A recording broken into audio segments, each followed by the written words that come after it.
Hack the planet! Hack the planet! Shut up and get in.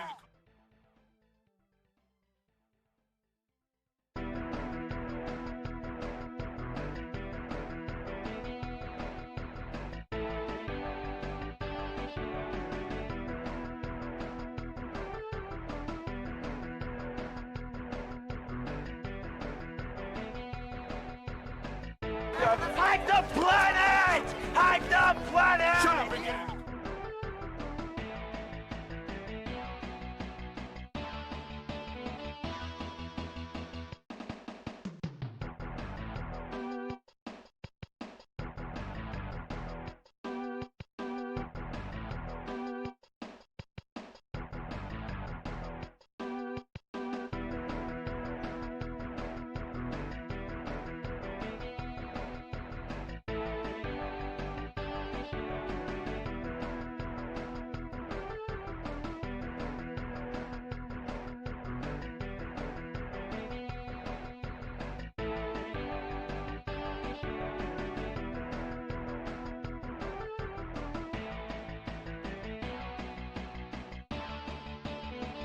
We're in.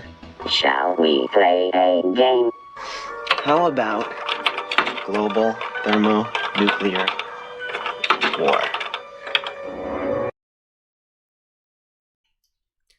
Hey there, Hacker Frogs. It's me, the Shy Hat, and we're doing HackerFrogs AfterSchool today. We're doing HackerFrogs free hacking. We're hacking all the things. It's November, everybody. Zen, hello, nice to see you here on YouTube. Welcome to the stream, and let's talk about what's going on. So it's November. I hope everybody had a chance to adjust to the daylight savings time, if you're in a place that has daylight savings time, that is. And what are we doing today? So today is Linux Monday. It's November 3rd, and we're going to be doing some gaming first. We're going to be doing The Witness, our favorite puzzle game.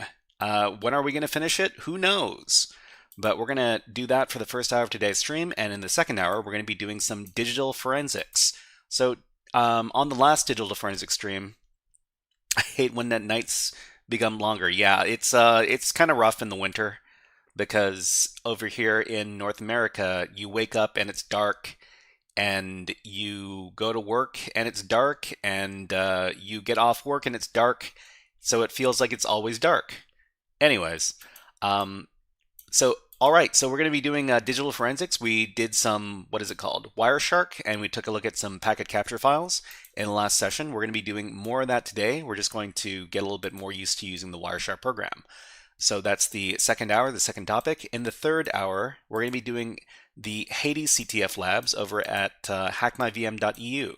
So originally I was going to be doing some demonstrations of the levels, but I remembered that there was a level that I was stuck on, and we're going to be trying to work through that level today. And yeah, that's going to be the third hour of today's stream. The fourth topic for today's stream is going to be different than advertised over here. So originally we were going to do the Matrix machine from Volnix.com, but we're going to be switching over to our network pen testing stuff. So this is going to be on the Standoff365.com website, and it's a Russian CTF education platform that was highly recommended to me. And they've got this one network on there that's it's a multi-host network, and we've been trying to get a good sense of how to do scanning and pen testing against multi-host networks. So we're going to be continuing that, and that's going to be in the fourth and fifth hours of today's stream. So without further ado, let's start into the first topic. And the first topic, let's see. The first topic is going to be The Witness, the puzzle game. All right, so let's start that up. And yeah, so while we're playing the game, feel free to ask any questions you want to, because we're here to have a little bit of fun and to solve some puzzles, but we're also here to talk about cybersecurity. So let's see, we got The Witness over here. I think I can make this a little bigger. Maybe I can make this full screen for right now. And if we need to... Alright, so we solved a bunch of puzzles to get here, and we figured out a few different patterns for these blocks. So The important thing that we figured out about these blocks here is that if you've got a star block like this one over here, and you've got another, if you got two of these star blocks, you need to pair them up with each other so that they share territory with each other when you're creating these lines. You have to make sure that different colors don't share territory with each other, so the purple blocks can't share territory with the green blocks, etc., etc. And yeah, so that's how these puzzles are going. This looks like a different kind of puzzle. We've got what do we have? We've got these star blocks here, these ones over here, and we've got these purple blocks, and we've got these green blocks, and we need to make sure that they're all isolated away from each other. And then we need to make sure to exit from one of these exits over here. So the top one, the left one, or the right one. We start off at the bottom. How are we going to do this? Okay, I guess we could...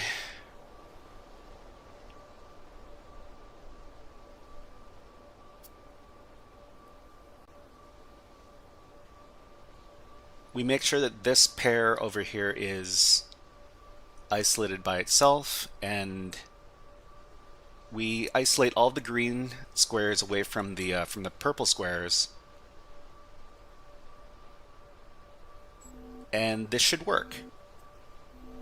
So we've got the star blocks with another block of the same color, which is allowed. And we've isolated the green blocks from the purple blocks. Okay, great, that worked. Okay, so how many more do we have? Maybe one or two more? Okay, so we need to... in this case, we need to pair these two off. So this star and this star have to go together, for sure. But otherwise... we need to make sure that the green blocks don't share any territory with the purple blocks. How are we going to do that?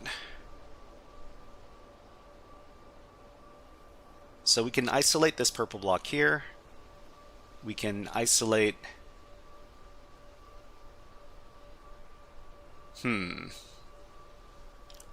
this one looks a little bit trickier.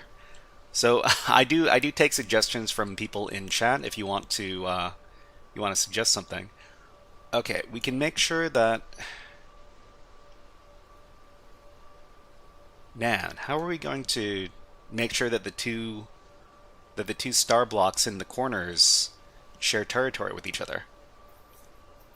Denkiako says it would be hard to even make a suggestion. What's the goal of the puzzle? You just tuned in. Yeah, so the goal of the puzzle is to draw some lines, but in this case, we need to make sure that these two star blocks in the corners, they have to share territory. So this is considered sharing territory because they're in the same area, but unfortunately, they're also sharing area with the green block, which is not allowed. And I also have to make sure that the extra purple block does not share any area with the pair of star blocks or the green blocks. So it's tough. Now, how can we do this? It's a pretty small puzzle, so there's not very many possibilities.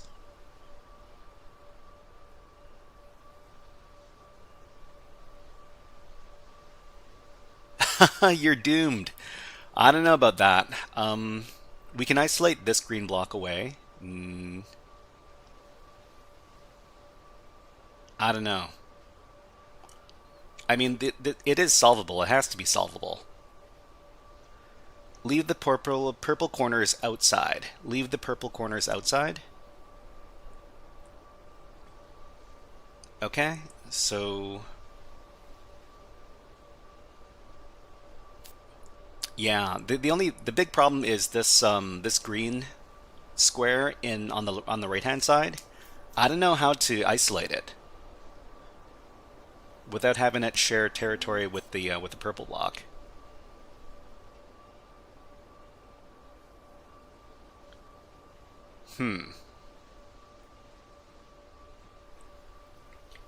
So if you have a suggestion, you can let me know in the chat. You can do, what was it? Just directions: right, up, left, down. You know, these kind of directions like that. Scorpion says, leave the purple. Start from the isolated purple. Okay, start from the isolated purple. So we isolate the purple like this. Right, left, up. Right. I mean, we can isolate it like this so that it's away from everything else. And then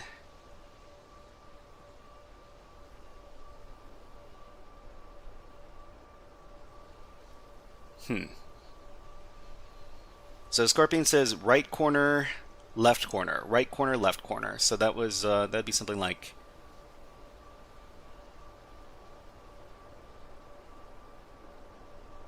right corner. So just so this is right, this is up, this is left, this is down, you know, these kind of directions like this. So if we isolate the purple one in the lower left corner first, start with the full left and then up. So the purple stars have to be on their own. So the purple stars have to be paired. So these purple stars have to be with each other, but they can't share any territory with any other squares. So Zen says start with the full left. Start with the full left. Hold on. Full left, and then up, and then right to end. Okay, then up, and then left to end. Well, I mean, this doesn't quite work because there's a purple star by itself, and so the purple star by itself doesn't work. So we need to make sure that these two star squares share territory with each other.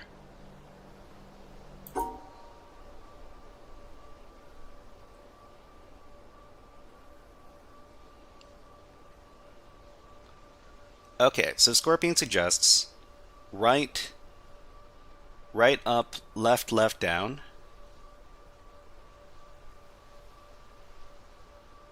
Right up, left down, left. I mean, the other issue with this game is that you can't cross any of your lines. So if you create a line, you can't. First right is all the way right. First right is all the way right. Okay, so all the way right, up, left down, left, up, right up.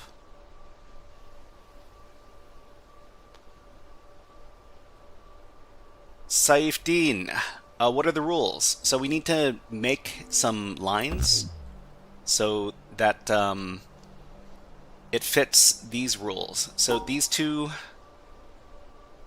star squares that are purple need to share territory with each other. They can't share territory with any other colors, and they can't share territory with the other purple block. The green squares have to be by themselves, and the purple square over here has to be by itself as well. Bit008 says, how can you pair the stars and leave space for the greens? That's my question. Weird puzzle. Yeah. So I mean, we gotta figure out some way to finish it. Otherwise we can't progress.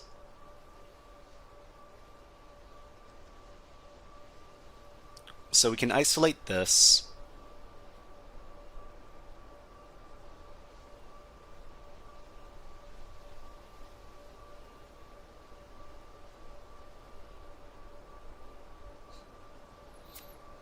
The big problem is making sure that the star squares in the corners share territory with each other. I don't see how we can get that done.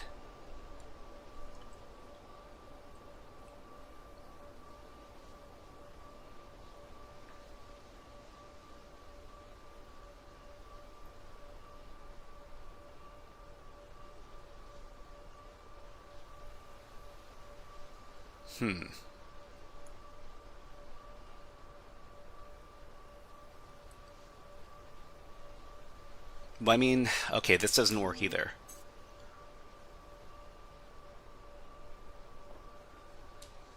Cy15 says, full right, okay. Up, left, left, down, left, up, left, up, right, up. We can't cross any of our lines. So if we go across an intersection, we can't go across the same intersection again. Is outside of the edge considered as sharing? Okay. Up, not left. So up.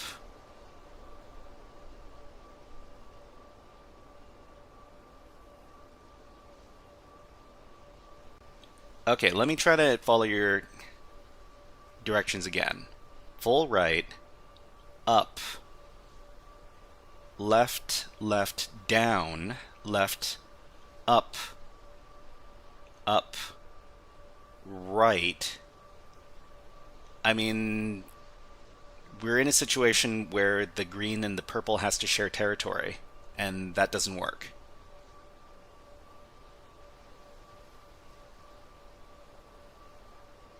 So we also can't isolate the star squares. The star squares have to share territory with each other.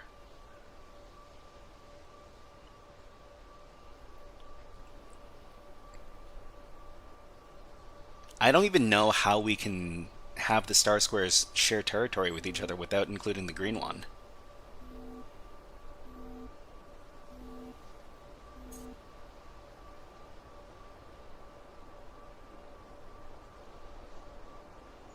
So Scorpion asks, is outside on the edge considered as sharing? Outside on the edge considered as sharing. So there has to be a clear path between two squares to be considered sharing territory.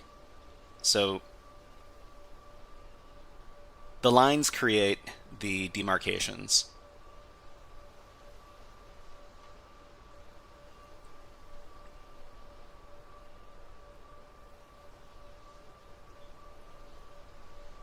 I mean, this could almost work. No, it doesn't.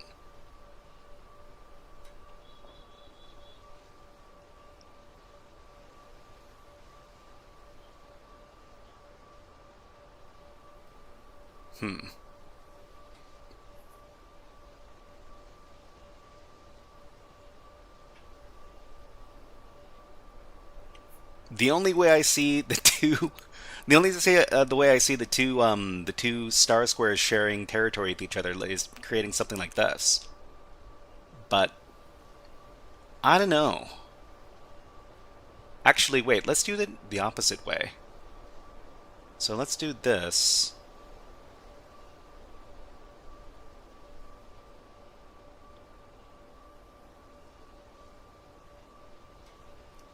So, I mean, this almost works. Savix, hello, nice to see you here. You have a suggestion. Let me try your suggestion. So you say straight right, up left, straight right, up left. You do left and then right, which cancel each other out.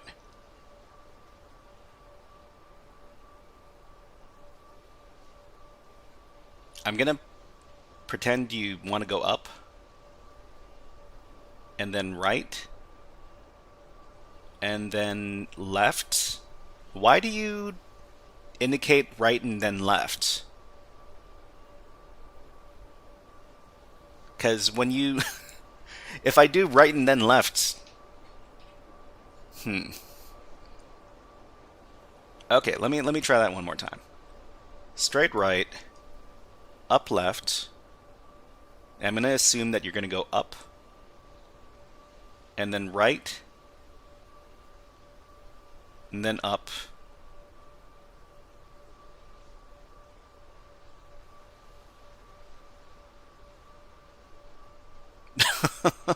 It's a funny shape. I mean, this would work.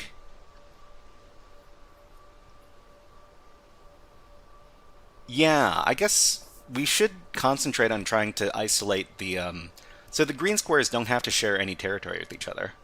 Let's see if, well, the only issue with this is that we have to exit up on the top over here.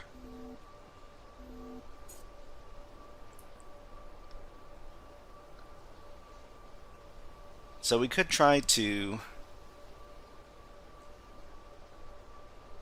isolate the greens away from each other, but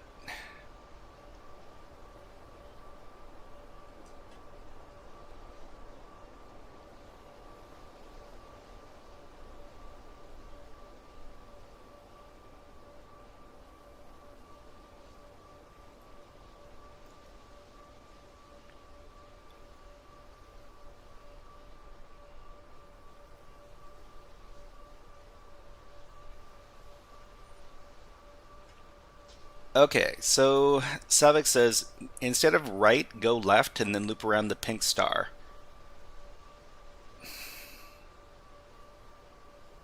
You're gonna have to type out the instructions again because I'm not too sure where.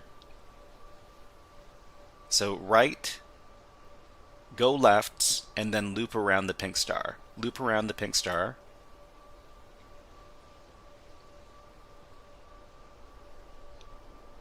Okay, we need to figure out how to loop around the pink star without including either the green or the purple.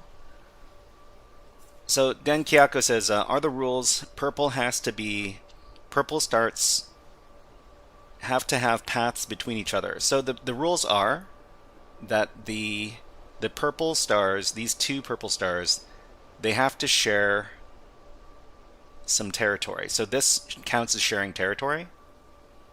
These purple stars have to share territory, and they can't share territory with any other block.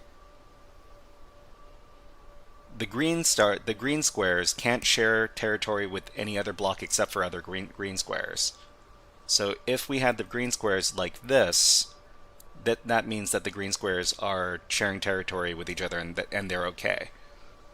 In this particular case, the purple block down here, it can't share any territory with any other block. So that's the problem.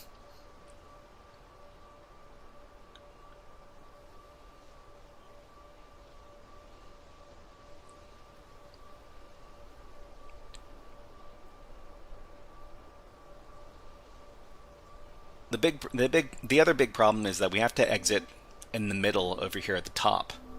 So whatever lines we create, we need to make sure that the path finally leads up to the top middle.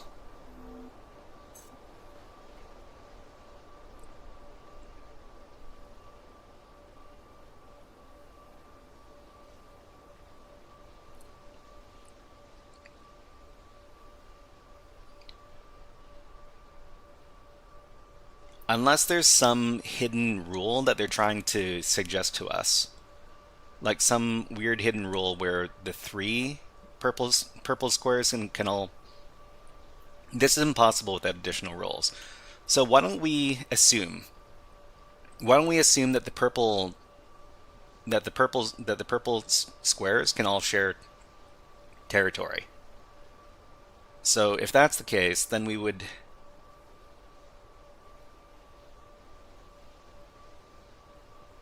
have to find some way to isolate the greens.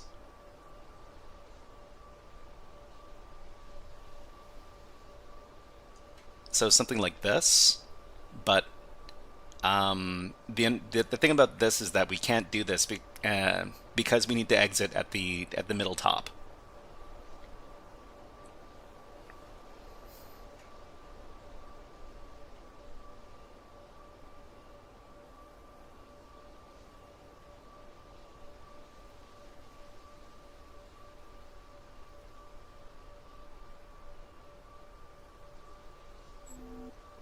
What's this game called? This is The Witness.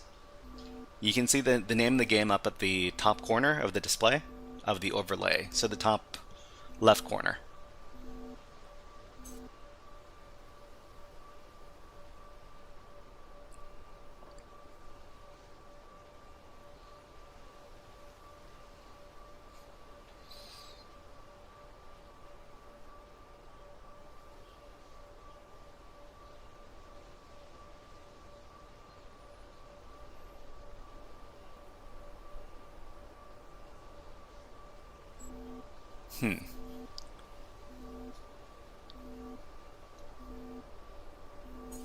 This would be okay if we could first isolate the green square.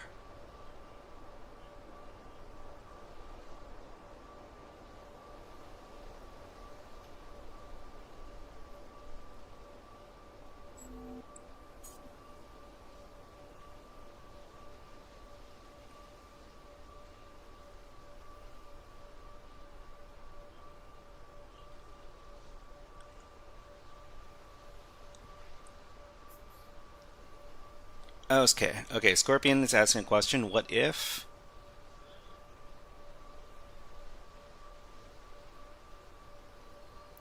Maybe you just isolate the left and then go straight to it. Let the pink and the green connect. Let the pink and the green connect. Well, I mean, that's against the rules. Okay, so Zen says, left middle, go up to the top, and then go straight in.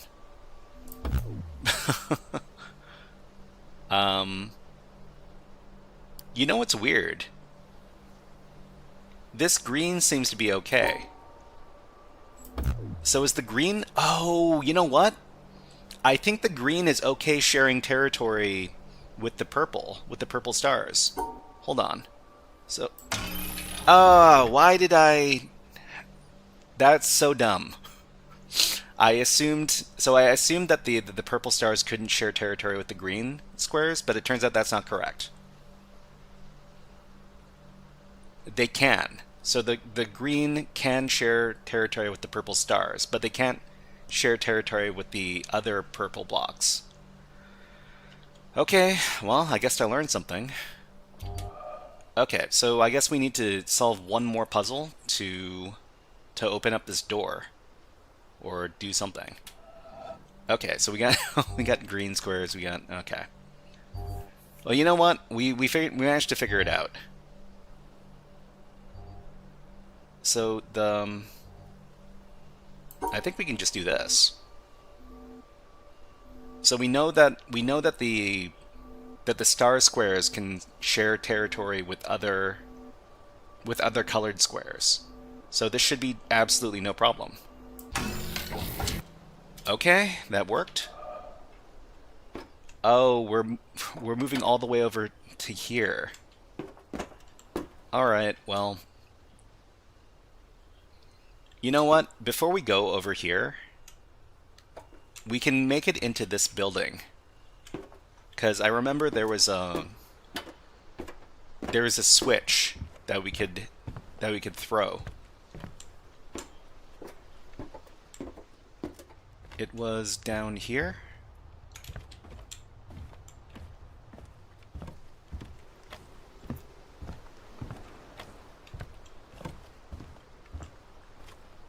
We sure solved a lot of puzzles. It was up here.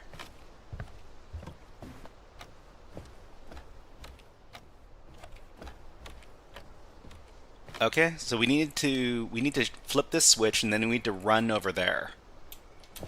Okay, flip the switch. Now we run.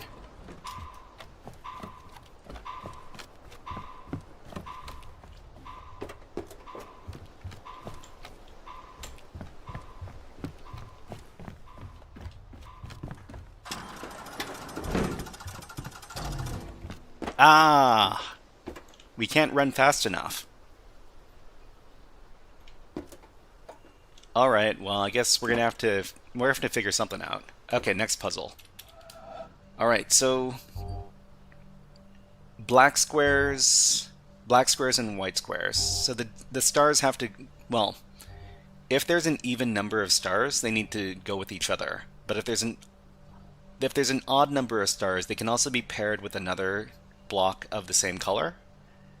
And we need to make sure that the white squares are isolated away from the black squares. So, something like this.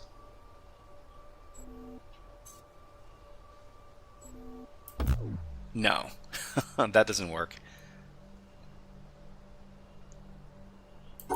Okay, so these need to go with each other. isolate away these black squares here, and then like this. This should work. Okay, good, good. Scorpion says, imagine if the game had physics and all the bridges were wobbly. I think I would have a very hard time with that. Alright, what's going on here? So we got the stars again. We've got the black and white squares.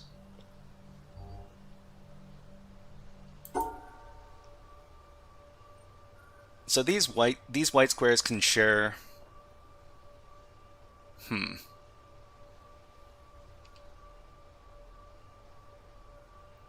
These white squares are okay sharing space with these black star squares.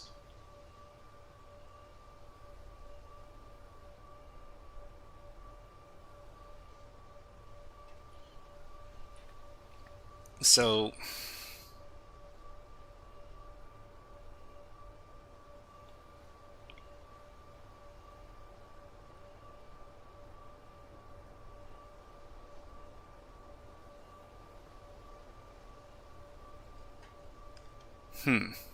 it's kind of rough. Okay, so isolate away these white squares here. Right up. Den says right, up, left, up,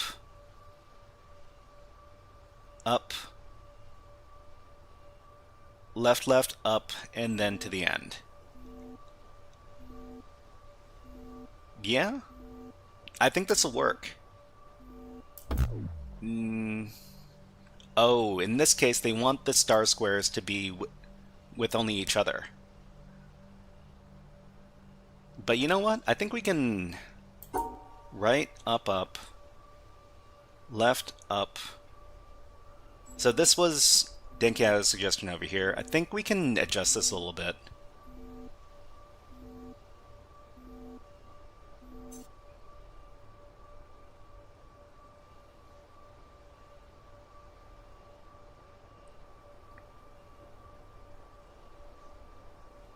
So white squares are okay sharing squares with the black star squares, but not regular black squares.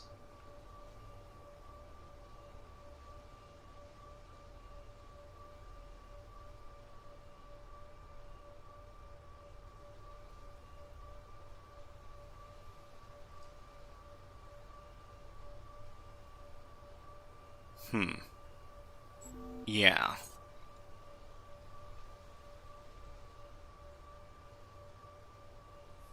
Inet Sola says, stairs from the right corner? Stairs from the right corner. Okay, so if we go over to the right corner, and then we just make a bunch of stairs, like this. Oh, you know what? I think this works. Yeah, Inet Sola, I think this works. Thank you. Yeah, so we got 2 pairs of stars. Let's... Okay, so you can't have pairs of stars in the same area. Apparently that's no good. Go to the right corner. We can isolate these over here. These are okay being together. If we could do something like this, it would work.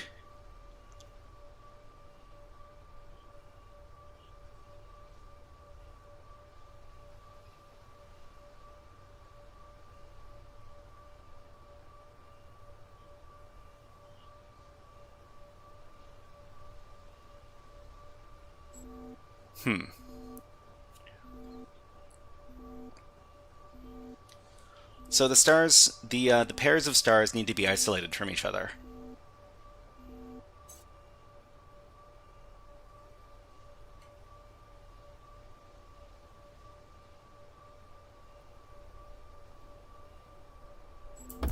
Yeah, and the stars need to be by themselves somehow.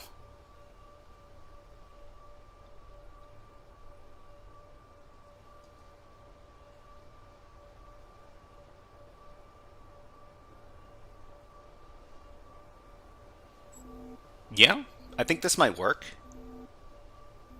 So the two pairs of stars, they're isolated from each other. The white squares are all isolated from the regular black squares. This works. Okay, next. Alright, we've got...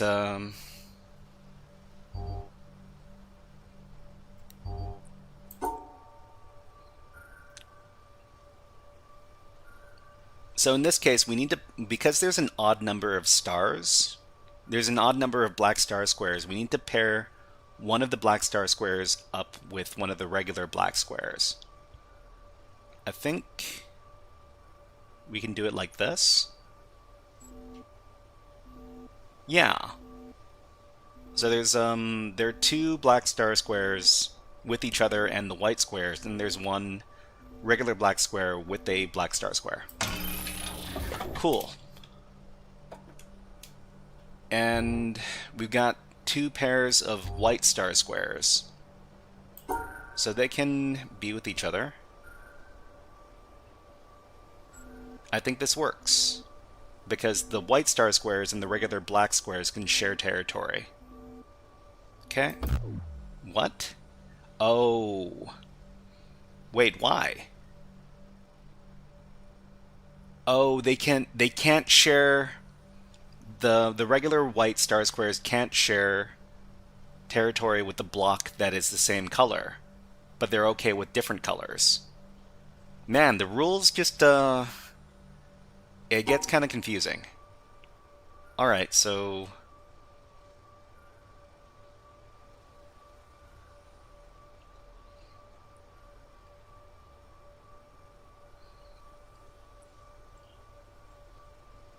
we just need to make sure that the white square doesn't share territory with the white star squares.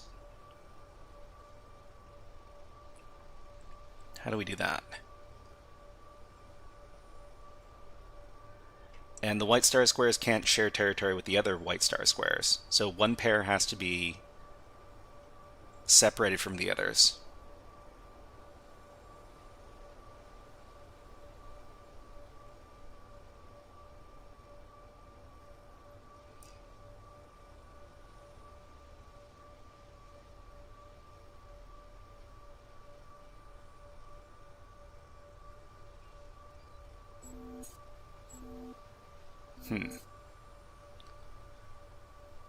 The problem is that the white star squares and the regular white square are right up next to each other.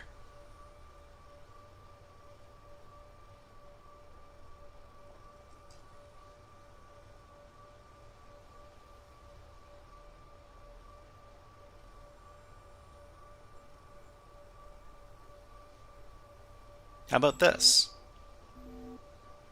Yeah, wait. No, that doesn't work. Does it? No, it doesn't work.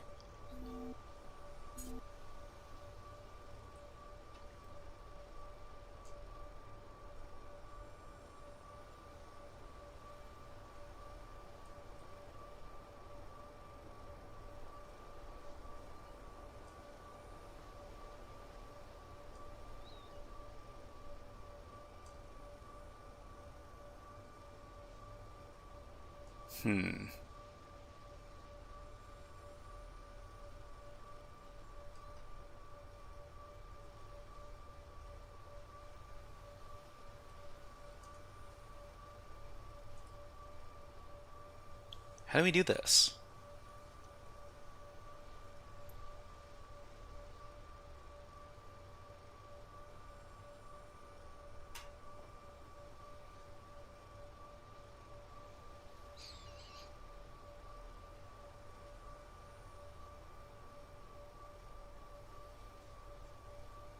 If we could do something like this, it'd be great, but we have to end up off over here.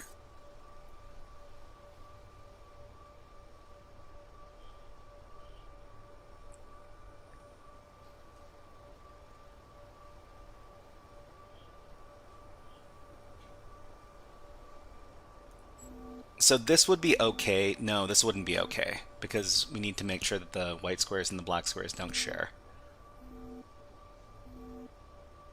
This would be okay if we somehow found a way to isolate one of the pairs of white star squares away from each other. Because the 4 of them can't share the same territory.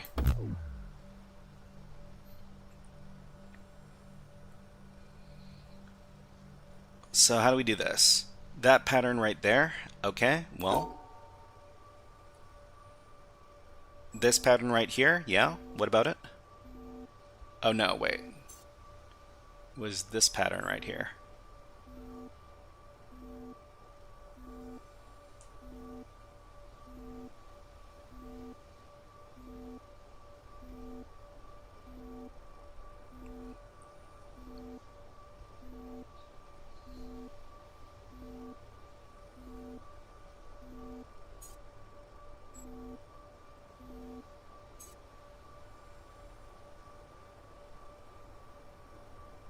Okay, Zen has a suggestion. So let's see. Left to end. Up 3. 1, 2, 3. Okay. And then right 1, down 2. Right 1, down 2, and then go to the right till end. And then 1 up, 2 left. Oh, you know what? Yeah, this works. Yeah, thank you. Thank you, Zen. That's great. Well, wait. No. We need to make sure that the black square and the white square don't share territory. But yeah, this works. So the two stars pairs are away from each other, but they share territory with the black squares, which is okay, and the single white square is isolated away from the rest of it. Okay, this works. Well, thank you very much, Zen. Okay, let's, well, what does this actually get us? It gets us more puzzles. Yay. Alright. Let's wander around a little bit. We got this building over here.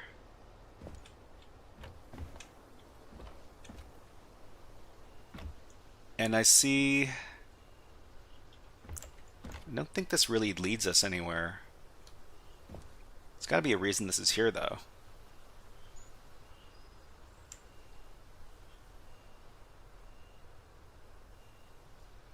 Okay, let's start solving some more puzzles.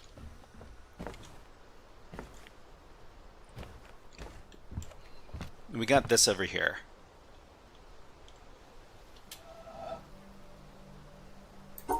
So we start...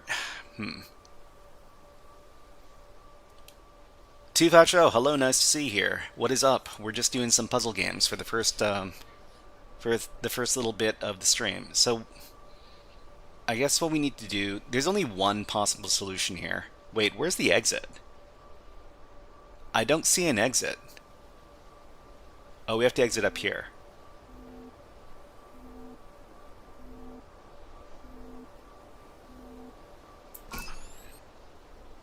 What did that do?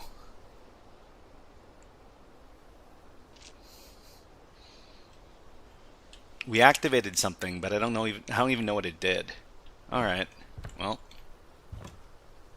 I guess we keep on going then. So we know there's something in here that we need to get to. And we know that there's a switch over there that opens up the door, but only for a limited amount of time. Alright, let's go back there.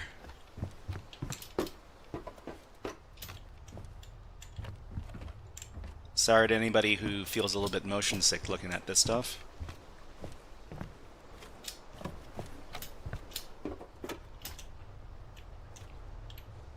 What was in the... There's another direction for us to go too.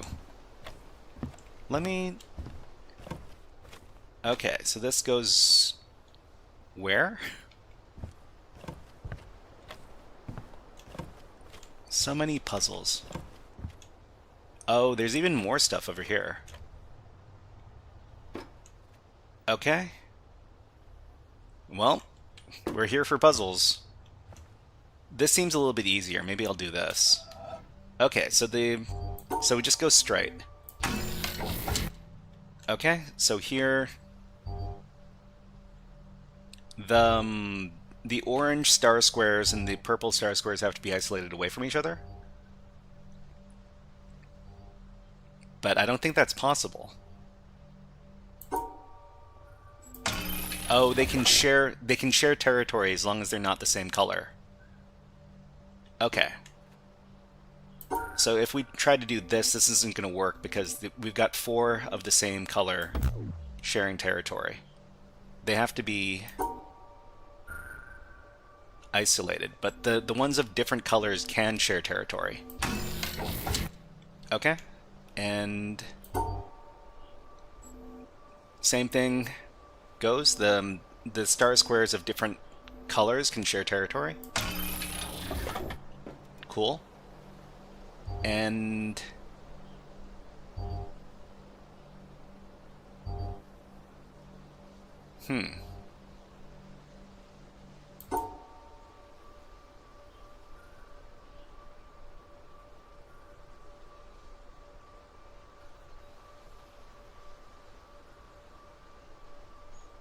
how do we do? So in this case, we need to make sure that the yellows share the territory. Okay, I think this works. So we got the 2 orange stars and we got the 2 purple stars. All right.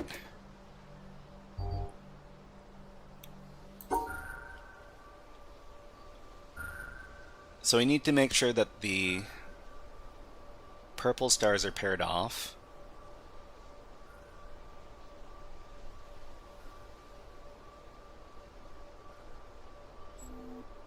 This doesn't work.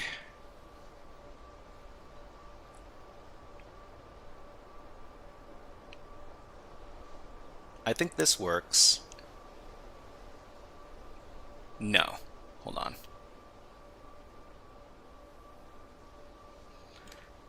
Jay Soberbeck, hello, nice to see you here. We're just doing a little puzzle game right now. We're going to be getting on with some hacking stuff in about 15 minutes or so. Okay, so isolate these pairs away from each other. We can go down here. This works. So we just need to make sure that the purple star squares are paired and don't share territory with any other purple star squares. Okay, done. Ooh. These shadows really mess up my understanding. Okay. So isolate the purple. These 2 purple stars have to be separate. And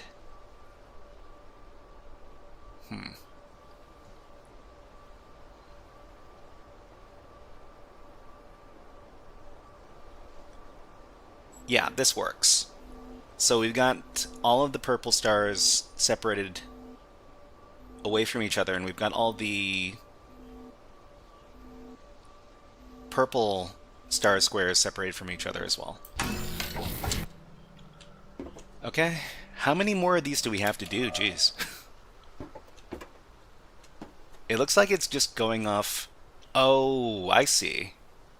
We need to connect these bridges somehow.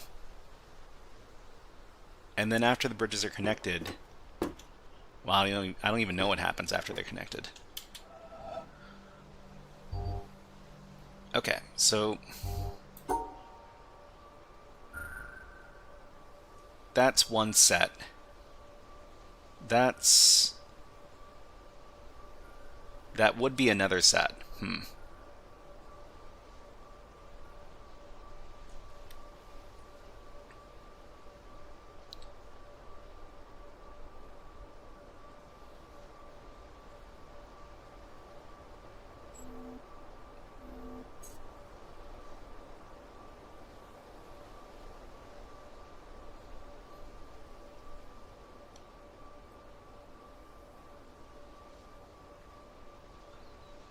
Zen says, do you know Portal on Steam? It's also a puzzle game too if you want to try it out. Yeah, I mean Steam, Portal and Portal 2 are some classic puzzle games. And man, I played through them a really long time ago. But good suggestion, thank you, Zen. So this set can be here. The problem is that there are too many sets of these orange stars that we need to separate away from each other. And we also need to make sure to exit up at the top.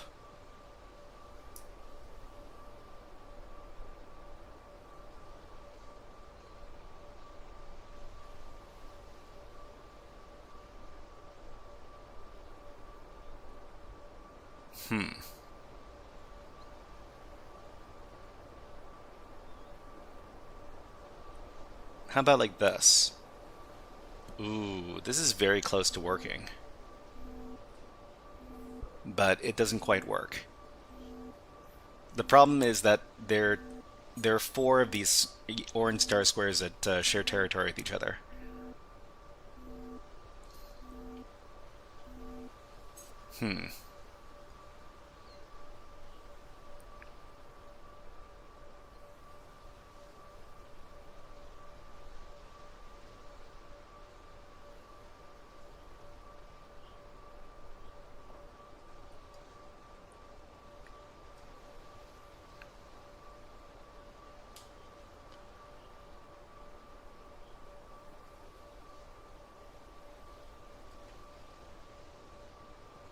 Yeah.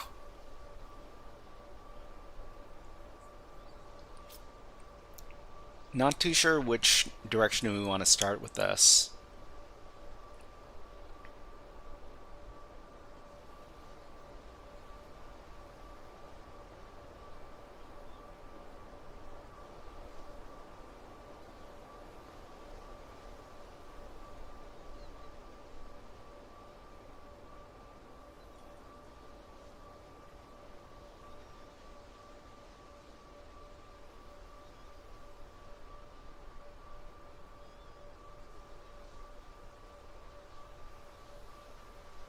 Ah, this almost works.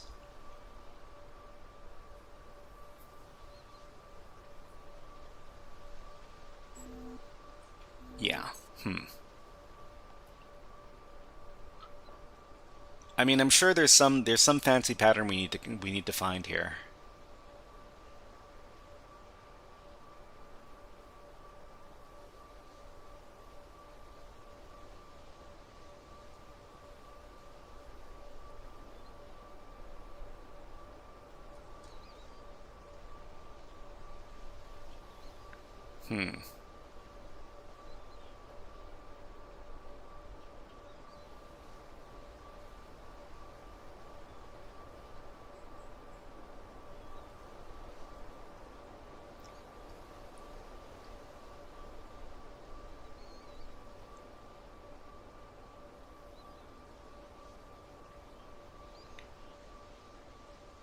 Oh man.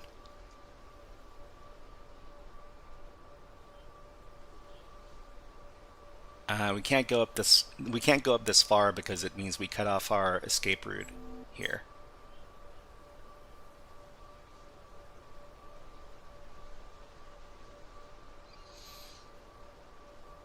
Xmetric says in before escape. Well, I mean, we've got another 10 minutes we can spend on this puzzle, and well, let's see. Okay. This is not the way. Could it be possibly?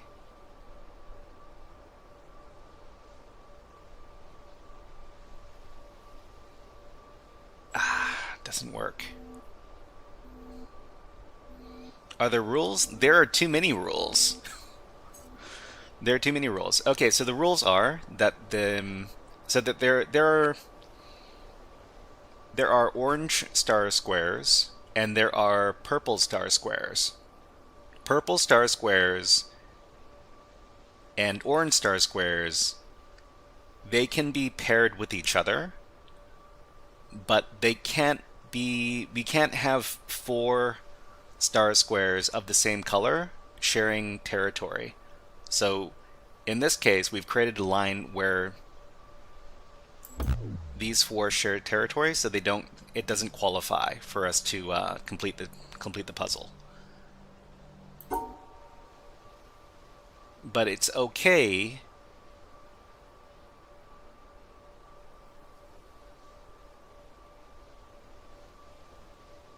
it's okay if one pair of orange star squares shares territory with the purple star squares. We just need to make sure that they all don't have the same territory. So in this case, this pair in the lower left, this is okay. So yeah, it's there's a lot of rules.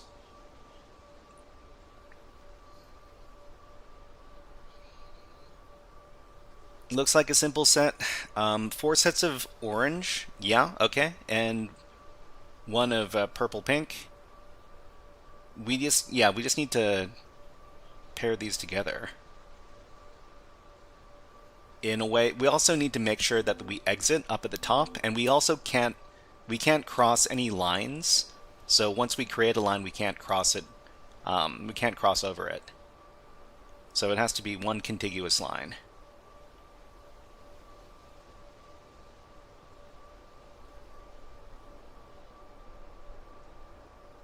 So how about like this? This will create one set of purple and pink, purple and orange, and then this.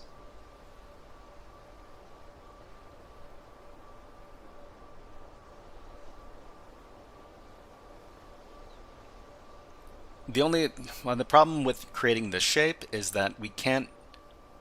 Can we avoid?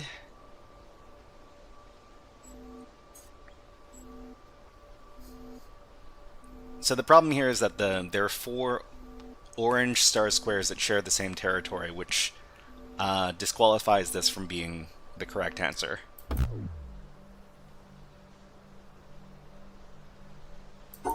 If we could isolate this first. The problem is isolating any of these away from each other. Actually, wait, how about this? So there's 2 isolated away from each other. And then, hey, this works. They can't share an intersection. Share an intersection. It's not about the intersections. It's about the contiguous blocks. They can't share like. So this I think this works. So you got a set of orange and a set of purple. So 2 sets of orange and 2 sets of purple, and then 2 sets of orange away from each other. Okay, now we've got an extra color in the mix.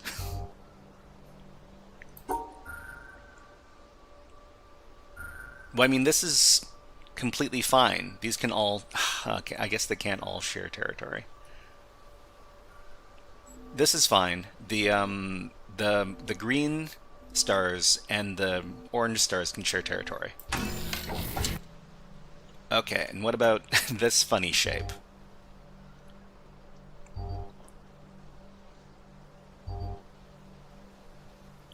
So we just need to make sure that these are separated away from each other. Uh-oh. Wait, does this work? Yeah, this works. So there's no 4 squares of the same color sharing territory in this case. Okay, cool. Here we need to... Does this work? No. This doesn't work because there are 4 orange squares sharing territory. So how do we divide this?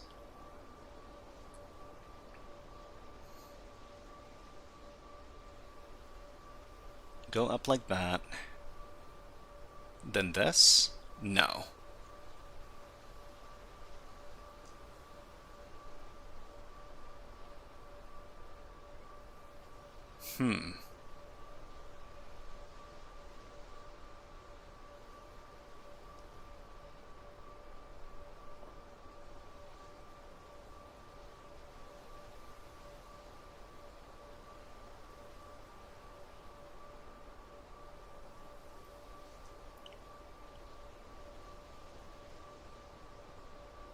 How about this? So that's 2. I think I think I'm onto something like with this, but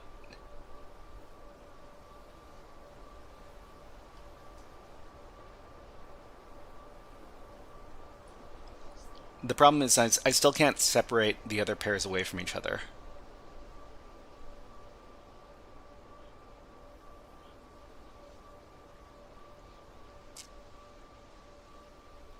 How about like, yeah, okay, okay, okay. This is close.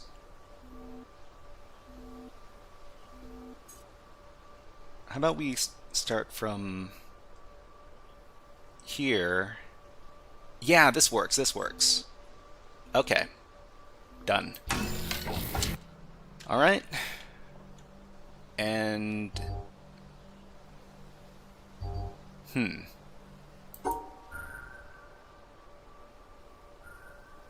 Like that? No. I need to separate the 4 green stars. Sorry, the four orange stars. Okay.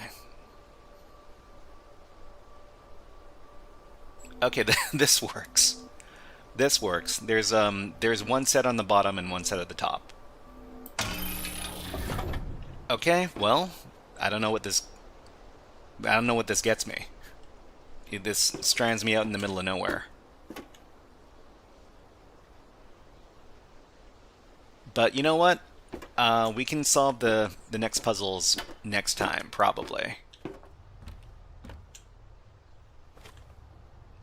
Okay, so Unit Sola says, "Oh no, do you know something that I don't?" Okay, so there's additional rules for these Tetris-looking blocks. So if we've got Tetris-looking blocks, if they're at right angles, that means we need to create some of those at side exits. Side exits? Maybe the side exit opens a side platform.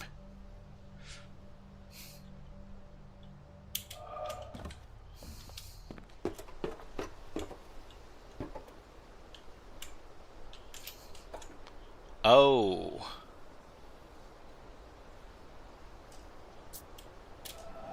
You mean solving it to this side or this side?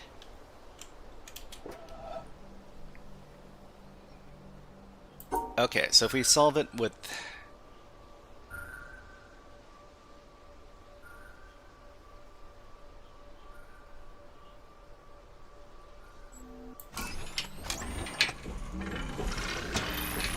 Oh, you know what? Yeah. Huh.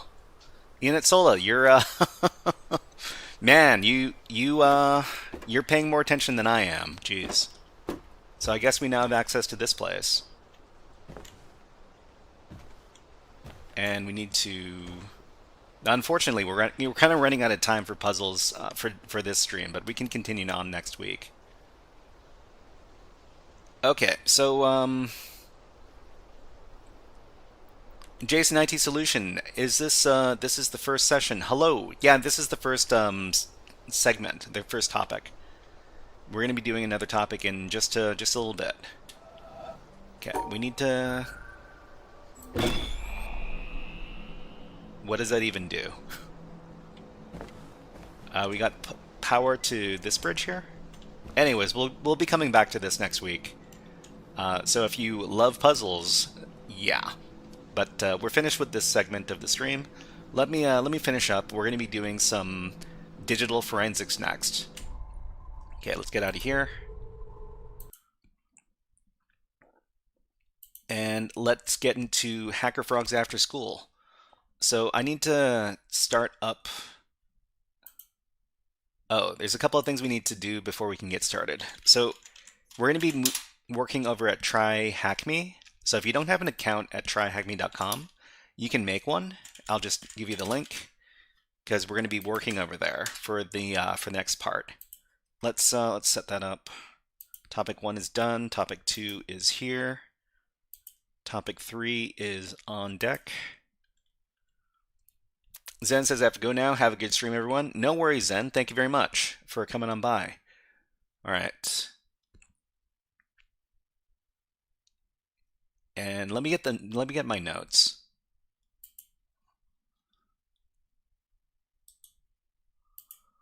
Okay, HackerFrogs AfterSchool. We're doing digital forensics. We also need to get our session notes. This is batch 2, forensics. This is session number 4. Okay, so if you need the links for all the stuff we're going to be doing in this segment here, the GitHub file, the markdown file over there is going to let you know.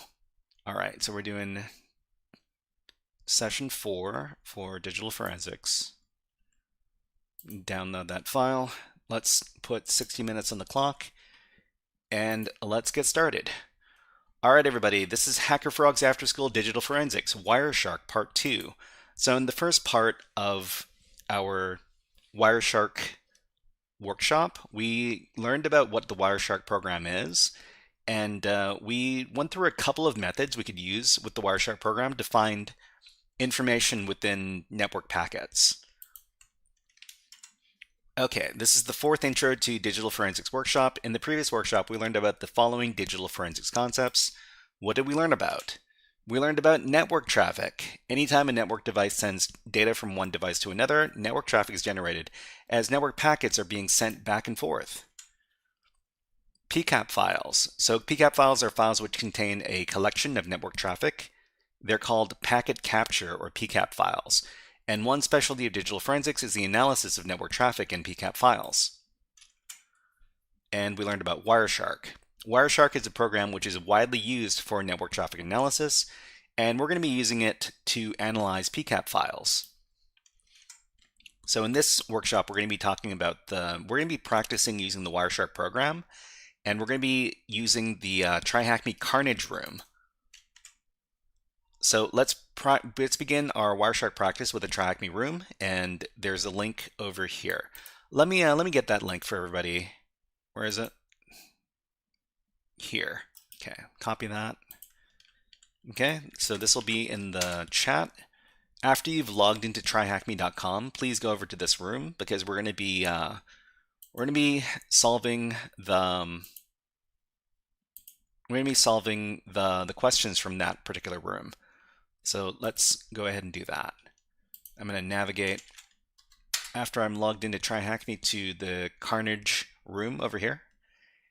And I'm going to show everybody what it looks like if we haven't been here before. So I'm going to reset my progress in the room. Then I'm going to leave the room. Okay, so if you come into this module fresh, you're going to see this button over here. So the button is called Join Room, and in TryHackMe, before you can access any of this stuff in any of their modules, you have to join the room by clicking on the button. So click on the Join Room button, and then go down to Task 1 Scenario. So this lets you open up a virtual machine that we're going to be using to investigate our packet capture files. So under Task 1, click on the Start Machine button over here. And that's going to start up the virtual machine that we need to use to investigate this these particular packet capture files. So while the machine is loading up, we can talk about what we're going to be covering in today's workshop. Okay, so I guess we're going to be answering a bunch of questions about these PCAP files. So stuff like, what is the date and time for the first HTTP connection to the malicious IP? I think this is pretty much the same. These are the same questions that are in task number 2 over here. So before we can get to task number 2, we need to solve task number 1. All you need to do for task number 1 is scroll down to the bottom and then click on the complete button.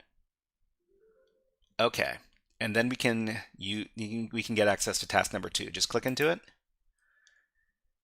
and over here we're going to be answering a bunch of questions about the packet capture according to these questions over here. So we need to wait for the box over here to start up. And the good thing is that we don't need to necessarily start up the attack box to interact with this machine. We just need to access the machine itself. We should be seeing a desktop over here. I guess it'll appear in just a few seconds. Okay, so the desktop over here, it's a bit cramped. So what we want to do after the desktop appears is we want to click on the button in the middle of the screen down at the bottom. There's a button labeled View in Full Screen. It looks like two arrows pointing away from each other. And this will let us put this particular desktop, the virtual machine desktop, in a separate browser tab. We want to do that. So in the middle, at the bottom, click on View in Full Screen down here. And that'll open up a new browser tab with the machine desktop. Okay? So after you've done that, you should get your Try Hack Me machine in full screen. And if you're following along and you manage to get this far, let us know by typing in the chat, the machine is in full screen. Maybe with some smiley faces or some exclamation points, who knows? Just something like this. Okay, so at the same time, after you've got this in full screen, we can go back to our Try Hack Me page and we can close out this split view. So the way you do that is you go down to the bottom, then you go over to the right, and there's a button labeled Exit Split View. It's beside the Terminate Machine button. It looks like a minus, well, like a dash. Just click on that, and then you're going to get your full Try Hack Me page back. And if you click on another tab, you should have the Try Hack Me virtual machine here as well. Okay, so I'm pretty sure the file that we want to use is in the analysis folder here. So double click on the analysis folder, and then double click on the carnage.pcap file over here. That's going to open up this file up in Wireshark. So go ahead and click on that, double click. So it might take a little while for Wireshark to start up.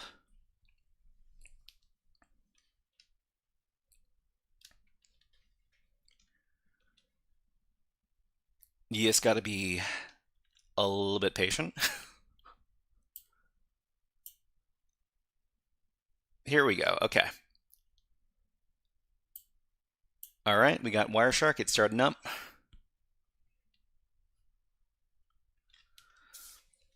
So if you have any questions about how to use Wireshark while we're doing this exercise over here, please let us know in the chat. And Saif Dean says a challenge. Yeah, we're trying to use Wireshark to solve a bunch of to answer a bunch of questions in Try Hack Me over here. So the machine, or sorry, the room we're using is this one over here. You just need to be logged into the Try Hack Me platform to access the room, and the room is free, so you don't need to have a paid subscription to use this room. Okay, so the first question is, what is the date and time for the first HTTP connection to the malicious IP? Well, we don't even know what the malicious IP is. But anyways, let's familiarize ourselves with Wireshark again, because we haven't used it in a few days.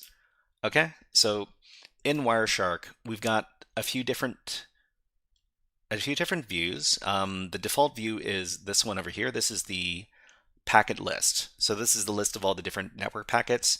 You can click on them, and as you click on them, you're going to see that the other view, which is the details view down here, is going to change depending on which packet you click on. There's supposed to be another view as well. Let me see if I can get that other view to come out. Hold on. Oops. Let's get rid of that. Okay, because it seems like we don't have access to the other view. Where to go? View, main toolbar, filter toolbar. Where's my packet bytes? Hold on. Let me see if I can make this smaller. So I'll make the view smaller.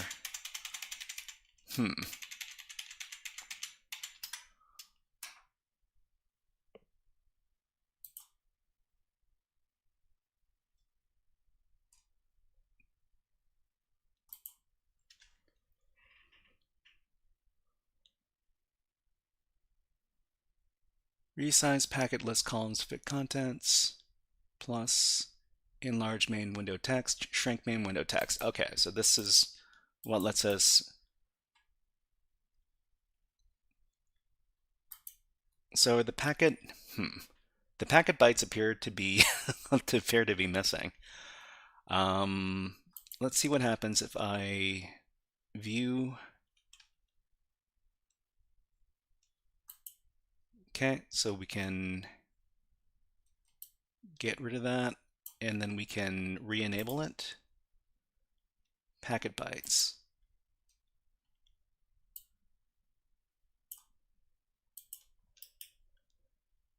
Yeah, I'm really not too sure where they went.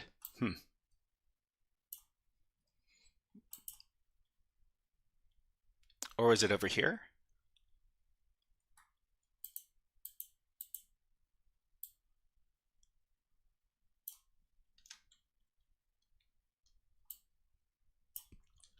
Anyways, well, maybe we won't need to use the packet. Well, we'll probably need to use the packet bytes at some point. But okay, let's answer the first question. So the first question is, how was the date? What was the date and time for the first HTTP connection to the malicious IP? So what we're doing here is there are two things we need to pay attention to in this question: HTTP packets and ordering the packets by time. So date and time for HTTP connection. So the first thing we need to do is we need to get only the HTTP packets, and that's done over here in the display filter. So in the display filter, you can filter the packets by a bunch of different criteria, and in our case, we want to get just the HTTP packets. So we can type in HTTP, and then we can hit enter. And after we've done that, we only see packets that are using the HTTP protocol. So the other thing we need to do is we need to order the packets by time. So over here in time, well, there's a bunch of different columns that we can see for these packets. So there's the number of the packet, the time, the source, the destination, protocol, etc., etc. So just click on the time column over here, and it'll show you the packets by the time. So in this case, that means that the first packet should be the earliest packet. And what are we looking for? We're looking for the date and time for the first HTTP connection to the malicious IP. Okay. So back over here in the details view, we can click on this first tab. In the first tab, we see here we've got arrival time, and we've got arrival time September 24th, 2021. And what we're going to do is we're going to right click on this, and we can copy the value. So copy the value, and it's just going to get the date, and it's not going to get the arrival time. That's the Panaka says, Wireshark, my beloved. When was the last time you do you use Wireshark? You don't use Wireshark for your job, do you, Panako? Anyways, if anybody didn't know, our good friend Panako is here.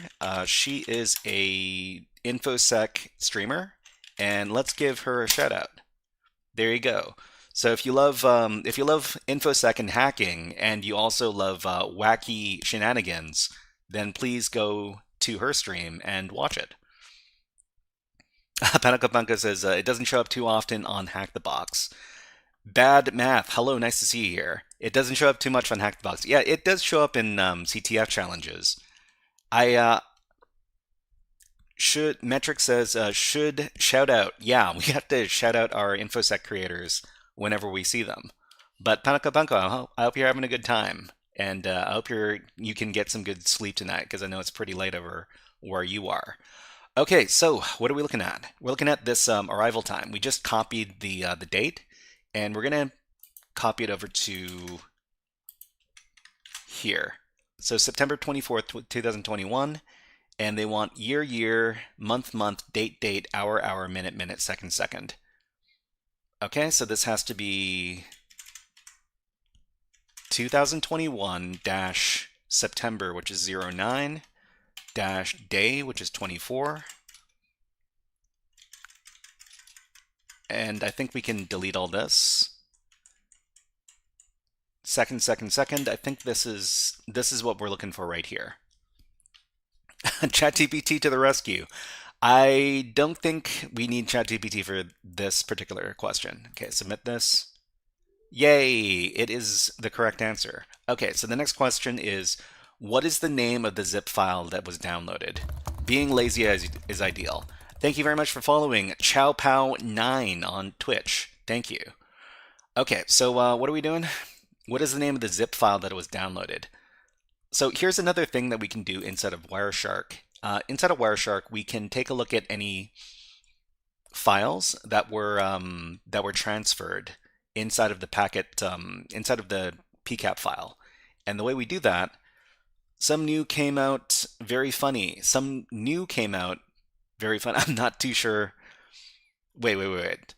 You should try playing with the terrible RPI hosted GPTs. RPI hosted, what is RPI?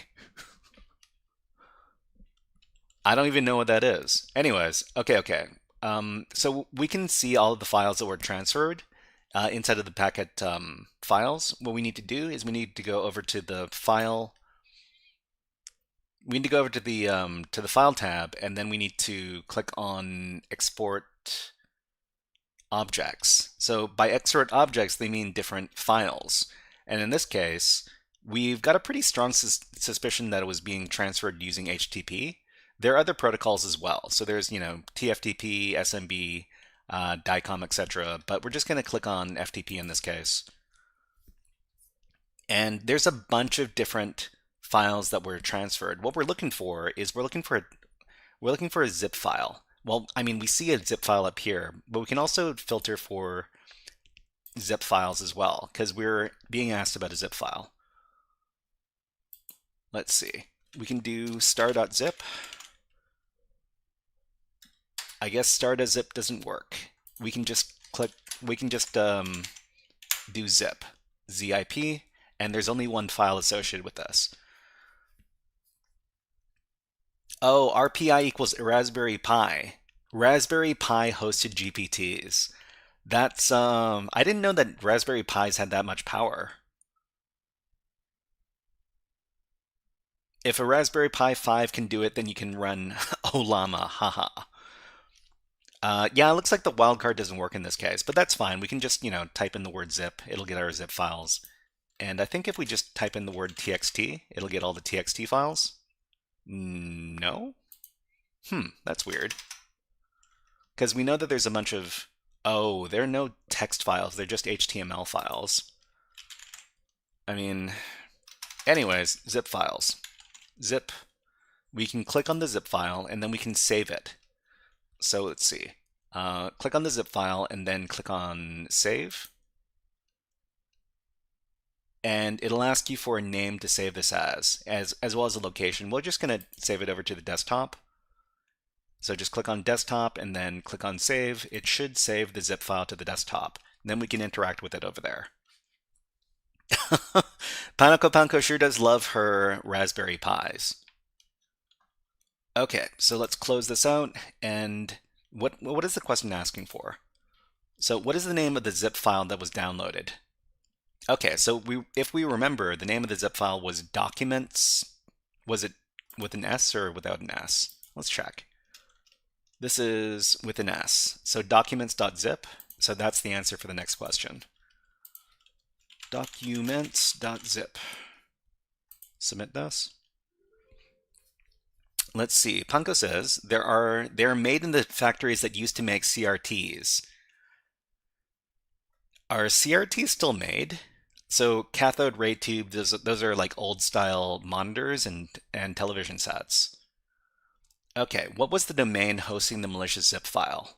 What was the domain hosting the malicious zip file? Okay, so we can go back to Wireshark here. And then we can go over to export objects again. And we can look for that zip file. So this is packet 2000-2173. Okay, 2173, we can remember that. Well, I hope we can remember that. And then we can go over to Go. Click on Go and then go to packet. was it 2173? 2173. And then we can click on go. And hold on, I just need to make sure that this is the correct file. The thing is that, hold on, everything's squished up. Okay, so we got our data over here. Oh man.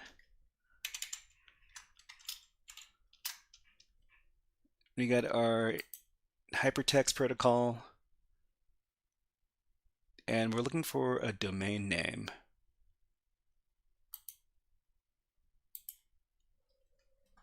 I wish it's not very easy to look at. I think we can also right click on this. I just want to make sure that this is the correct packet. Let me double check. So this is 2173. Okay, we're looking at 2173, and we can follow the TCP stream. So this is another very handy thing. Add column header. Column header. You know what? That's a good idea. So inside of your packet list over here, you can click into it and then right click. We can add a column. So column preferences.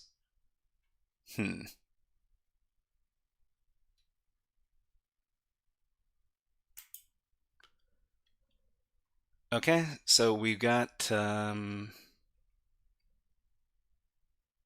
is there one for domain? There's no hostname option. Really? Is there no hostname option? Oh well. That's okay, that's okay. Okay, so we'll just follow the conversation. So this is another very helpful thing to do inside of Wireshark. So we can follow the HTTP stream, and it'll tell you all sorts of information about the request headers and the response headers that are being sent between the two different things. So let's see. This is the host is called attirenepal.com. So I'm just going to copy that, and then go over to what was the domain hosting the malicious zip file. We got the answer, attirenepal.com. Great. Okay. So it says, without downloading the file, what is the name of the file in the zip file? What is the name of the file in the zip file? Okay. Anyways, it's in there, blah, blah, blah, nepal.com. Okay, and Jason IT Solutions says there is a host, tirenepal.com. Tire Nepal. I mean, I'm not too sure. I don't know about that. Anyways, okay, it's time for a break. So we're just going to take a little break while the ads run on Twitch. I don't like the ads too much, but it's something that we got to do. It also gives me a good opportunity to have a little water break, which is something I appreciate. So let's go ahead. We'll do an ad on YouTube as well, and then we'll watch the birds. So everybody, please hang out with the birds. We'll be back in about 50 seconds. I just need to have a little bit of water right now.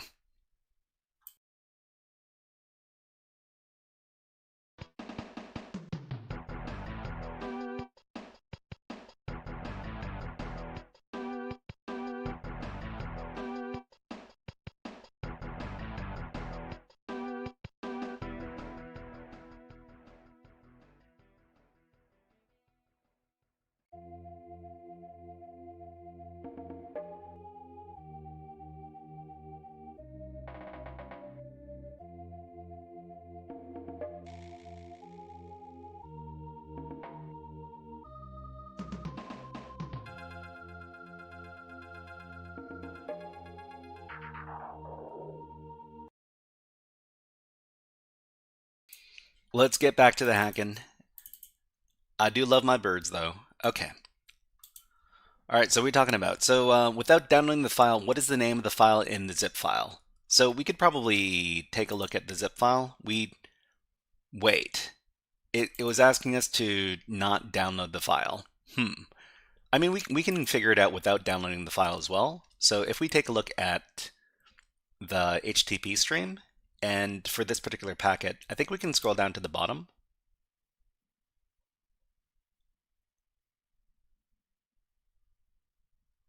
And we should see it at the end of the contents for the zip file. Let's go down to the bottom. Okay, so we got chart something something.xls. So this is some sort of Microsoft, what is it? What are they called? Microsoft spreadsheet files, right. So just highlight this. So chart whatever, whatever, whatever, and then copy that. And this is going to be the answer for the next question. So we found this inside of the conversation for this particular packet. So paste that in, click on submit. Okay, so I think you can also get the same information if we take a look at, well, it was asking us not to download the file, but if you were to examine the file inside of your terminal, we could also figure this out as well. So let's see, it's going to be at the desk. We downloaded it to the desktop, and this is the documents.zip. So if we take a look at, we just use strings on documents.zip. The name of the file should be at the end of the output here. See if I can make this a little smaller. Okay, so we got the name of the file over here as well. So yeah, let's go ahead and answer the next question. So what is the name of the web server of the malicious IP from which the zip file was downloaded? What is the name of the web server of the malicious IP? The name of the web server? Are they looking for I think they're talking about the version, the type of web server that's being used. Okay, so we can go back over here, and we're still looking at the same packet. So I think we can also look at this in the conversation. And let's see, follow HTTP stream. I think we're going to be able to see this in the response headers. So the response headers over here, powered by PHP. Okay, so this is a PHP server, but it doesn't tell us what the Lightspeed. So the server is a Lightspeed server. I'm not particularly sure what the Lightspeed server is. Is this like an implementation of PHP, or is it something else? So if we don't know, we can look it up real quick. Lightspeed web server. It's a simple web server. Lightspeed web server, Apache alternative. Oh, okay. So it's a drop-in replacement for Apache. So it's like a lighter weight version of the Apache server. Okay, but thank you very much, Xmetric. Thanks for letting us know. Okay, I think this is the answer. So what is the name of the web server? Lightspeed. Is it spelled L-I-G-H-T or L-I-T-E? Let's try L-I-T-E. Okay, yeah, that's the correct answer. Okay, what is the web server? What is the version of the web server from the previous question? So what is the version of Lightspeed that's being used? I guess, well, I mean, we don't see the version of Lightspeed that's being used, but we see the version of PHP that's being used. So maybe the version of PHP is the answer here. Let's try oh, they're looking for numbers and then slash. Numbers and then slash, and then, different numbers with a version number. Let's see if we can find this.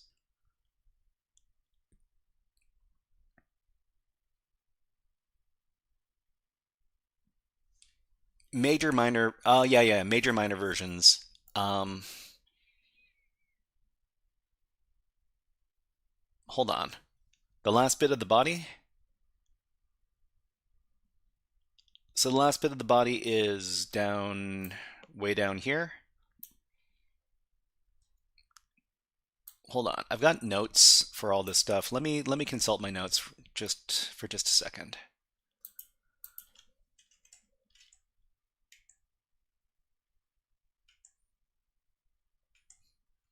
What is the version of the web server from the previous question? And oh, they're looking for PHP. Yeah, they're looking for PHP version this. All right, let's go ahead and find that. So we can find that up at the top. So they're looking for PHP 7 point something. You can just copy that, paste that in. You could simply curl it. Can we? Can we curl it? So malicious, from a PCAP file, malicious files were downloaded to the victim host from multiple domains. That question is a bit wrong. Well, it is what it is. Malicious files were downloaded to the victim host from multiple domains. What were the 3 domains involved in this activity? So we're looking for connections to this host from different IPs.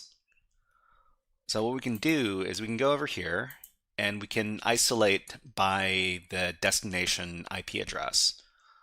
So in this case, the destination IP address was 10.9.23.102.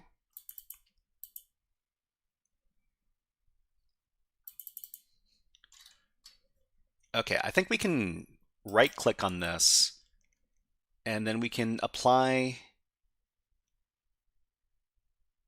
I think we can apply this particular IP address as a filter.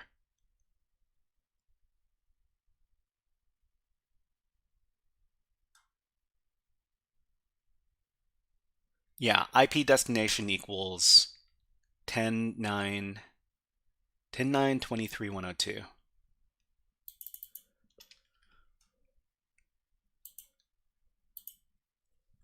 10.9.103.22. So it's like IP destination equals something. Or we can just do like IP address.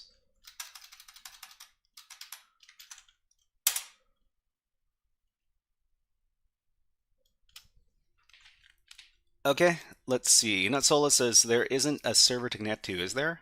It's just the PCAP file. Agreed that the question is bad. It's not. That's not the version of the server. It's not. It's the version of PHP that's being used. Not necessarily super helpful in this case. Hold on. Let me get that IP address one more time. Okay, so let's see.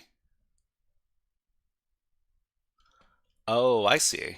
Well, if we're looking for just the hosts, there aren't very many hosts that are involved in this case. So there's Atara Nepal, there's Maldive, MaldiveHost.net, and there's something else. Hold on, let me look in my notes just a second. Okay. At this point, we're supposed to move away from the official questions. See, the official questions from now on are a bit difficult, so let's answer some different questions. So we're just, let's answer some different ones. All right, so bonus question 1. How many HTTP packets were sent from source IP 10.9.23.102? So we can apply more than one display filter at once. We can do HTTP and then IP source host equals this IP source. So this is the one we're going to apply in this case. Okay, let's move over. But yeah, I think I remember now. I remember that the official questions are kind of difficult, so we're just going to be sticking to some easier ones. We want the hard questions. Well, if you want to, you can answer the hard questions. You can explore that stuff on your own. So source host equals 10.9.23.102. And so we get only the packets that are sent to this destination or from this source. Okay, so this is the machine that was compromised in this case. And what's the question we're answering? How many HTTP packets were sent from this source IP? Okay. So how many packets? I think we can see the number of packets down at the bottom here. Uh-oh. Why is this so difficult? So the thing, man, we could see this pretty easily if we were using our own Wireshark. So we're using the Try Hack Me Wireshark right now. What do you mean we need authentication? Okay, sure.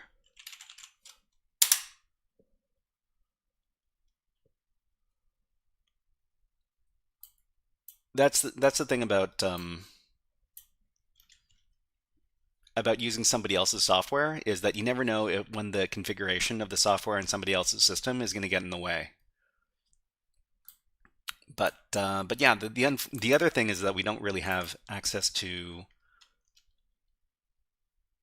the PCAP file, and the PCAP file is pretty big, so we can't just use some cheap trick to get it, unfortunately. Okay, so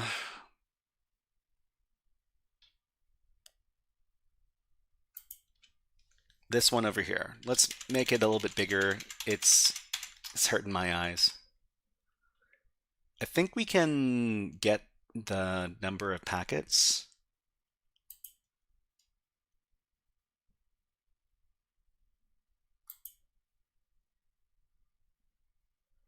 Usually you would see the number of packets down at the bottom of the display, but for some reason I can't see the bottom of the display.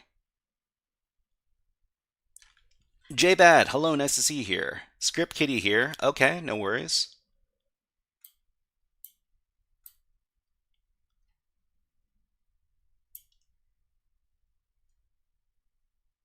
I wonder if I can change the...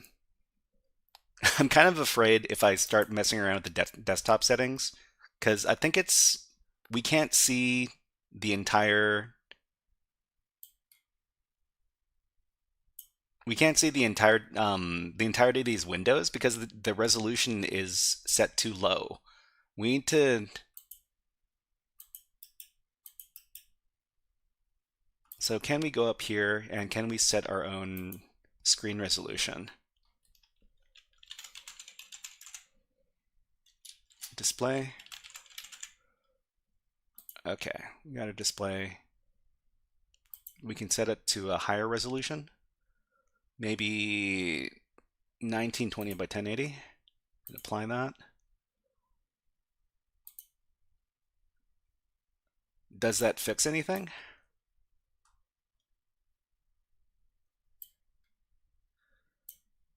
Well, looks like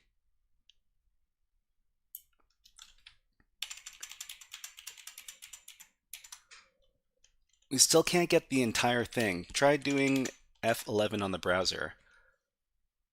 Okay. F11 on the browser? Yeah. Ah, okay. So this full screens it. Well, this full screens the Wireshark application. But we still can't see the bottom of the display.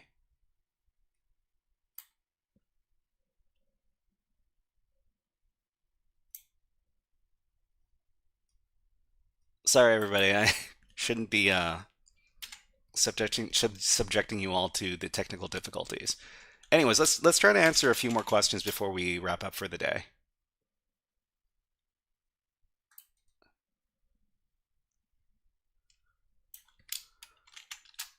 The browser is not yet full screened on the browser. Oh, the browser's not full screened on your browser.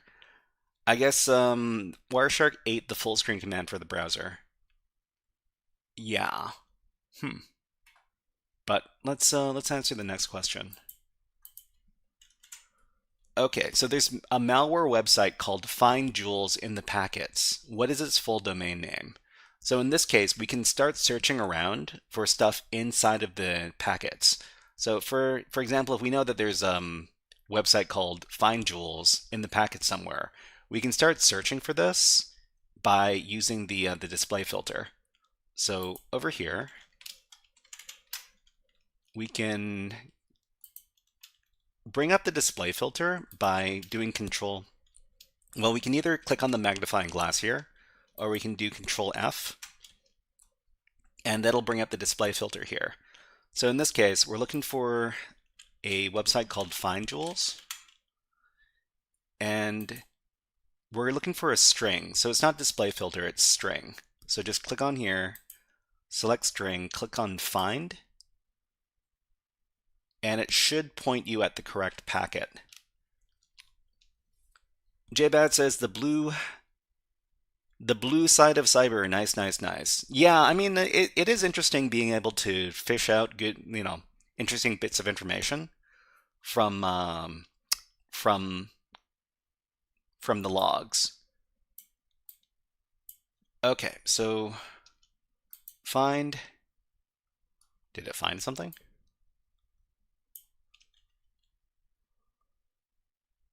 Okay, so it looks like we're looking at this packet right here.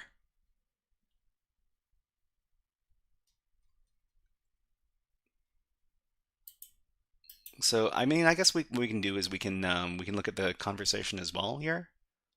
So let's see, follow. I think something changed inside the machine when I set the resolution to something else. So well, first off, I can try reloading the browser. I think you can try the Wireshark query frame matches find jewels. Oh, yeah, we can give that a try. Okay, so let's cancel this one over here. Oh, I misspelled find jewels too. I think that's the... Yeah. Everybody, you gotta remember to spell correctly, otherwise you don't get to hack. Okay, we found it. So we found a DNS entry over here for findjewels.com.au. And yeah, so let's see. So that's what we're going for. So findjewels.com.au. Dan Kyoko says, I remember doing the CTF, coming across multiple C2 servers and having to brute force like 16 different combinations. The CTF is not written too good. Yeah, I mean, the good thing about this particular challenge is that they give you a separate machine that you can have desktop access to without having to use your attack box. So that's nice for people who are on, what is it called? Free access over at TryHackMe. But let's do what Denkyako was recommending. So it's frame equals frame matches. Or wait, do we want to do it in the in this view or somewhere else? Let me know, Denkyako. Wireshark query frame matches Denkyako. So is it here or is it?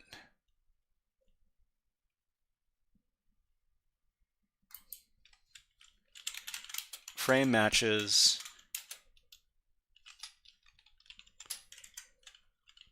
find jewels. Don't think we can apply that as a filter.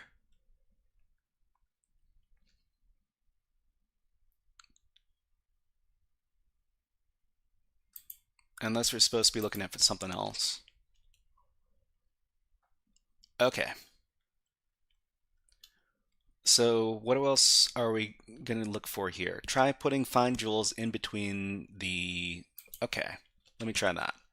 Frame matches.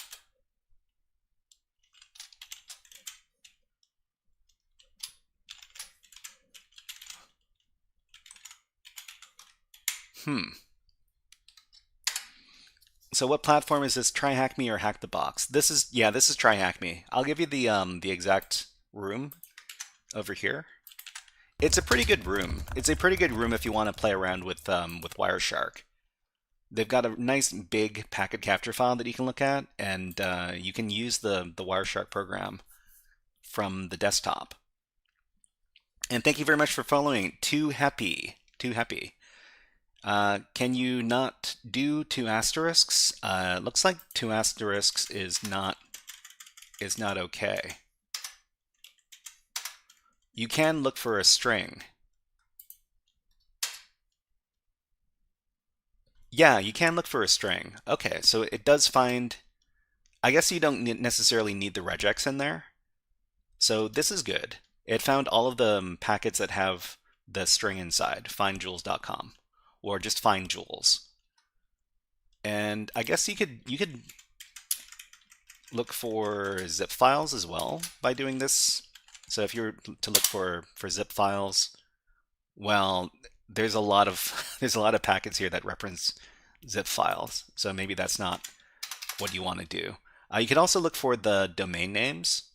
And so we know that there's a few different domains that were malicious domains that were being accessed. So attirenepal.com. So we can just look for the packets that mention this attirenepal.com domain. Let me close this. attirenepal.com. And yeah, we've only got 3 packets. Is this cell for THM? No, it's not cell for THM, but I guess it's kind of related because we're talking about compression false positive. Yeah, it's hard to look for zip stuff because zip is very common inside of these network packets. Are they not providing the PCAP file outside of the attacked VM? I don't think they are.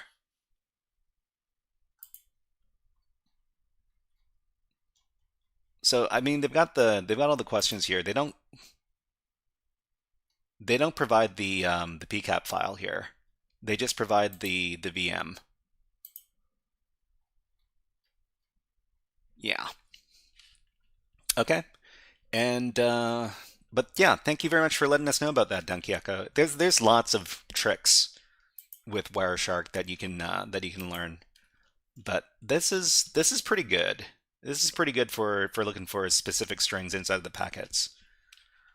Some of those CTFs are super duper fun. Yeah, it is very fun to grab the needle in the haystack because, when you got like thousands of packets and you're able to hone in on like, 1 or 2 little details, that is very, very cool. Okay, so what's the next question? That was the last question. All right. How much time do we have left?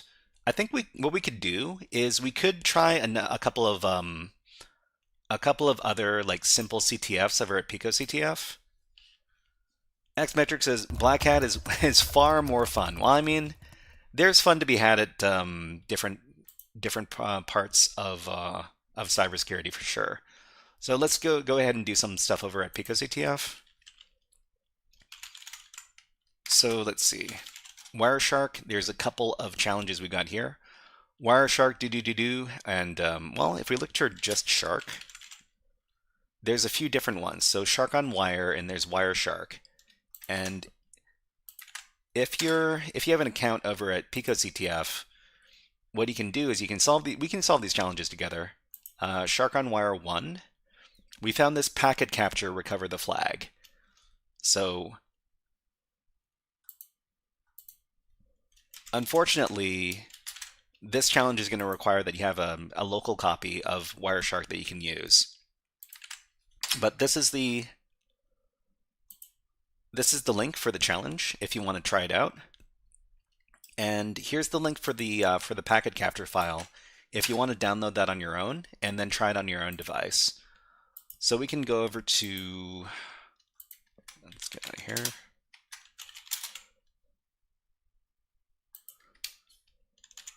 Hold on, everybody.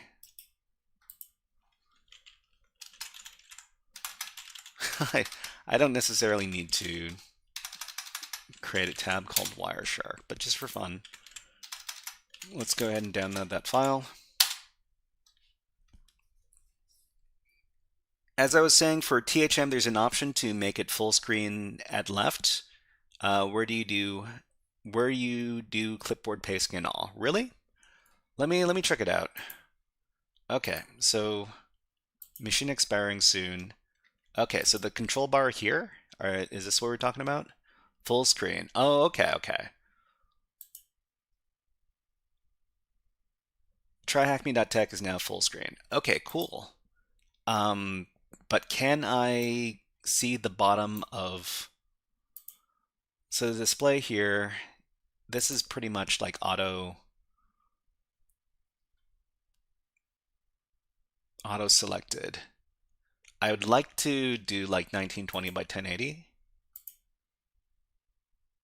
but it seems like that's a little bit too big for the display. What do you want to see exactly? We want to see the bottoms of the windows. So all the windows are cut off here. I'm looking for some information at the bottom of the window, but for some reason, even if I resize the windows, it doesn't let me. It doesn't let me see the. Oh, now we can see it. Now we can see it. Okay, so this is where you get the number of packets that are being, well, the total number of packets and the displayed number of packets. But we're not doing this stuff anymore. Anyways, let's finish one last CTF, and then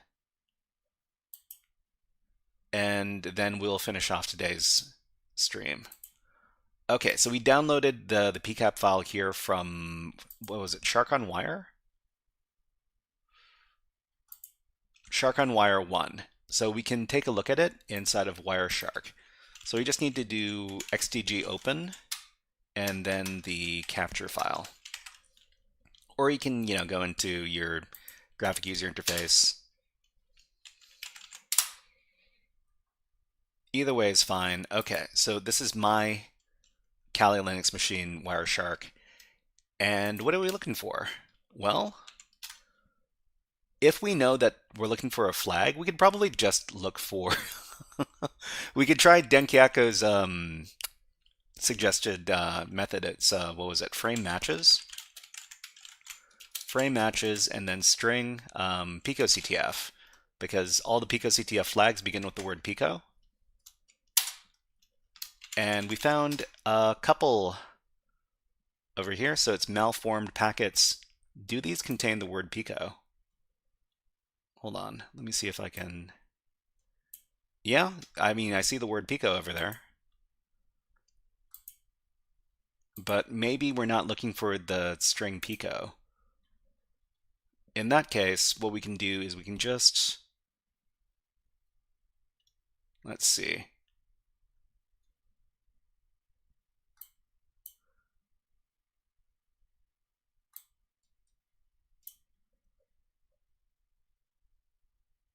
How do we reset this thing?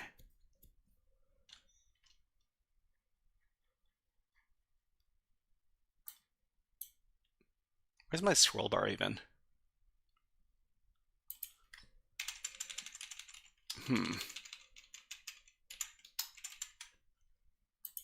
All this UDP stuff.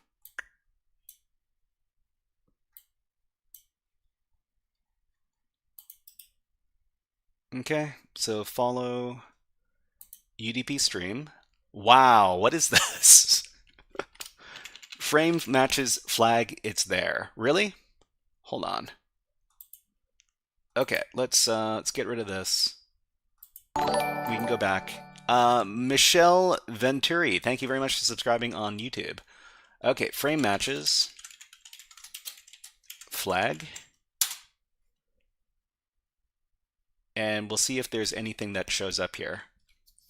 The scroll bar is there. I mean, I saw the scroll bar, but I was looking to grab something. Okay, we got protocol length destination. Nothing shows up here. Oh, here it is.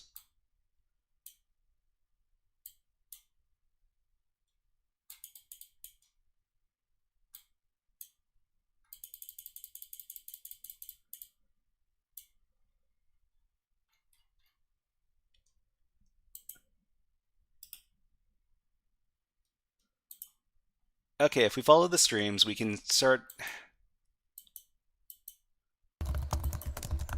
can start looking around. Thank you very much for following Gscape. Gscape. That's a that's a fun name. Okay, and we can take a look at what's going on in these conversations here. Maybe we can get some Pico, Pico, Pico. Ah, okay. That's strange. I would have thought that we would have been able to find this. So we got the flag over here. It was just hiding out.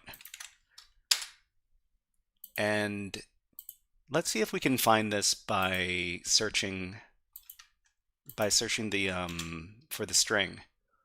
So display filter string, we're going to search for Pico. No packet contained the string in its info column. I mean, we're not looking for the info column.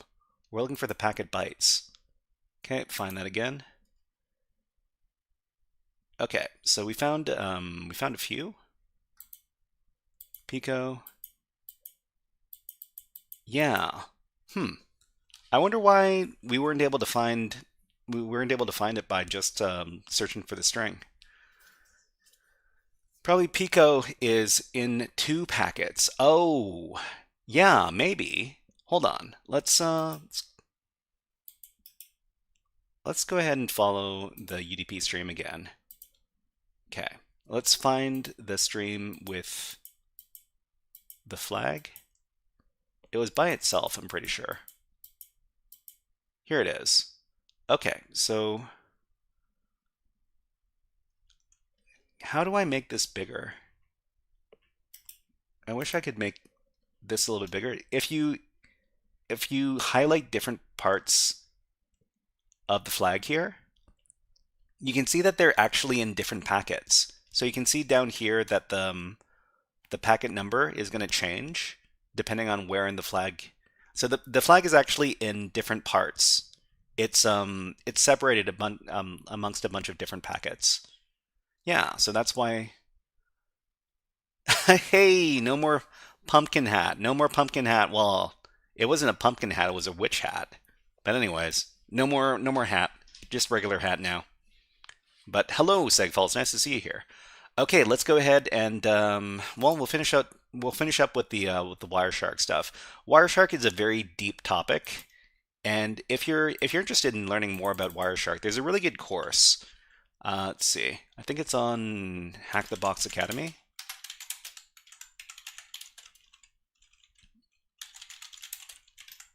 Actually, I wonder if I'm logged in or not. Academy, hackthebox.com. Xmetric says, wish Wireshark wasn't the de facto standard. I mean, de facto standard, yeah, there's pretty much only one one piece of software you're using. It's always going to be Wireshark. Hold on. I think I've got the GitHub course in my HackerFrogs repository. Just a second. Okay, in the education resources for digital forensics. Yeah, this one right here. Try hack me. No. Hack the box. Hack the Box Introduction to Network Traffic Analysis. Why don't I have the link for it here? That's weird. But yeah, this is the name of just the UI and the opinionated UX. Opinionated UX is no good. Okay. There's a CLI Wireshark as well. I've never used that one. Anyways, let's close out the workshop. So let's review the digital forensics concepts we learned in the workshop. Exporting files from Wireshark. So we can use the export objects option in Wireshark to look for files downloaded in the PCAP file, and most files are downloaded using the HTTP protocol. Isolating IP addresses. We can apply more than one display filter at once, and this is a good way to isolate traffic coming from specific IP addresses. Searching for strings in packet contents. So the search function in Wireshark can be very useful for searching for specific strings in packets. So we can search for, I don't know, the names of hosts or domains and stuff like that. And in the next digital forensics workshop, we'll learn about a new topic, digital disk image forensics with PicoCTF. So this is what most people think of when they think of digital when they think of digital forensics. They think about, going through old hard drives and stuff like that. And we're going to be learning how to do that with PicoCTF in the next session. So everybody, please look forward to that. All right, let's move on to the next topic. So topic 2 is done, and topic 3 is here, and topic 4 is on deck. Okay, so Denkyako says, I had to export a file from a TCP stream, which with Wireshark is very, very bad at doing. It took hours and didn't export it, while the CLI Wireshark exported the file within minutes. I guess you got to use the right tool for the right job. Yeah. All right, let's get rid of the try hack me stuff, because I don't want to have too many of these tabs on my browser. And what are we doing now? So the next thing we're going to do is we're going to be doing HackMyVM, right? So HackMyVM Hades. This is the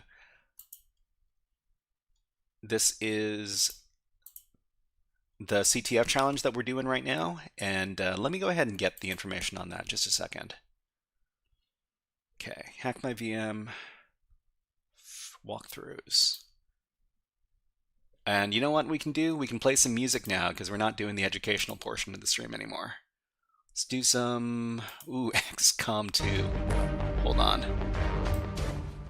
It's the most intense music for absolutely no reason whatsoever. But let's play some of this. Okay, so this is HackMyVM, HMV Labs, Hades, and what we're going to be doing today is we're going to be trying to write up a little script to solve this level over here. Okay, so everybody, this is the GitHub file we're looking at. We also have a username and password. So the Aura user, and this is the password. Music's a bit loud.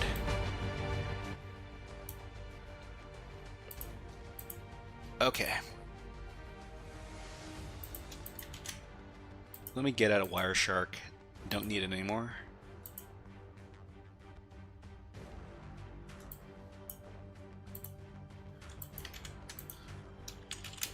Very intense music, true. Aura.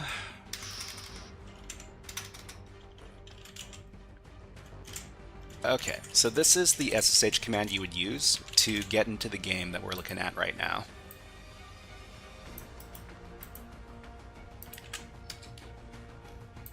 Okay, so we'll log in, and then we'll talk about the thing we're trying to solve in this case.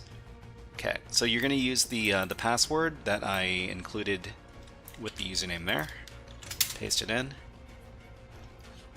And this is what we're looking at here. So we've got a mission.txt file that tells us what we're supposed to be doing inside of this level of the CTF game. So user Eagle has a very good memory for numbers. So I guess this is the name of the user we need to compromise in this level. And we are currently the Aura user. Okay, and we've got a numbers binary that we're dealing with. So if we just run numbers, it says enter one number. So enter one number, I don't know, 1, number okay, enter next number. 2, enter next number. 3, no, 4, no. Okay, so the binary is looking for a series of numbers, and if you enter the correct series of numbers, then it'll give you the password for the next level. And so we figured out how to do this by doing it manually, and that was a very painful process. I think there's somewhere in the neighborhood of like 10 numbers that you need to guess, and each time you guess incorrectly, you need to start over from the beginning.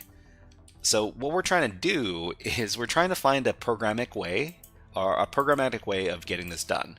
So in this case, we're taking a look at some sort of Python file, and this is something we need to learn. Well, this is something I want to teach myself how to do, because you're going to see this kind of stuff in CTF challenges all the time. There's some funky binary that you need to interact with, and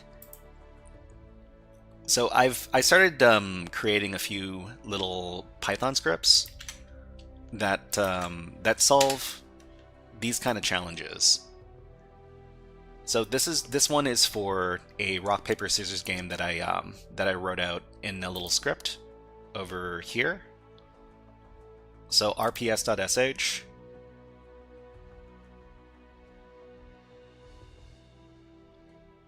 But we can adjust this. We can adjust the script that we use to solve the rock paper scissors game for this game.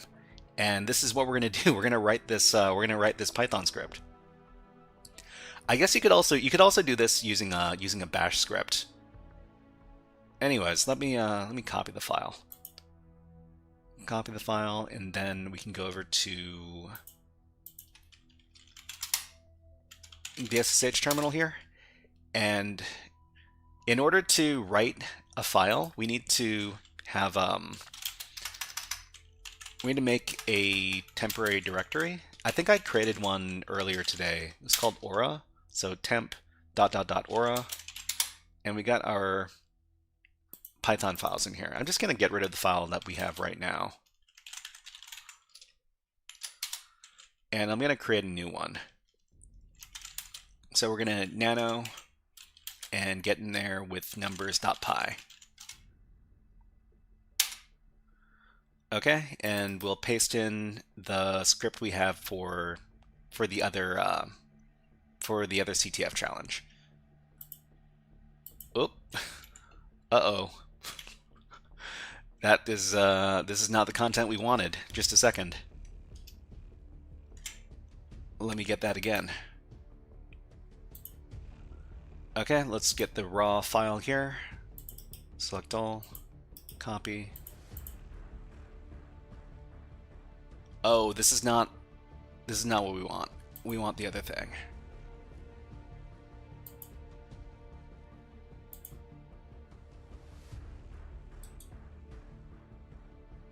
Just a second, everybody, got to do some searching around.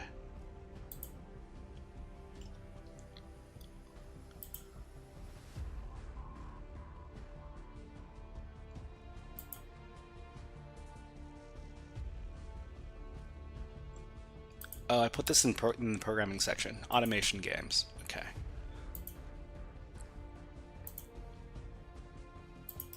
Okay. Select all this stuff. If you want to, yeah. So if you want to take a look at exactly the script that I'm looking at right now, this is it over here. Select all, copy that thing. Okay. So we're just going to take this script that we wrote for the rock, paper, scissors binary, and we're going to adjust it for this environment here. Okay, and we're going to do two different windows to work inside of, because we want one window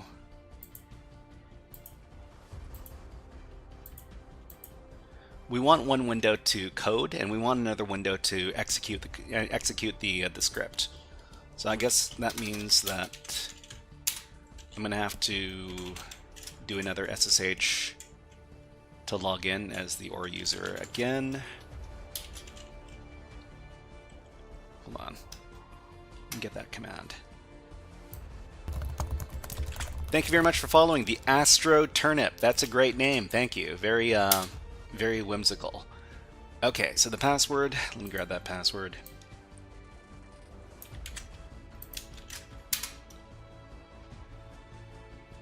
Okay, so we are now. Did I not? Okay, we're in.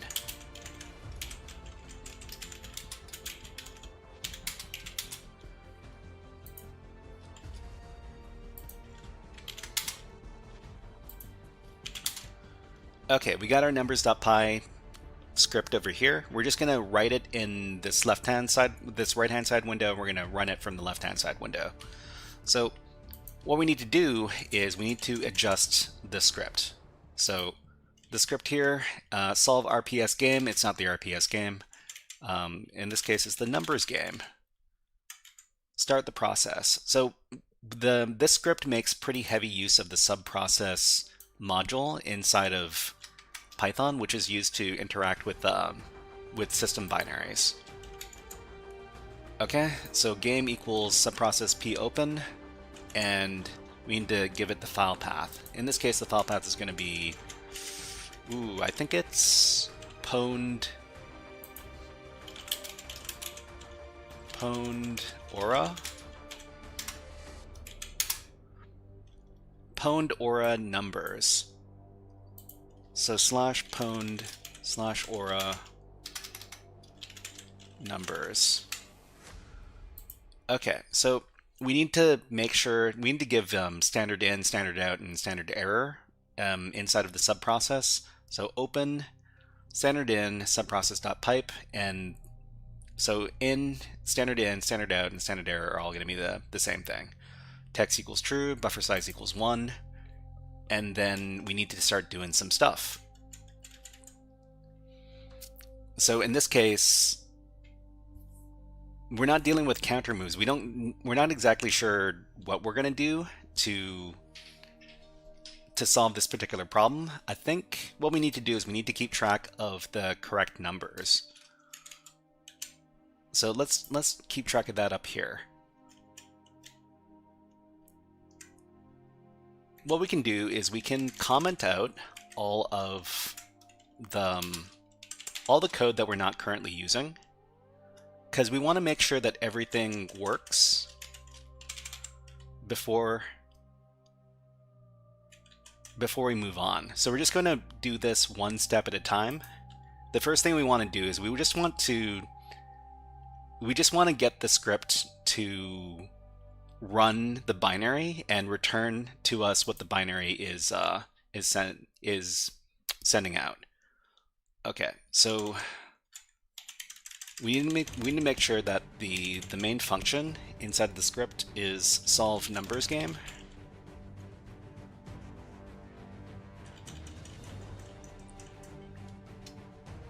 Solve numbers game, is that the correct one?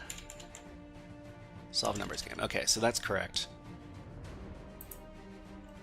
Oh, should probably set a time limit for this too.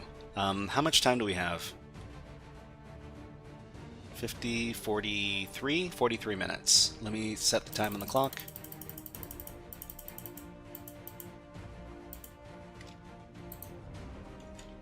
Okay, so the first thing we need to do is we need to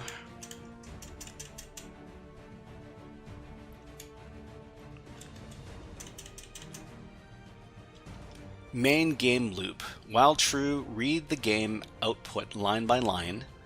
Line equals game dot standard out dot read line.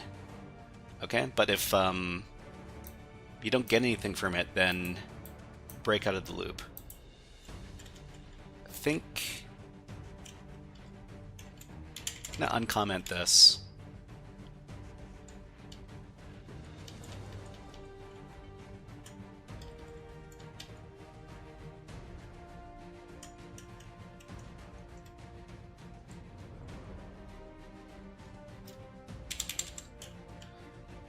So this is all we're going to do.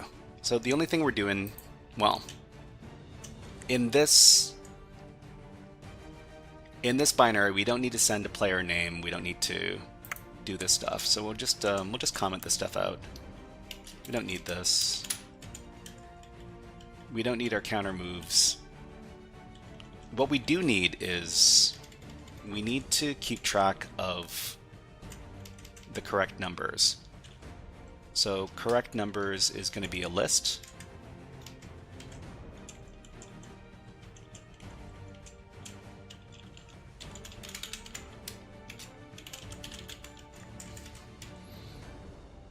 And it's going to start as, actually, does it need to be a list?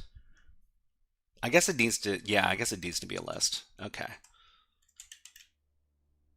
we can initialize it as an empty list, and we can just get rid of all the stuff here.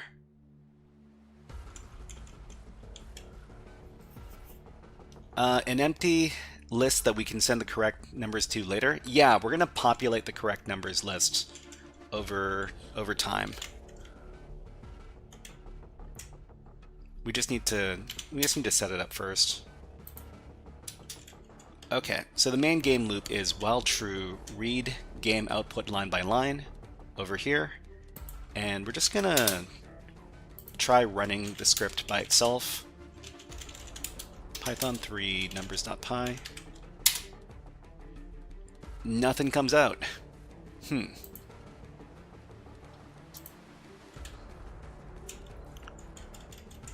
So this should be running.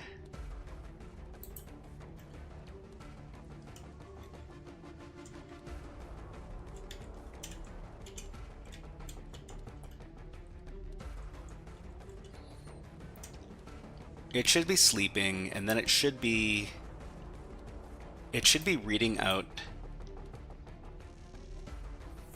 Looks like it's stuck in the while loop. It's expecting 4 numbers to be sent, right? What I want to do first is I want to get the initial output from the application. So the initial output from the application, pwned aura numbers, enter 1 number. I want to see this message.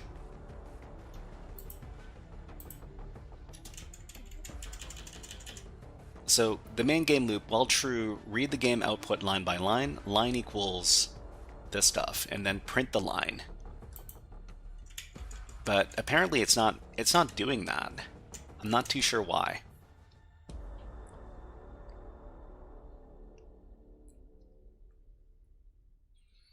Print line dot strip.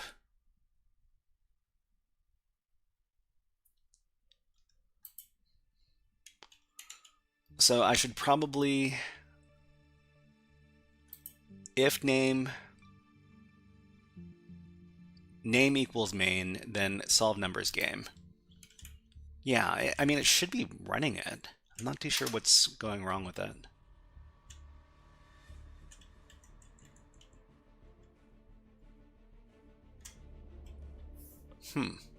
So game equals subprocess.popen this thing with all these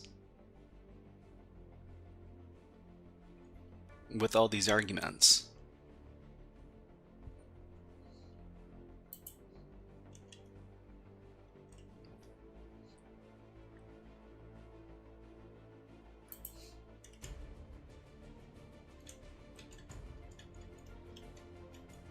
So wait for the game to start. Maybe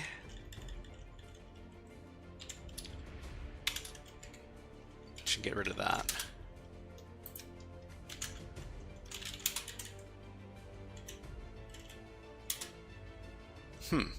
Nothing prints out.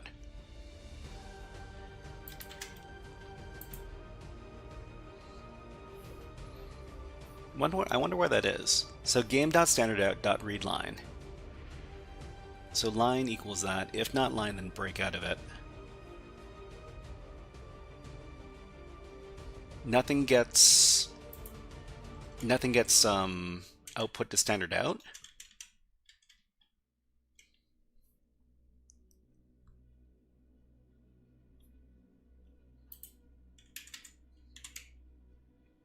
What if we just print?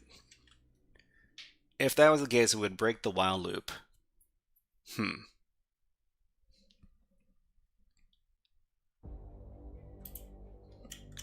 How about we just directly print this?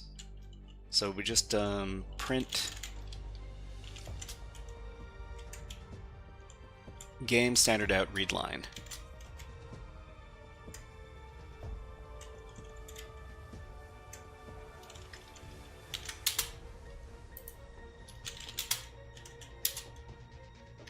Yeah, still doesn't produce anything.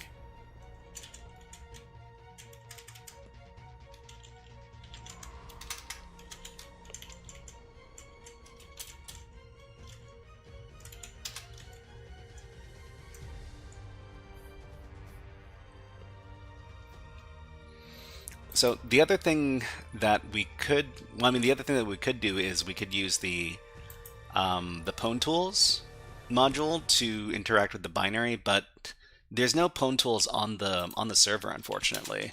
So we run Python 3 and we try to import the Pwn tools. There's no Pwn tools that's installed on here, so it's not an option.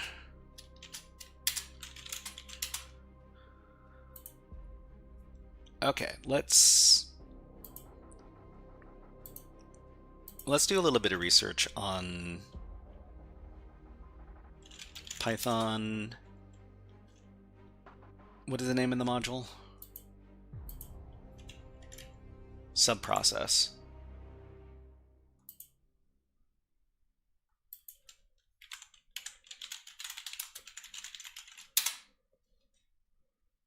Okay, so subprocess manual, wrapping programs with Python. Great. Can you try read instead of read line? Yeah, maybe that might be better.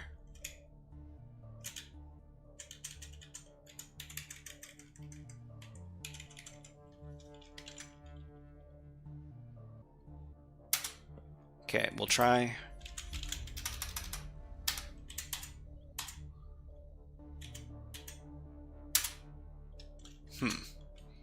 Still doesn't, hold on. Yeah, it still doesn't print out anything.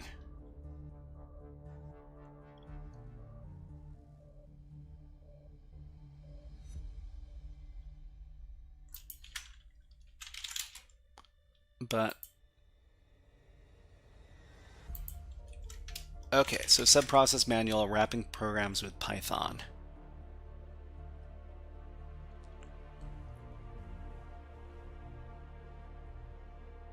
Communications with process, the standard I/O streams, the magic number generator. Okay, so I'll try giving this little snippet over to the AI. Maybe it can help me debug this thing. But before we do that, let me just get the version without the line numbers.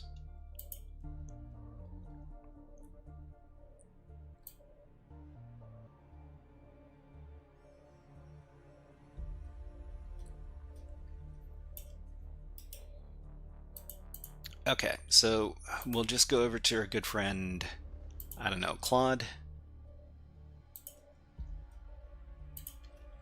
Okay, I am trying to run a binary and read its initial output with a Python script.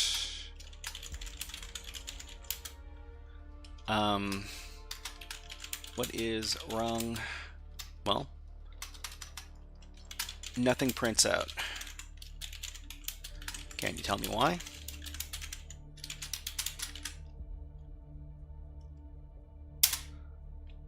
Okay, so we got ads running on Twitch right now. I'll run one on YouTube as well, and we will watch some birds and take a little water break.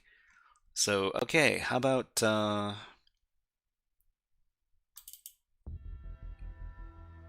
these birds? Okay, we'll be back in just about 60 seconds, but enjoy the birds and enjoy the music.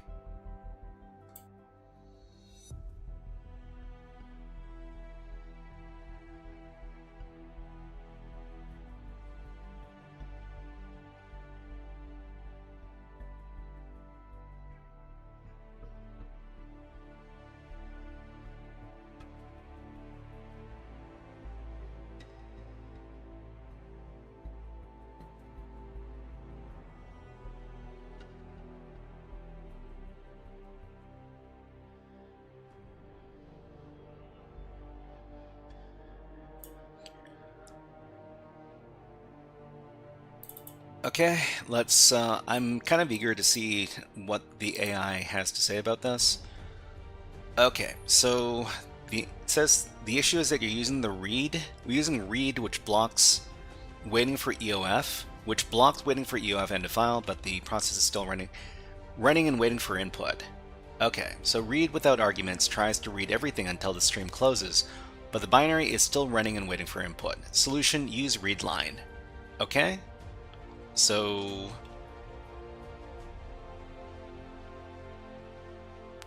check if the game is asking for input. If enter in line or question in line, then send response, something. So it's suggesting that we do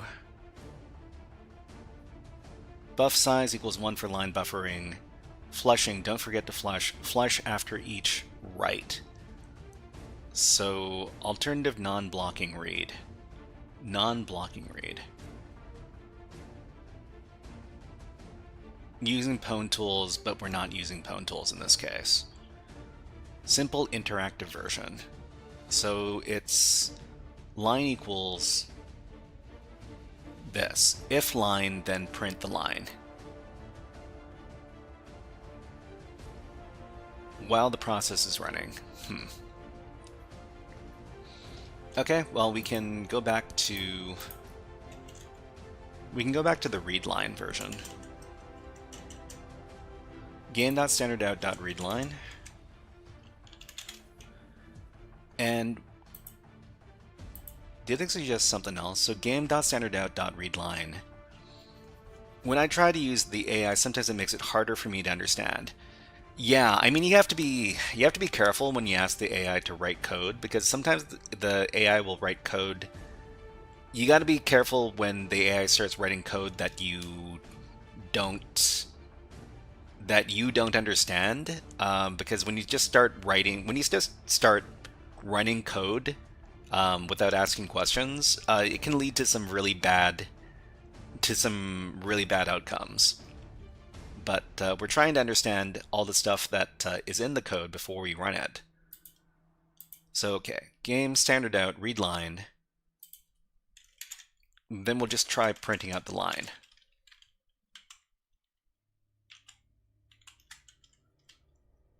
So just print the line.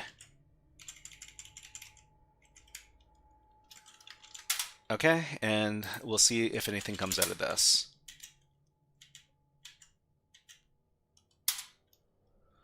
We still can't get the initial message from the binary. I just need to make sure that so pwned aura numbers, just got to make sure that this is the correct.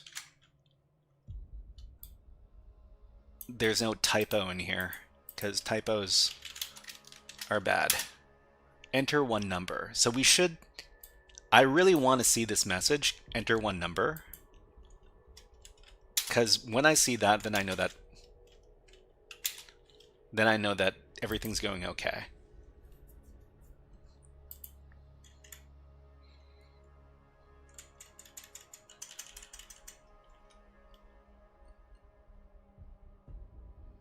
But the print instruction never goes off.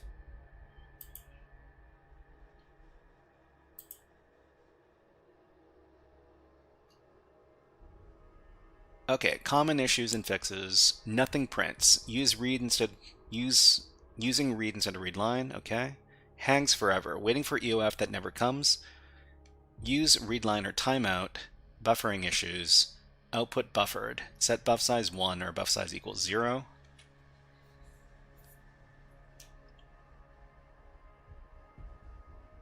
Reads one line at a time. Well, supposedly.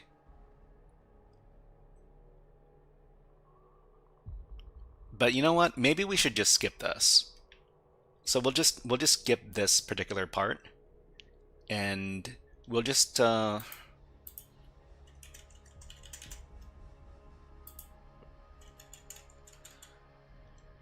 on to the next thing.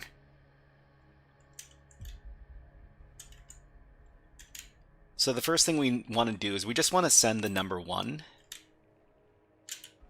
And how do we do that? So game standard in, write this, and then flush. So we can uncomment this. So game.standardin.write. And we'll just send the number 1 because we know that the binary wants us to send the number 1 first. So send the number 1, and then actually maybe we'll send the first thing in correct numbers. Actually, no, I don't want to do that yet. We'll wait until we've got something working first. Okay.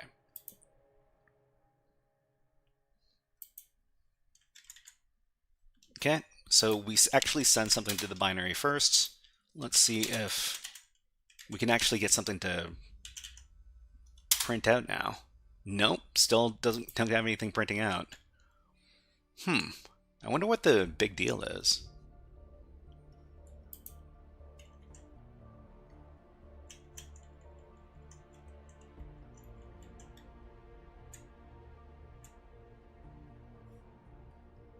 Start the process here. Then we send the first number.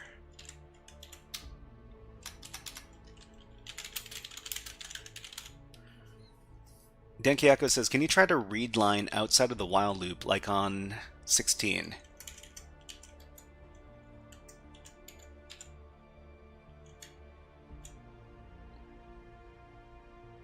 Okay, so, well, let's just get rid of the... Let's just get rid of the while true loop.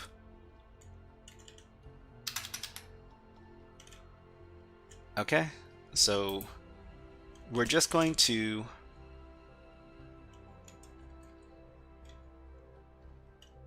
input this, then print out the response. It is line equals game.standardout.readline, and then print it out. Print line.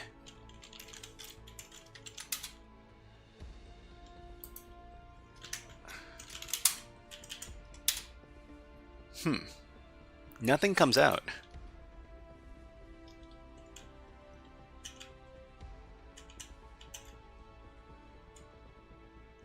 Oh, Denkiako, do you see the error? If you do, let me know. It hangs even though you don't have a while loop. Yeah, so there's no while loop here. If name equals main, solve numbers game. So run the function.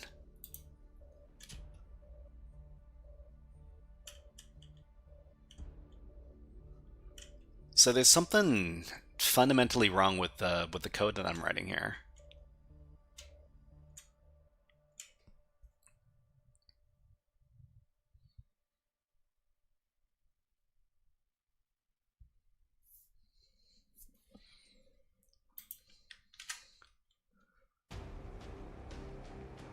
So it says something about frozen codecs. File frozen codecs in decode.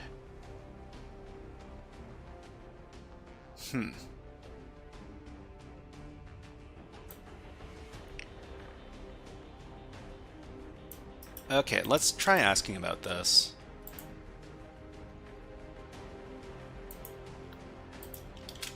What is this error?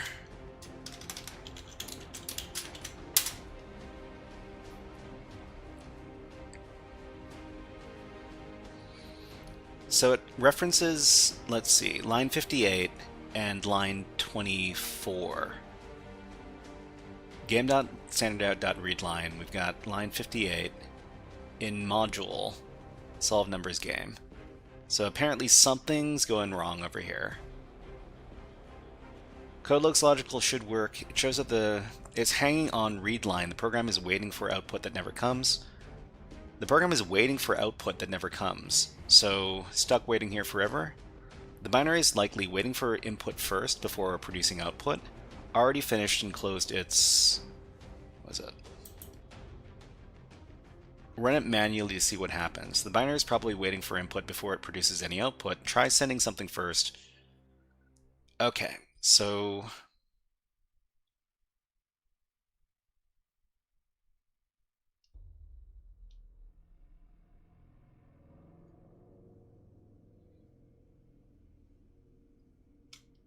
So here it sets the buff size to 0. Maybe, I don't know.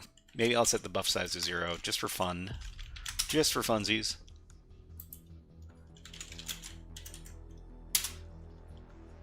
Still doesn't print anything.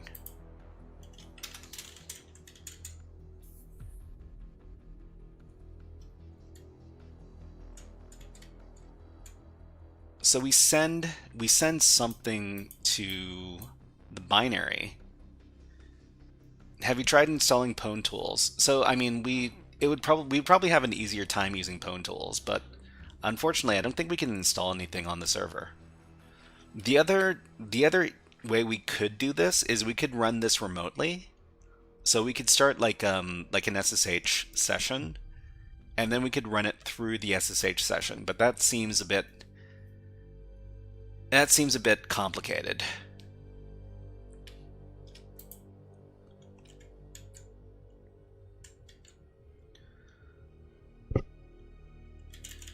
We could wait for we could do a little sleep before we send the first number here. And yeah, so we can do a little time.sleep for 2 seconds, and then we can send the number 1 and then see if we get any results after that. So it's a little adjustment, still nothing.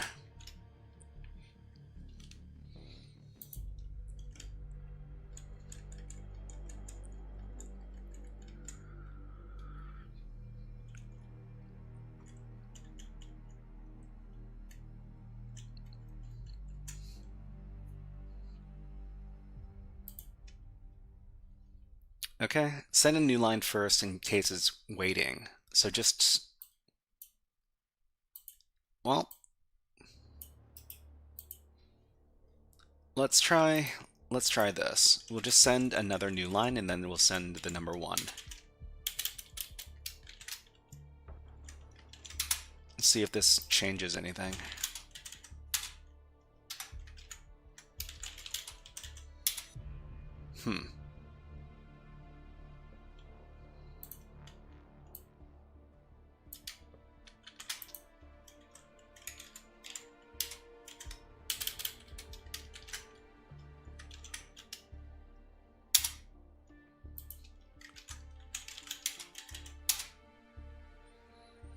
Yeah, why can't we get this thing to output anything?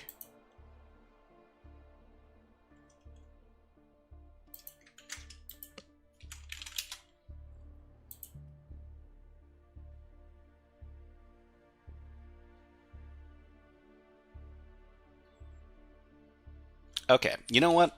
I'm just gonna do a little sanity check. I'll ask the AI to write its own script. Write a script that follows our format and uses, what is it called? The subprocess module.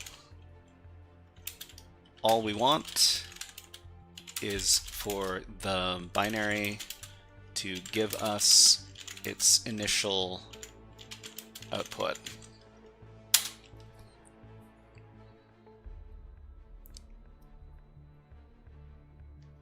I just want to know that we can use Python to get something from this binary. It'll do its thing. It will,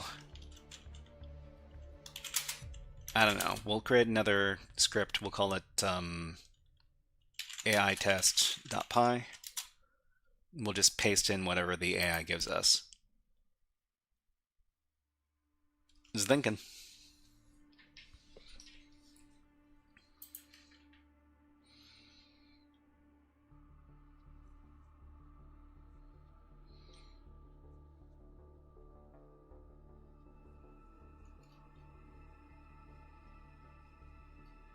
Okay, did it come up with something?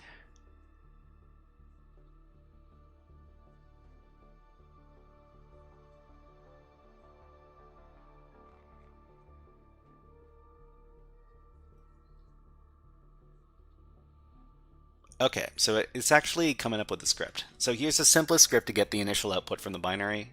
Sure. What is this select module? Anyway, let's copy this. We'll just paste it in. Okay. And then we'll run the script.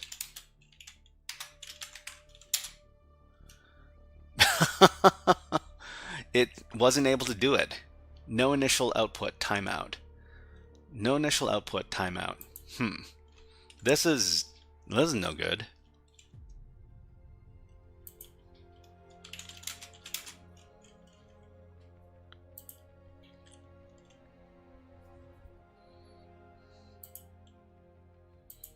So, okay, here's the thing. If I was able to actually read the file, what was it? I think it's called, let's see, pwned aura numbers. Then I would be able to copy it over to, I'd be able to copy it over, make a local copy, and then run like pwn tools against it. Henry, hello, nice to see you here. We're just trying to solve a little problem. We're trying to write a script that auto solves a fun binary that is not cooperating with us.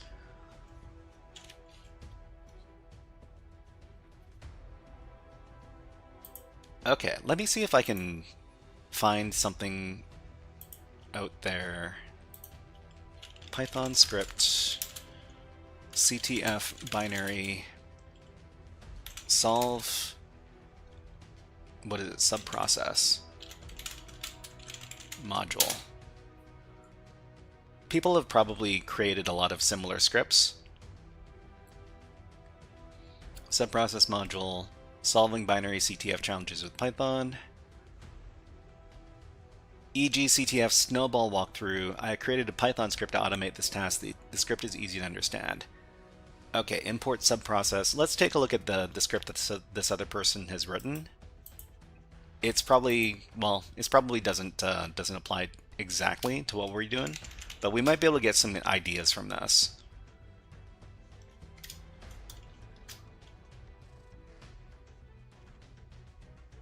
Okay, where is the Python portion?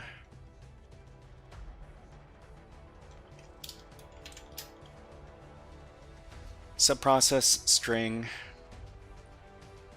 popen equals subprocess dot popen bin path ASCII low standard out equals subprocess dot pipe output equals popen dot standard out dot read.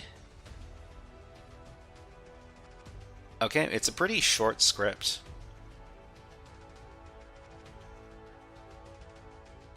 Subprocess.popen, I think we're doing this stuff the same way.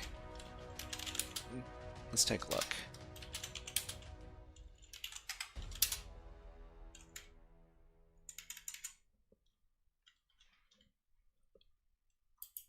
Okay, so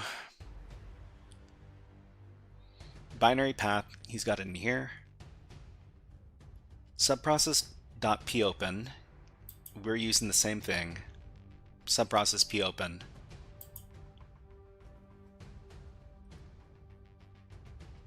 Bin path ASCII low standard out equals subprocess.pipe. In our case, we're using the same thing. Standard in, standard out, and standard error are all using subprocess.pipe. Okay, output equals popen.standardout.read. So we're using pretty much the same thing. We're using .standardout.read.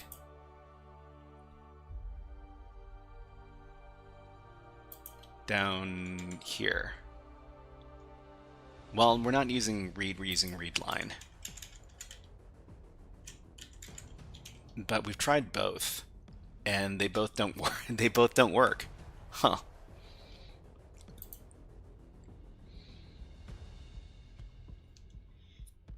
Okay, so output equals this thing. If the flag is in the output, then print it out. Output dot strip. There has to be something about the way this particular binary is running, which causes our script to utterly fail. Try deleting text equals true and buffer equals 1. Well, I mean, I'll try anything at this point, sure.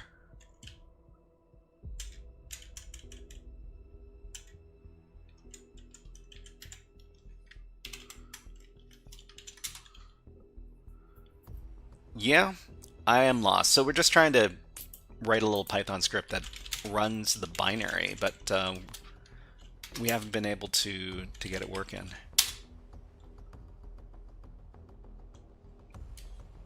Okay, let's see. A bytes-like object is required, not string. What are we dealing with here?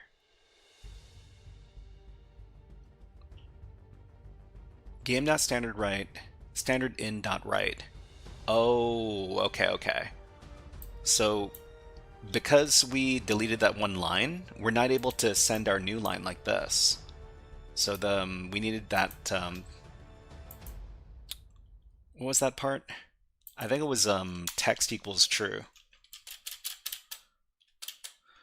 Oh, I suppose we could just send bytes as well. We can send both of these as bytes.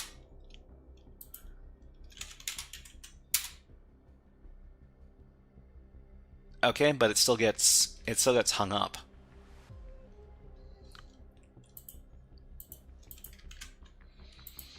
Dang. Dang. Okay. So if it's not read line and it's just read, does it really change anything? No, still.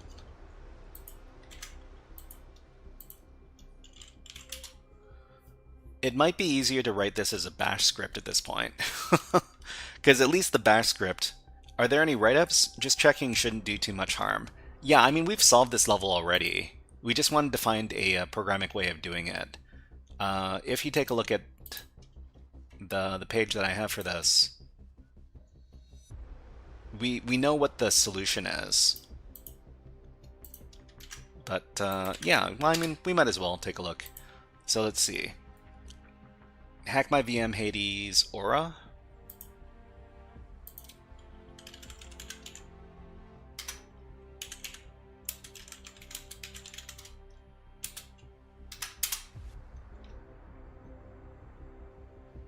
Okay, let's see if we can find. Hey, it's my YouTube channel. Okay, so target machines write up Hades 20 to 30. This is somebody's blog.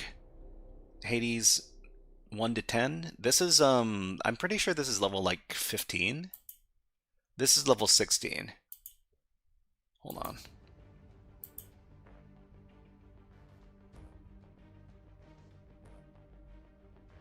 Okay, so I guess we can take a look at a write-up. This is for Hades 21 to 30, but I'm pretty sure we can find Hades 11 to 20. So where is...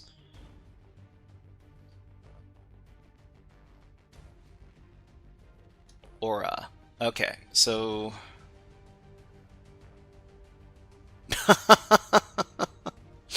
This person doesn't...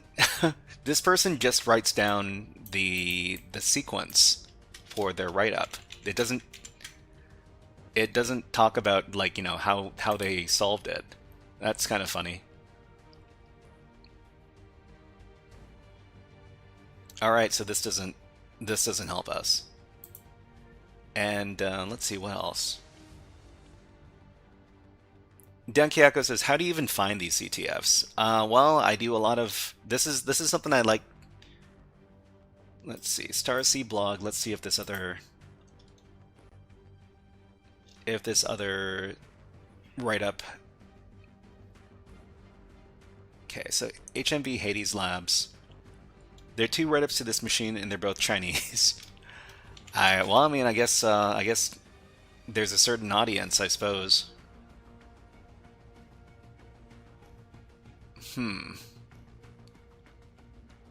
This is only from like last year too. Let me see if I can look up the Aura user. Aura. Okay, wasn't able to find anything. I guess this person didn't complete the level then.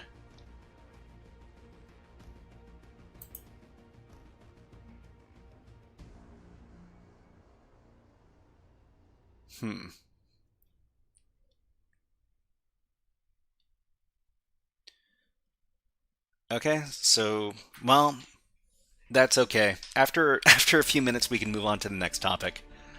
But it's kind of disappointing. I wish I would have been able to at least make some sort of progress, because I wanted to come up with a script to do this.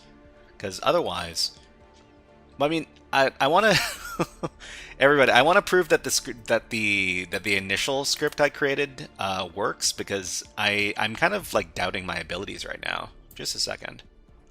So this was for, let's see, after school programming, and this is an automation game.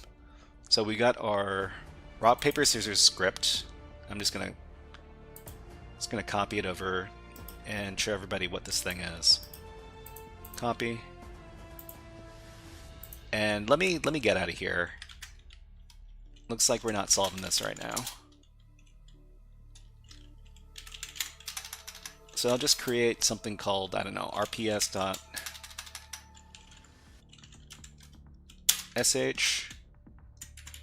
Okay. And the other script we're using is the solver script.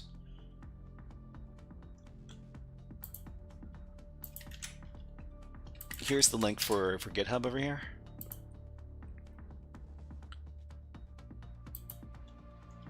So this is the Python script.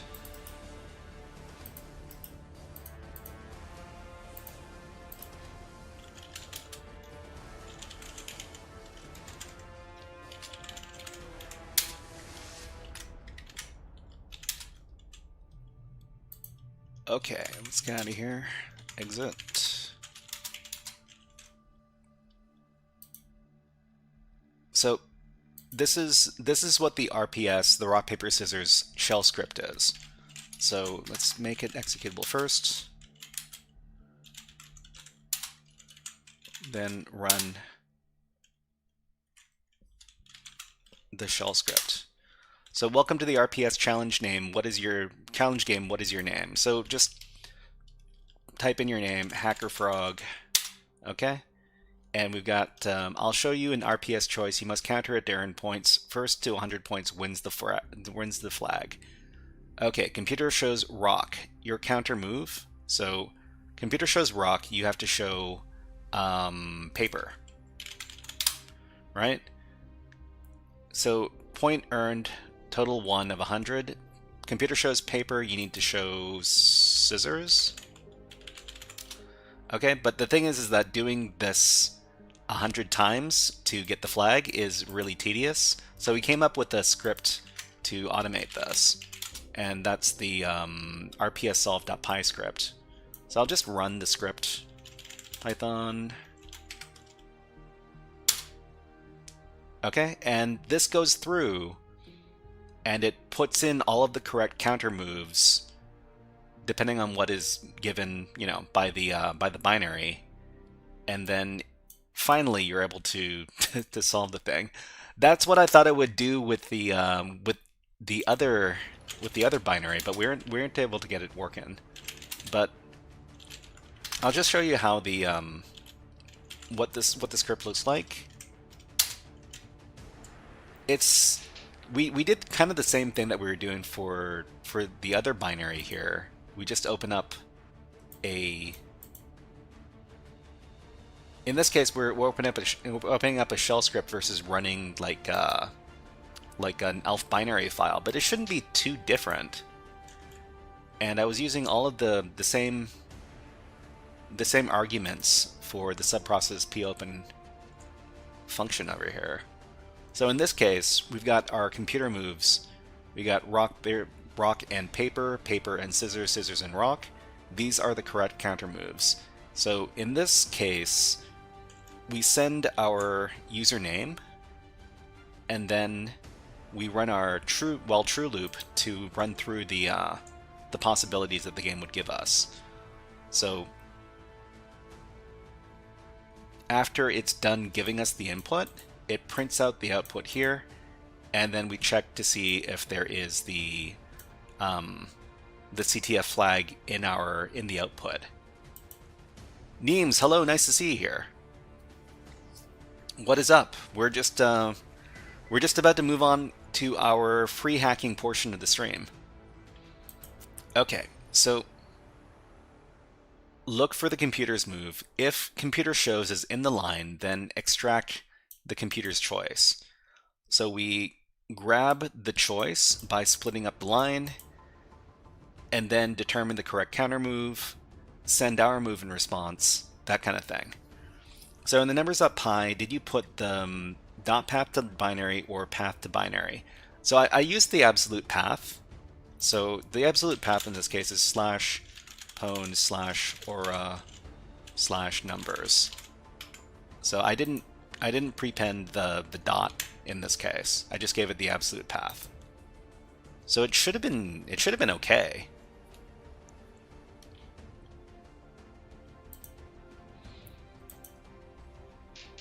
But yeah, I'm not too sure. Usually to execute a binary, you'd put a dot before, right? No, you don't need to. In order to execute a binary, you can use the absolute path, or you can give it a relative path. Either way is going to work. But it's okay. I guess I'm going to take the L on this, because I wasn't able to get it done.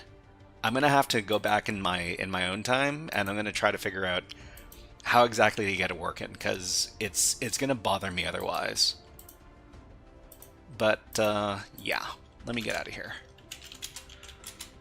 All right, so previously, well, let me switch up the topic. So we're done with this topic. Topic 3 is done. Topic 4 is here. Okay, so we're going to be doing Standoff365. Standoff365 is a Russian CTF platform, which is totally free. Well, it's not totally free, but there's a lot of free stuff on here. And if you feel a little bit weird about using a Russian CTF platform, I guess you don't need to use it if you don't want to. But there's a lot of free stuff here, and it was recommended to me by Hack the planet! Hack the planet! Shut up and get it! Sozo, hello, nice to see you here. Hack the planet. Hack the planet. This platform was recommended to me by one of the members of the DEF CON CTF team that won the competition. So she's a member of the Maple Bacon team. Let's see if I can pull this up. Maple Bacon CTF team.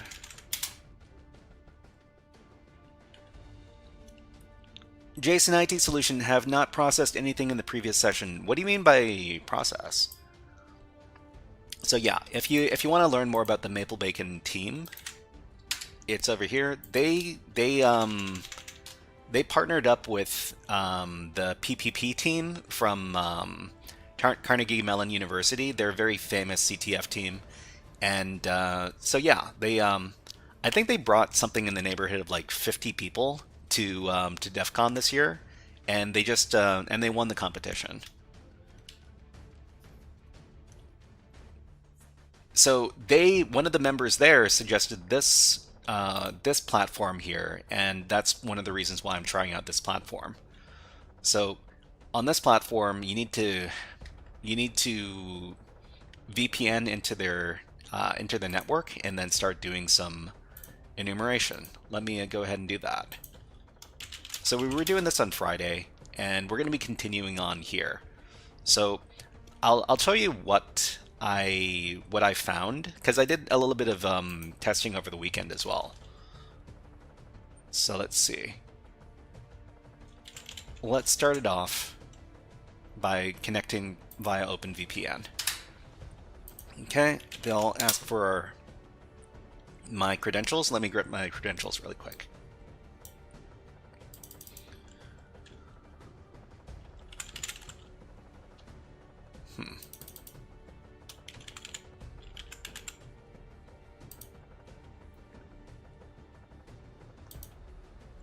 Okay, so my username is the Shy Hat, and my password is this. Okay, so I'm connected to their VPN network, and let me show you what's going on here. So this is the bootcamp for this particular CTF platform, and it's a virtual infrastructure with realistic replicas of systems and software from various industries where cybersecurity specialists can train 24/7. Well, that's very convenient for us because we are interested in learning about cybersecurity. And they gave us a range, or a network range, over here. So the outer perimeter, they gave us this network range. This is CIDR notation. Let's see if I can...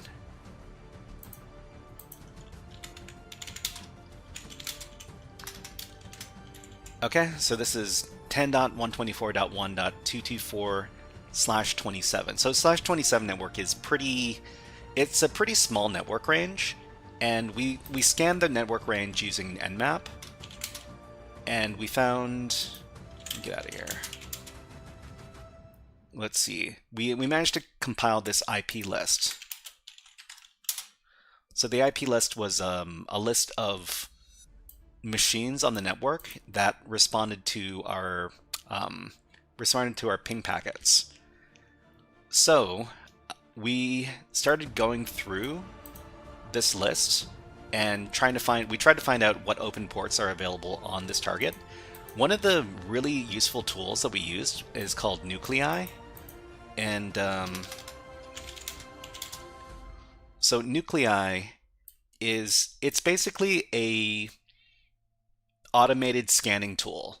So we gave Nuclei the IP list over here, and it was actually able to get some really good information. So if let me take a look. Let me pull it up for you. Nuclei net first.txt. So it was able to give us all sorts of information about the different servers. Let me scroll up to the top. Okay. So the tool ran. It gave us a bunch of CVEs that some of the servers might be vulnerable to. And in this case, we're able to, well, I mean, I was able to follow up on a few of these. Well, okay. I haven't followed up on these yet, but I fully intend to. So all of the stuff that Nuclei was able to pick out from the different IPs, I put them in my my notes file. So when you're dealing with this many targets, it's can be a little bit overwhelming. You're not tunneling in on any one machine because you've got all sorts of scans running on different targets at different times. So it told us that there were 2 different machines with robots.txt files, and let's see, we've got our network notes. Let me pull it up.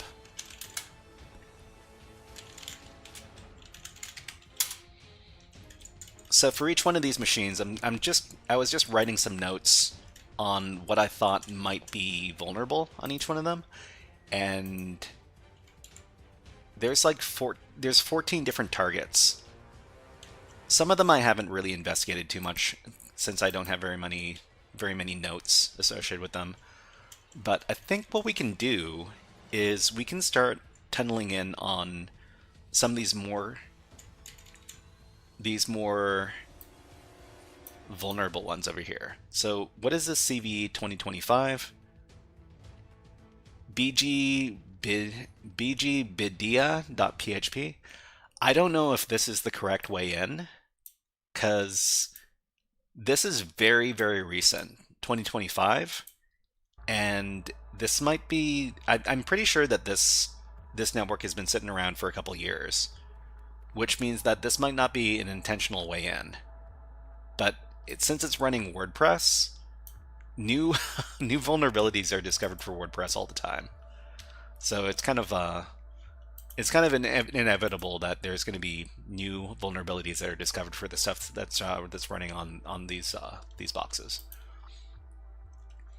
Okay, so what should we investigate next?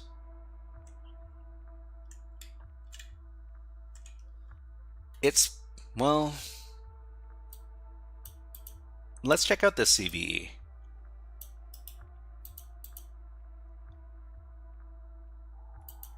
Where was I? This one over here, yeah. So medium level vulnerabilities, high level vulnerabilities. Actually, wait. Maybe I should investigate this one first. So this one is for the 232 host. Where is that? The 232 host is here. Okay. So they mentioned CGI bin, and CGI bin means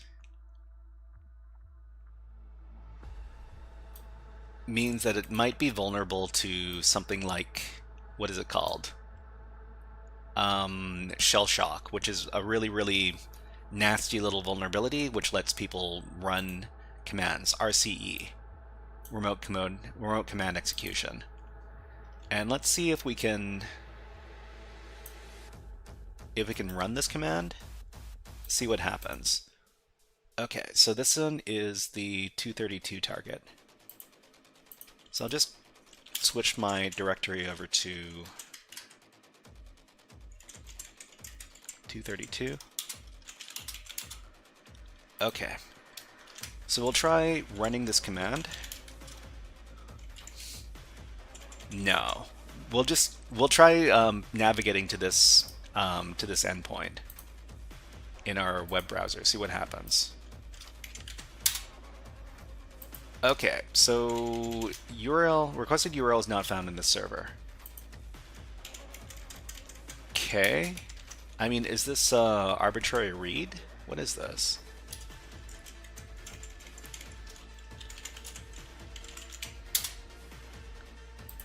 Because it seems like it stripped out everything. So it could be that this server's not vulnerable at all. The IP itself resolves to like a default page. And if we take a look at the default page contents, there's nothing really here. Well, there's not usually anything here, but in these kind of CTF environments, there could be interesting things in the comments. In this case, it doesn't look like it. Okay. So we also did some GoBuster scans to try to figure out if there were any 232. What is on 232? Ah, right. This was the nuclear power testing function. This was on port 8080. Okay. So the regular GoBuster results didn't find anything. And we were looking for PHP and JS and TXT and all that other good stuff. The one for port 8080, I don't think we were able to find anything there either. Yeah. Firmware. There was a huh. That's funny. Let's try that endpoint. So this is port 8080.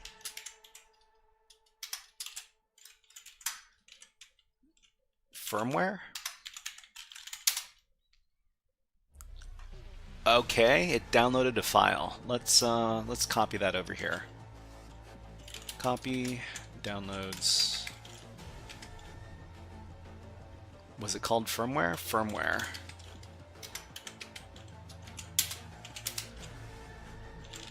What kind of file is this? This is a binary. There's just a binary that we downloaded from the server? That's funny. So we don't necessarily want to run this on our box here. It's a pretty big file. Okay, let's run some strings on it. Okay, so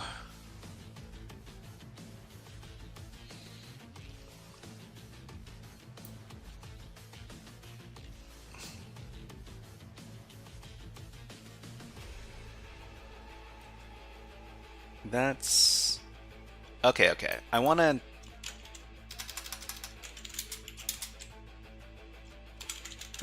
I want to run strings again. We'll get stuff that's at least 8 characters long, and we're going to pipe it into less so that we can slowly go through this thing.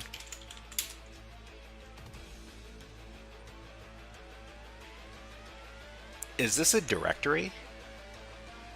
This could be a directory on the web server. So I'm just going to copy this. We'll try this out a little bit later. So we see a lot of fun strings.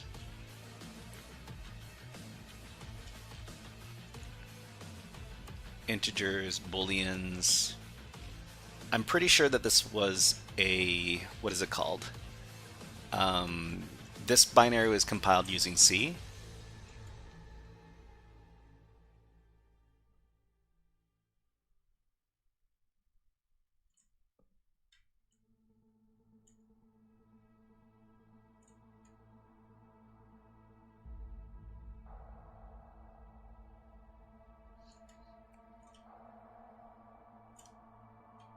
So what I'm looking for here is I'm looking for any usernames or passwords.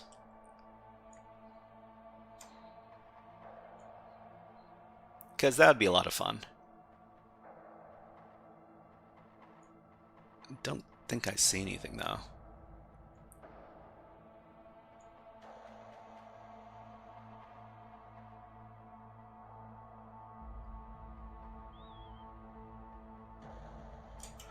You know what we could do? We could run strings and then we could grep for something. We could grep for username. We could grep for password. Nope.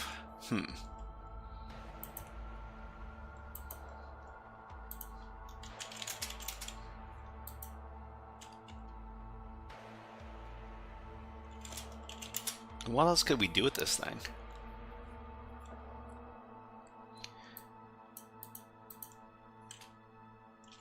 I don't want to start running this thing on our box because it could you know, it could lead to some bad stuff happening.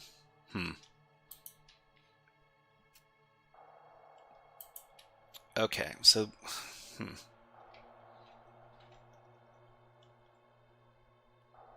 the scanner told us that there was reference to this vulnerability, but I know what this vulnerability is, so we might as well look it up.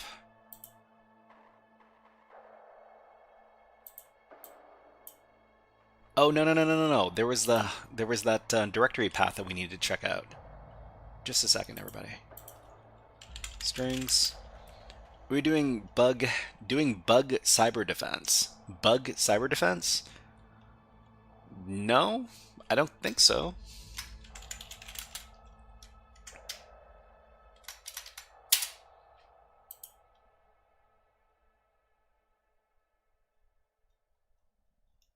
I think we saw something that was like a really long potential file path or directory path. Where is it?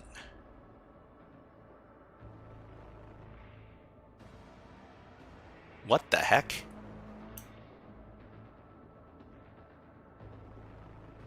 There's like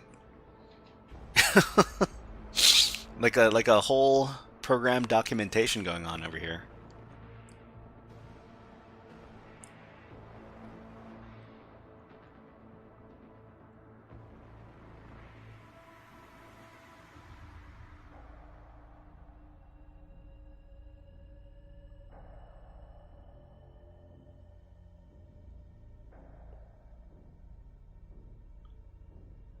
Okay, I think it was near the top of the output over here. There it is.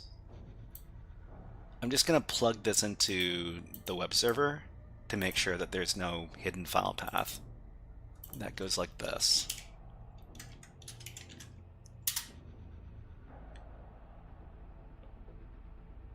Well, I mean, this happens if you just navigate to any page. So this is not a hidden file path. Okay, nuclear power plant capacity for legal entities specify the required amount of megawatts. So, test. And I think it eventually gets back to us.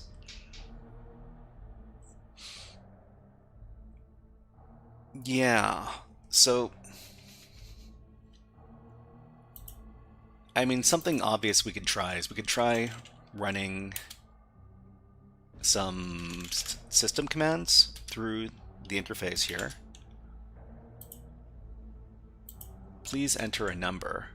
Oh, didn't we enter a number? We did enter a number. The other thing we can do is we can start looking at these requests through Burp Suite and seeing if we could start messing around with the information. Okay. Oh, you know what I forgot to do? I forgot to set my timer. So we'll do this for about 2 hours and see where we are after that. Set it for 120 minutes. Just a second.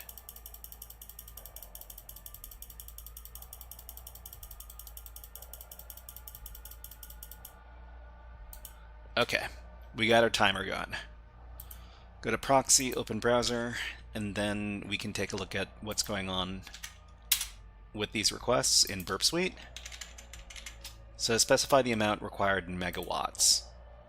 Megawatts, okay, so we'll just do one test, and then we'll see what comes back. Alexander Chin Len, hello, nice to see you here. Nuclei seems way overkill for simple labs like this. Usually a way to rabbit hole yourself. I mean, I don't have too much experience with nuclei, but nuclei was very good at giving us a lot of output for the network. So that there's this particular network range is what we need to scan, and there's like 14 different servers in the network range, and it was a pretty good way to look for like low-hanging fruit vulnerabilities. That's why I decided to use nuclei. I'm honestly, I don't have a lot of experience using nuclei, but if you have more experience using nuclei, let us know.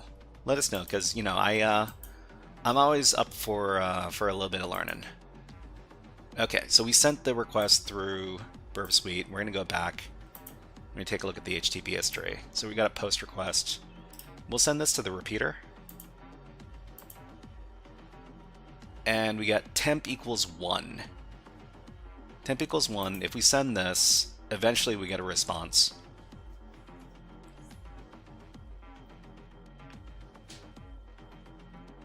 So, I mean, if you think that nuclei seems like overkill for simple labs like this, what would you say is a good target for nuclei then? Okay, so we got the response. Simulation of possibility something something. Let's start mangling, let's start manipulating the request.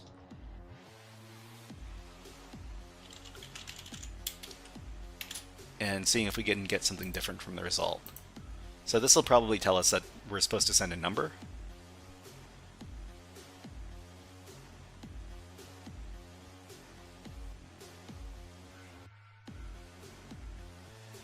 Huh. So it sent back the response. Can we give it nothing?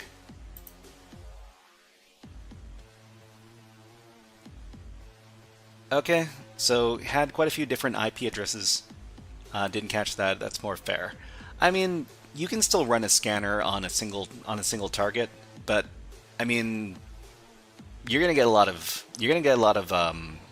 noise. I understand. Okay, let's try sending this.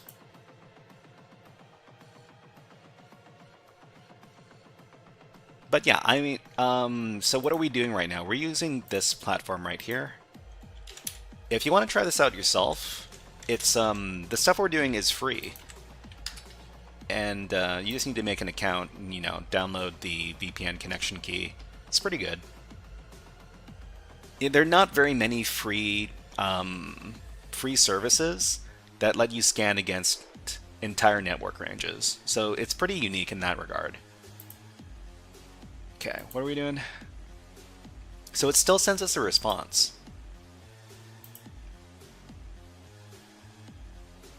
But it doesn't... Okay, simulation identifier, it gives us this number. It doesn't look like we can inject anything in here. I mean, if we just give like a system command, I'm pretty sure it's not going to do anything, but we can try it out.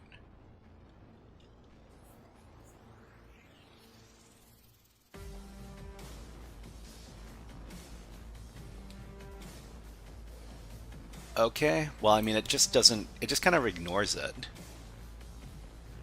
So it just interprets this as 0.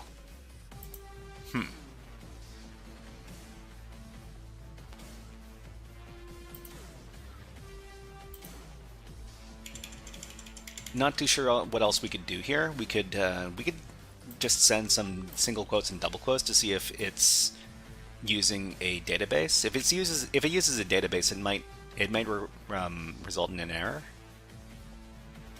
Yeah, but let's send the double quote.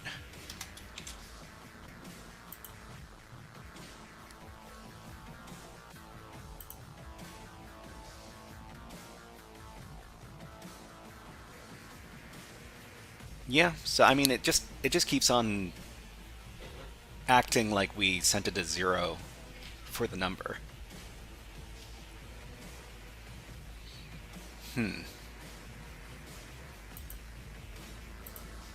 Okay, so what? I mean, the other thing is, what happens if we send it a really, really big number? Does it break? Must be less than or equal to 100. Less than or equal to 100 on the web page, yeah, but if we're sending it through Burp Suite, we can probably send as big a number as we want. So just try sending that.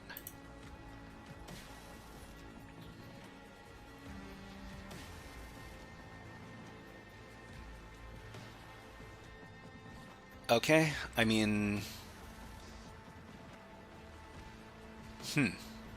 Okay, we've got ads running on Twitch, so we'll run them on YouTube as well. And let's go ahead and put on the birds, because I love my birds, and this is what they look like. Okay, we'll be back in about 60 seconds. I just need to get a little sip of water.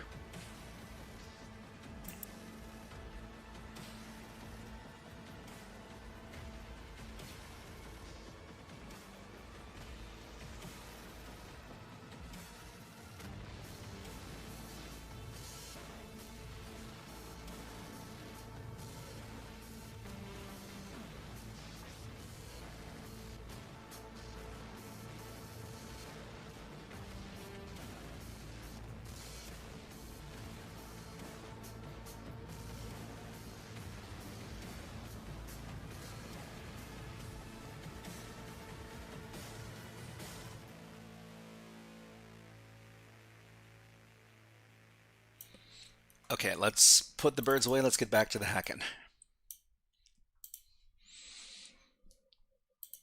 Okay, so I think we'll leave this host alone for right now. Not exactly sure how else we could do some...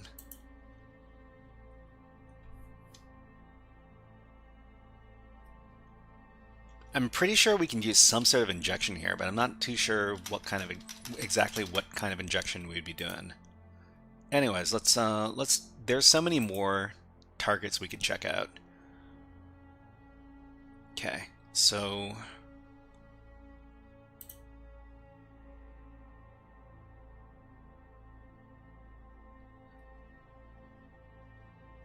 So this other target here, oh, this one, yeah, right. There was a terminal shell service that we found.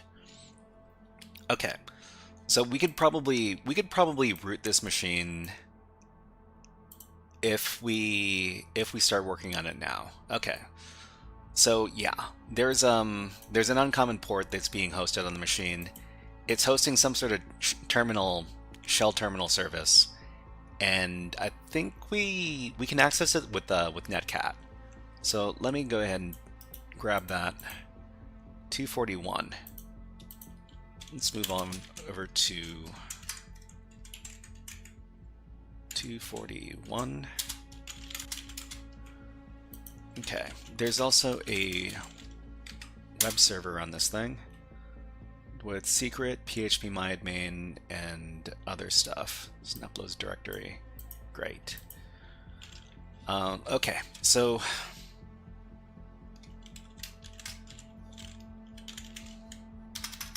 let's do netcat, and it's elite.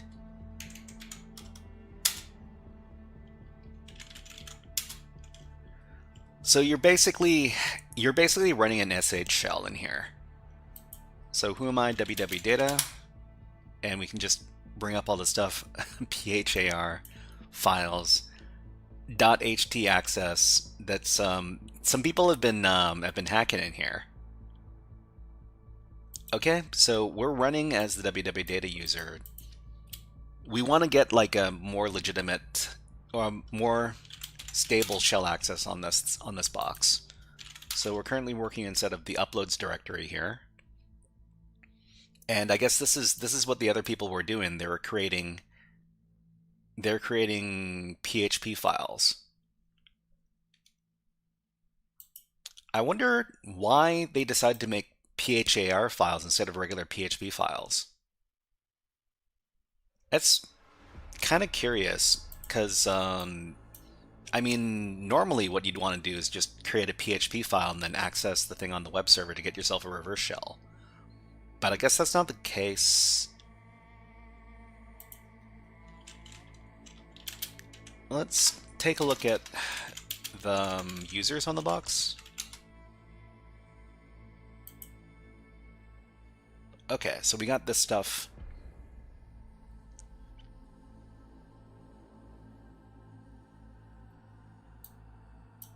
There's a CM user. Okay. Let's take a look at the home directory. Whoops. So the home directory, there's a bunch of different users here. So there's PT audit, ptop, ptops, what was it? PT pseudo user. And there's a waiter user and there's an RCE flag user. I wonder how many of these are legitimate.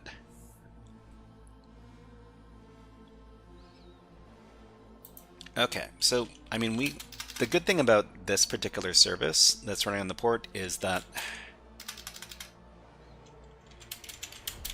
we can basically do all of our enumeration from here, VX agent. So I wonder what VX agent is. VX agent. Let's see. Bin data, events, cache, logs, modules. This might be a way to do privilege escalation depending on what the version of the service is. So let's try reading some of these files. So let's see, opt, VX agent. What challenge is this? This is this challenge over here. You'll need an account over at the Standoff365 website, but it's a whole network full of machines to hack.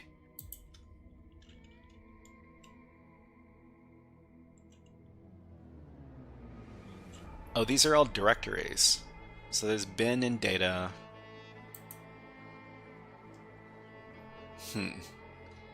Except for the service.env.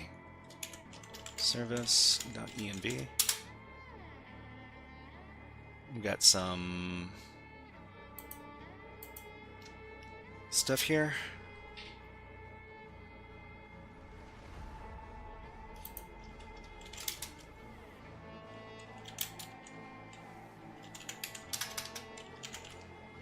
What about the temp directory? We got some people running tmux.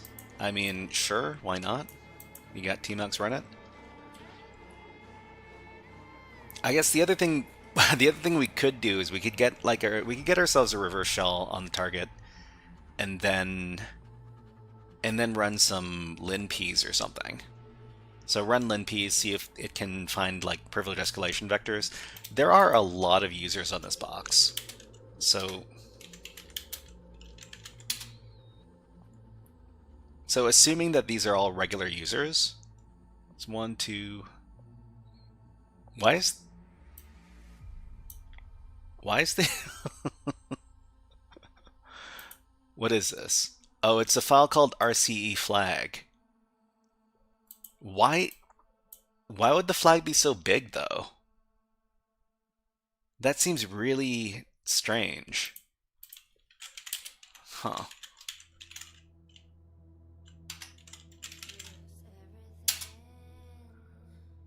This is a binary. It's a whole binary. Oh, I guess you run the binary and then you get the flag. Alright.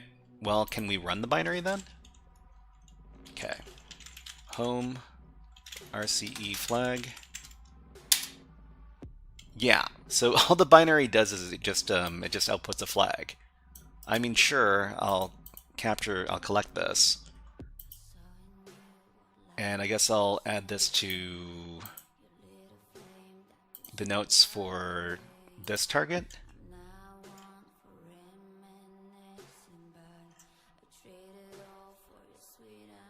Okay, let's go to another soundtrack.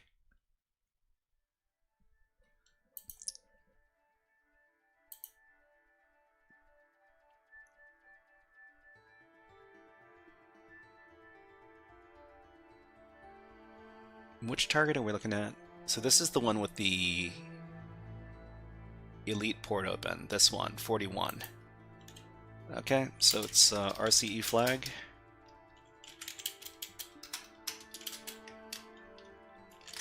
Sure.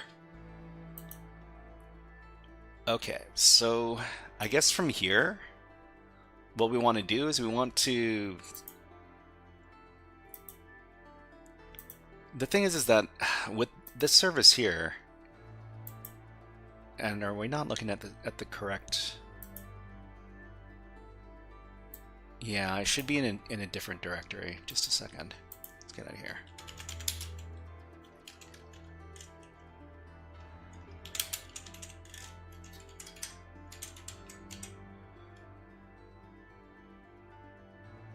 Wait.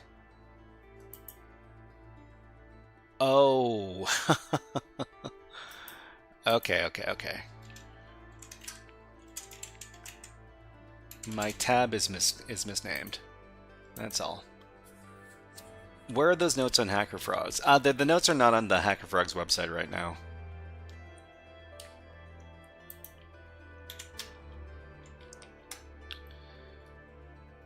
Okay, so let's go ahead and get ourselves a reverse shell connection then.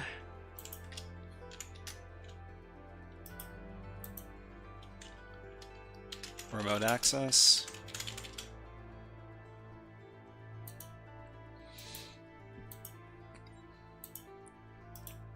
And give ourselves a nice fun color, like, how about orange? Great.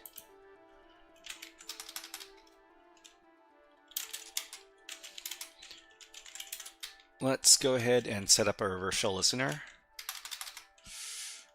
with RL wrap on port 443. And what we want to do is we want to set up some sort of... How did you change directory to that IP address? No, I mean, I just made a bunch of directories for each one of the IP addresses for these hosts, because I'm trying to keep my notes separate depending on which IP address that we're scanning. We're doing testing against 14 different targets. So it's very, very important to keep yourself organized, otherwise you're gonna cause yourself a really big headache later.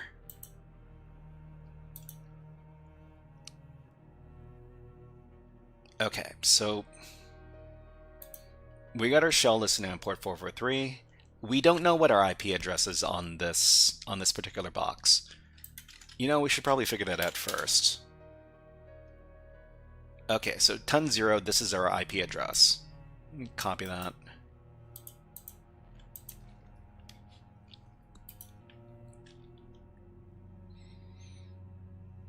Okay, and then from there we can make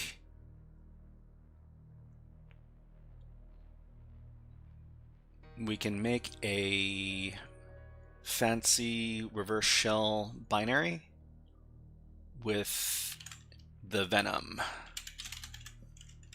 Yeah, just like this.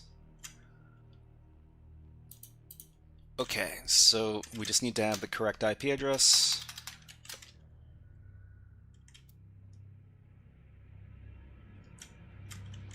And we need to give it the correct name.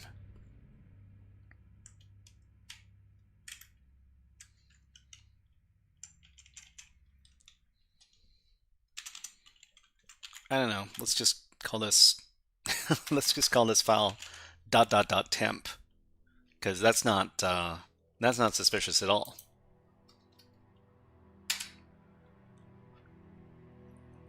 So from here, after this thing is compiled, we just need to upload this to the target and then run the thing.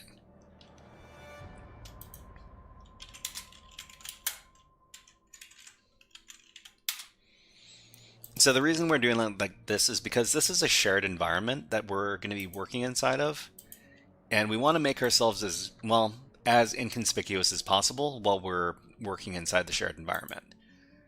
Because there's nothing worse than people acting like, loud hackers inside of a shared environment.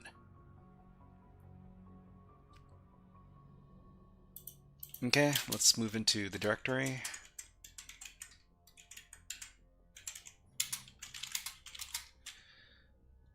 All right, so we're just gonna, let's start our shell.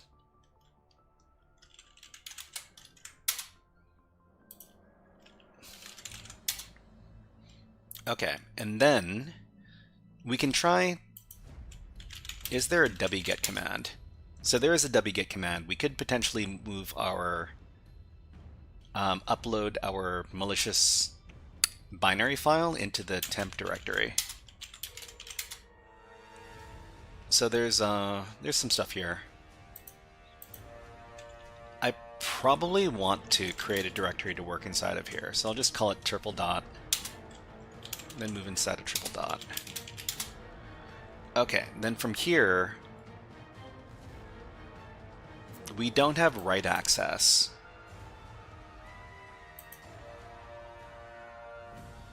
Oh, the current directory we don't have write access. Do we?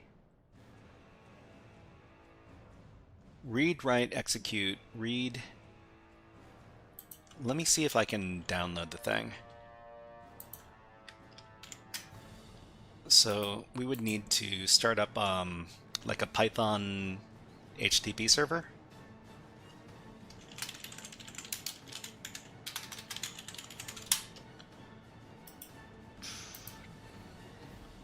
How about this one's green?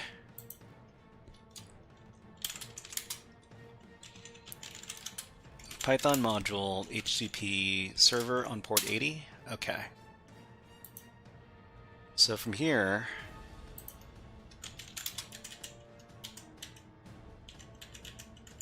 we'll start up our Python listener again. Sorry, our netcat listener. Then we will host. We're hosting our temp directory, which means we could potentially download the file. So from here, wget http our IP address, which is what? Which is this.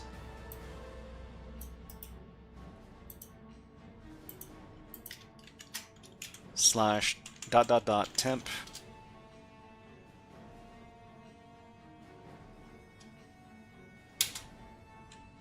Okay, so that's saved. We just need to make it executable and then execute it. chmod +x / temp. Now it's executable, just run the thing.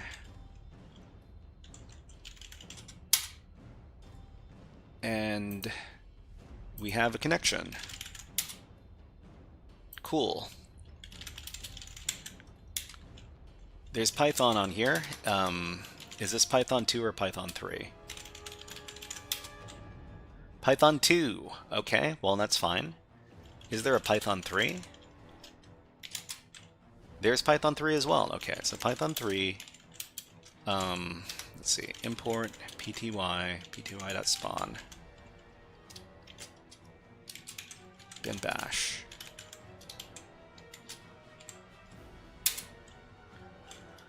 Smash Music. Okay, that's the name of this.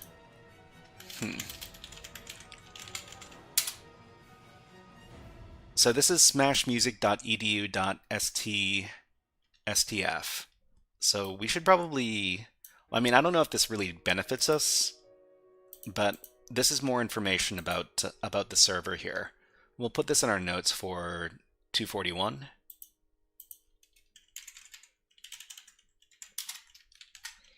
And we might as well add this to our etc host file. Okay, let's do that.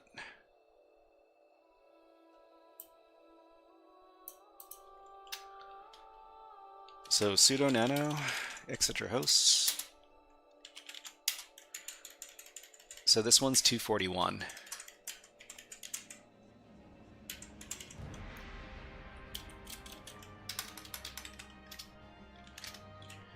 Okay, so we're slowly collecting all the domain names for this network here.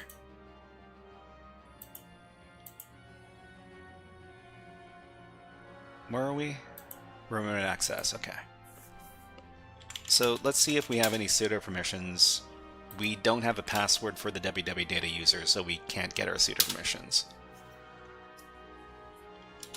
That's fine, I guess we'll keep on going.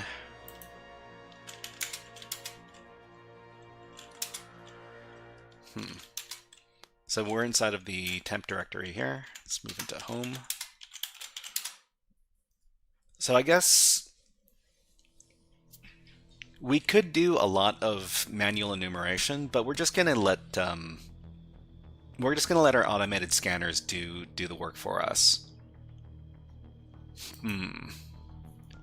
Yeah, we should probably move something like, I don't know, what is it called? WinPeas? LinPeas. We'll move some LinPeas onto the box. We've got a directory to work inside of. Okay, we just need to move some... We need to get some WinPeas first. LinPeas.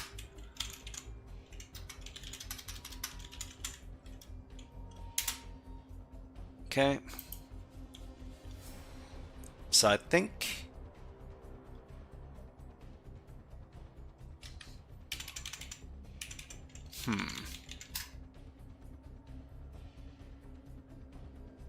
Let's see, you can find latest versions of all the scripts and binaries in the releases page. Let's do that.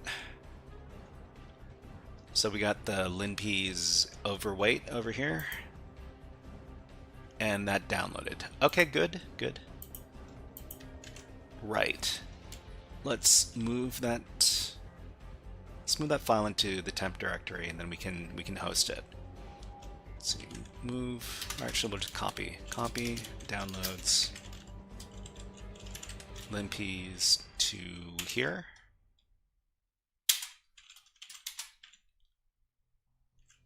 And it's called linpeasfat.sh. Okay, let's start up our server again.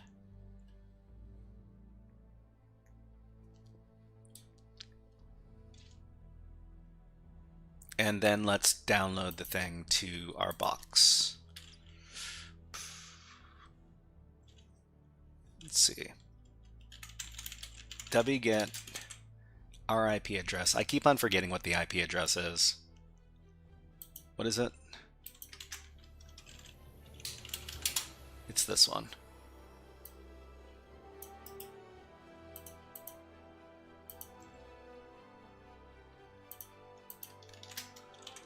It's called linpeasfat.sh. Okay, we're downloading it. It's going to take a little bit, but it's done. Great. And then we make it executable.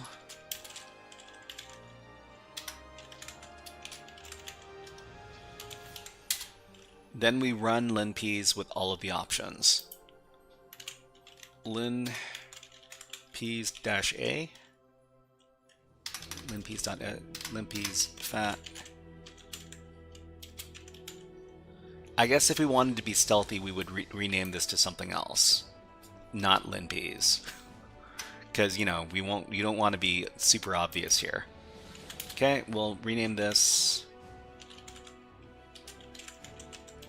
to lp.sh.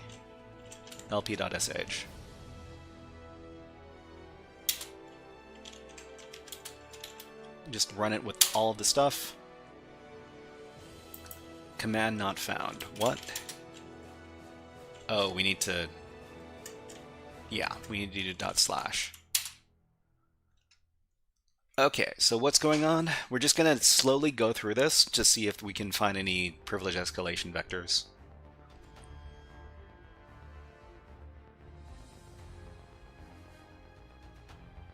We have a lot of time. Why? Yeah, we got an hour and 30 minutes. So we got about 90 minutes to work through this. Okay, so vulnerable to this. CV 2021. Well, I mean, the thing is that this is probably intentional. Up our ass, I'm solving a challenge related to Stego, but I did not find the flag. Huh. Hello, nice to see you here. Let's give you a fun video redeem. How about some Hack the Planet? Welcome to the stream. Hack the planet! Hack the planet! Shut up and get it! Okay, you're asking if you can share an image to Discord. I think. Why don't you tell me about the challenge? Is it a PNG file? Is it a JPEG file? And where did you get the... Can you try? I mean, I'm kind of busy with some other stuff. I can give you some suggestions.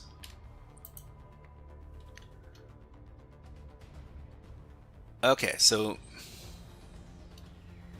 linpeas told me about this stuff. Let's add this to the list of notes.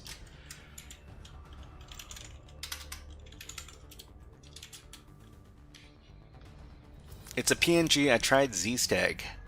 Oh, okay. And where's the challenge from? Do you have a link to the challenge page?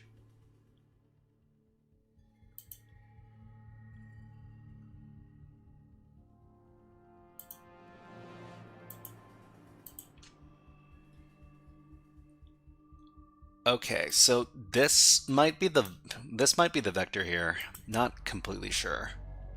We'll go through the rest of the output.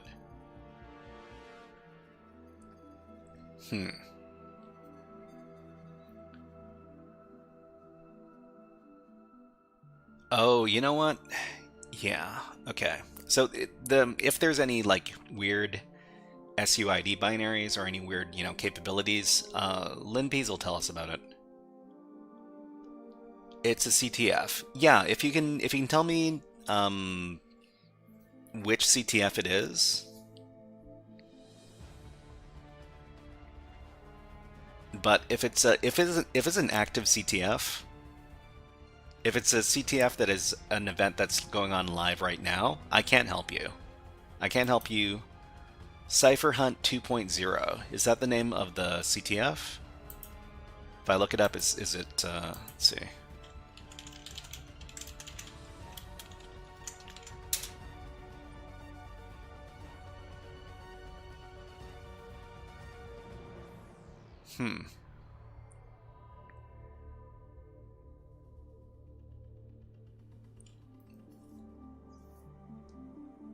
So, okay.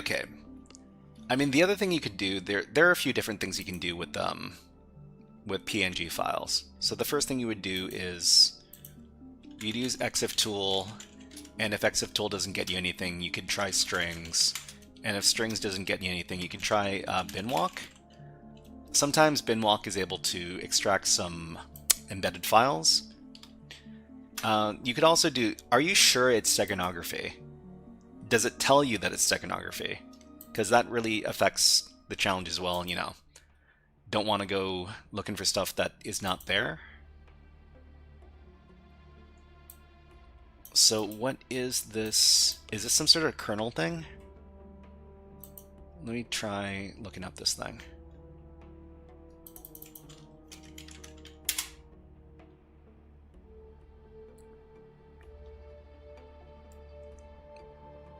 Pull kit. Unprivileged local user to get a root shell on the system.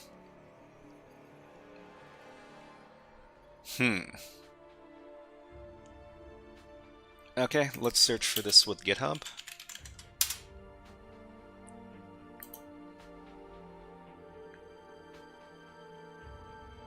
Nine public repositories.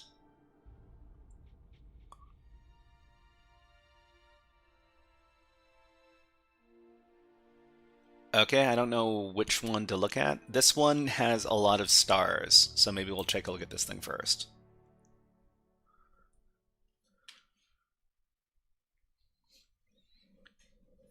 Low-hanging fruit to pop a root shell, Linux privilege escalation made easy. Okay, sure. Oh, okay. So this is like an all-in-one sort of program.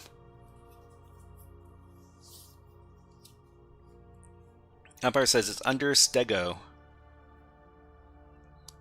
Check that it's over. I mean, when I searched for it, I didn't find anything.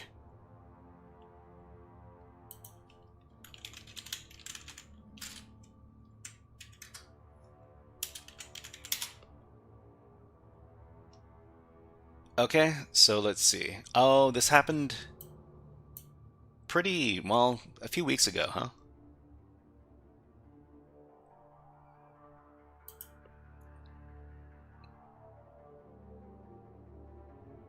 Okay, well, I believe you when you say that the event is over. What do you think about the recent vulnerability residing within the net filter in the Linux kernel? I mean, I don't keep up with with news, with very much news. So unfortunately, I don't know anything about that vulnerability. I mean, I could look it up really quick. Linux net filter vulnerability.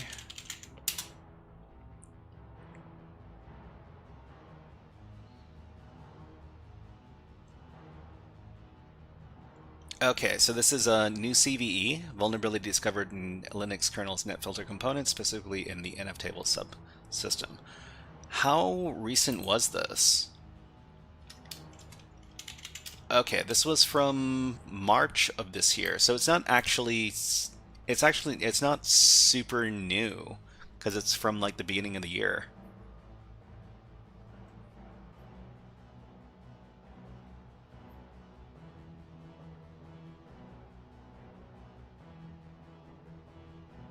Now the question, I mean, the one thing that I usually ask myself is, are people creating like, are people creating tools to take advantage of this?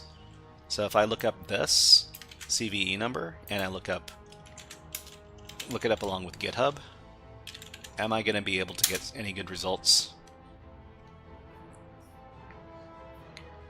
I shared the image under forensics. Please check it out. Yeah, I can take a look at it later. Unfortunately, it's not going to be while the stream is going on. I can check it out maybe maybe after the stream is over, maybe on Tuesday.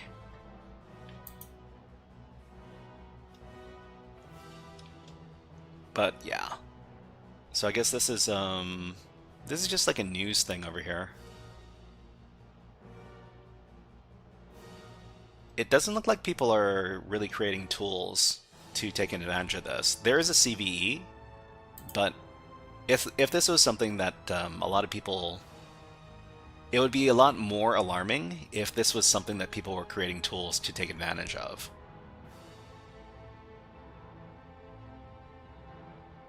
But yeah. Not most recent. I mean, the stuff that, it doesn't have to be the most recent, no worries. But yeah. The thing is that all sorts of critical vulnerabilities associated with Linux, they seem to be coming out all the time. But the good thing is that they're usually able to patch these issues pretty quickly. And the one thing that would be a really big issue is if these attacks were occurring out in the wild. I haven't heard too much about that.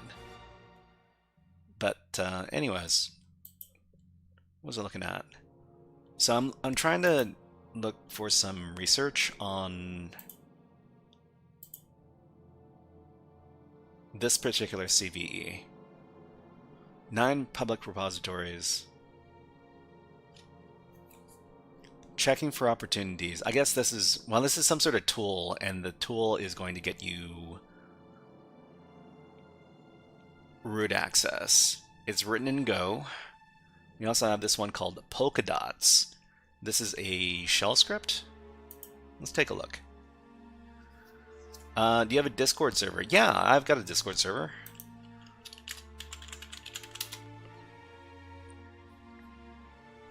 If you want to check it out. Okay, so this is a local privesc. Affected distributions.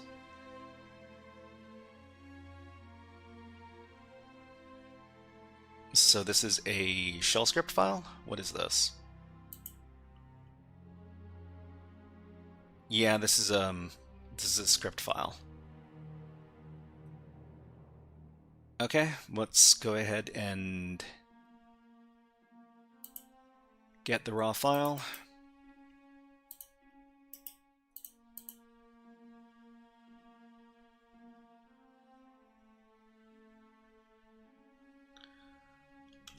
So it creates an account called Boris.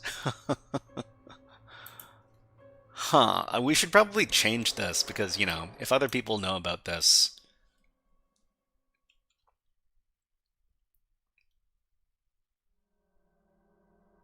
then it would be an issue. All right, let's create a local copy on our own machine first.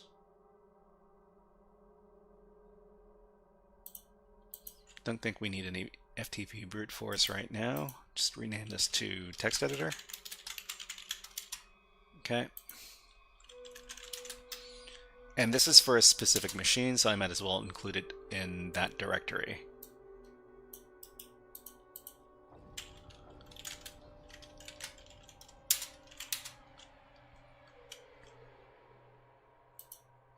I guess what we can do is, well, we'll call it polka dots.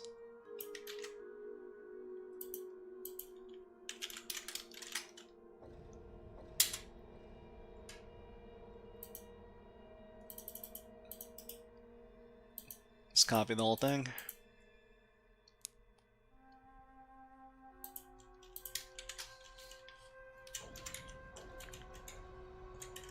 Okay, so account name, account equals something, account name.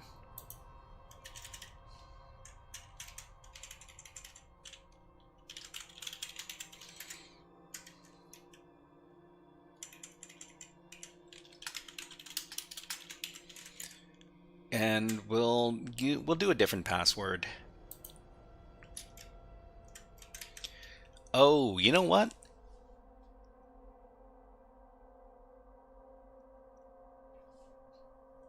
If this is the actual intended way to get to privilege escalate, that means that a lot of users must have been created. Okay, okay. Let's go. Let's just quickly run through the rest of this linp's output before we move on. Okay, Apache 2. All sorts of suspicious stuff that's being run by www data. Yeah.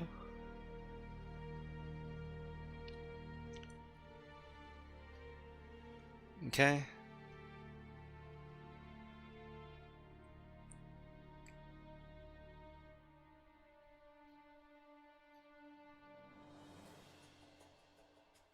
You know what I'm excited about? I'm excited that if we manage to root this computer, we'll be able to do some what was it?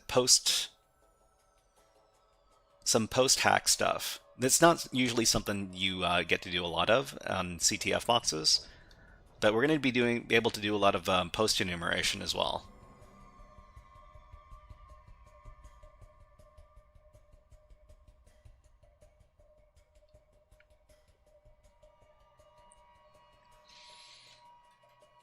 Okay, so active ports.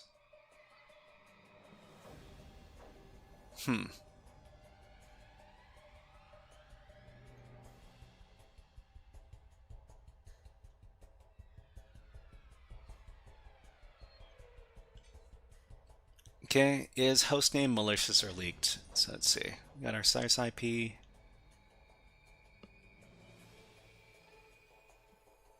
This is fine.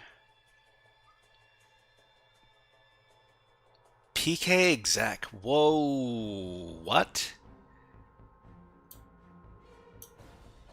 This is another possible privilege escalation. I mean, this is even easier than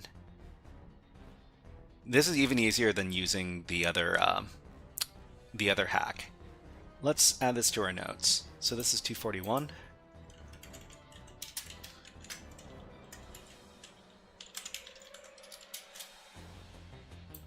So PK exec. We could probably look up the way to abuse this using GTFO bins.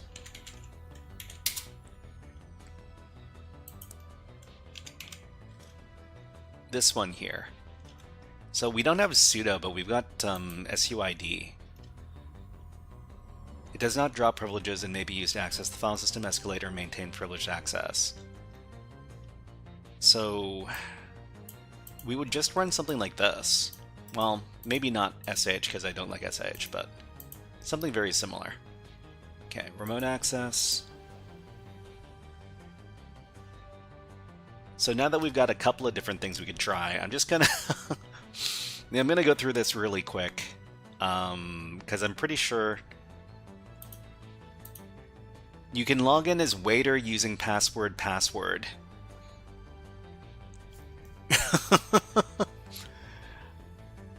I don't know. I don't know if these are actual users or if they're like users that were created by other hackers. Okay, but you know what? Let me take note of this. So this is also for this system. Got this from linps.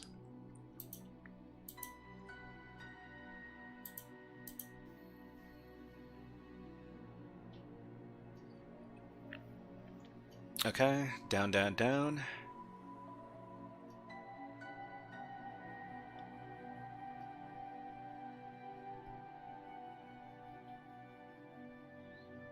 Possible private SSH key is found.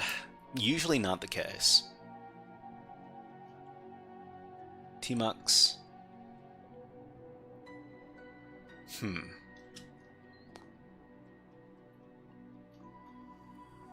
It's GID. We have some capabilities as well. Okay, let me copy these capabilities. We'll include this in the notes.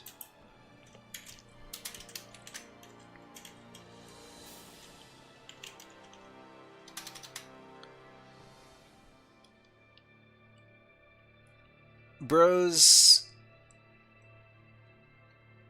Grim Rin, hello, nice to see you here. Looking at chat. Eve8, Eve, looking at chat. I'm not too sure what you're trying to say. But hello, Grim Rin, nice to see you here. Let's give you a fun redeem. How about some Yancat?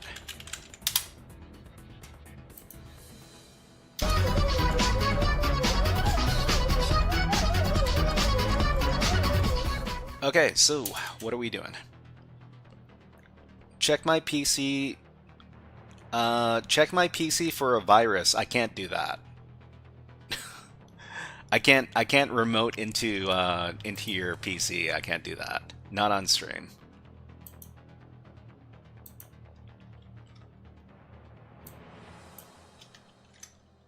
Okay, so let's go back.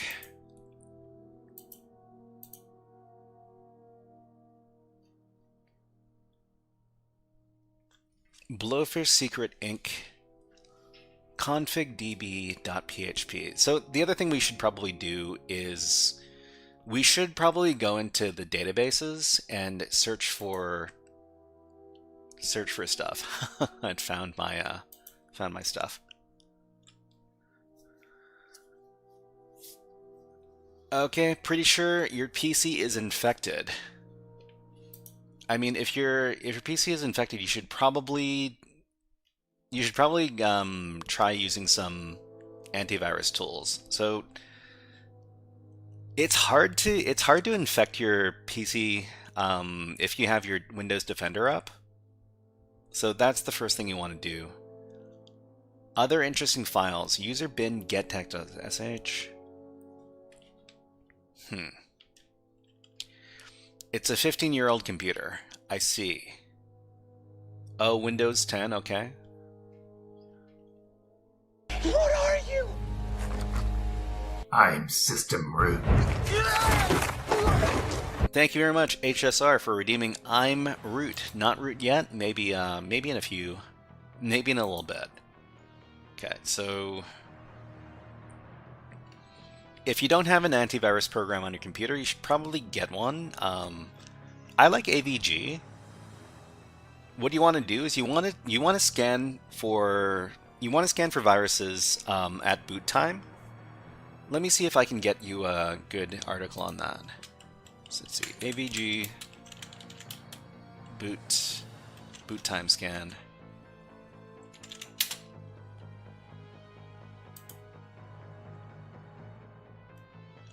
Yeah, try. I thought AVG was a virus. AVG is an antivirus program. I mean, I use it. Okay, so let's see. Log files with potentially weak permissions. If you can, upgrade to Windows 11, sure. We're to backups. And you got our Stellar Jays. Hello.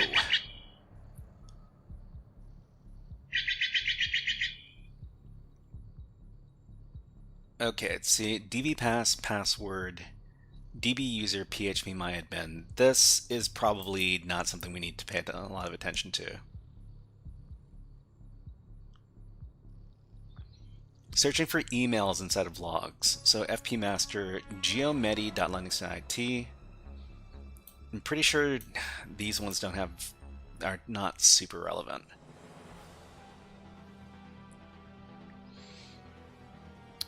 Orabyte says, is anybody a Bitdefender user? Bitdefender? No? OreoBite, hey, what is up, man? Did you get a chance to take a look at the Standoff365 platform? It's pretty good. I'm scanning, I'm doing a box on it right now. If anybody who doesn't know, OreoBite is also an InfoSec streamer. Let's give OreoBite a shout out right now. There you go.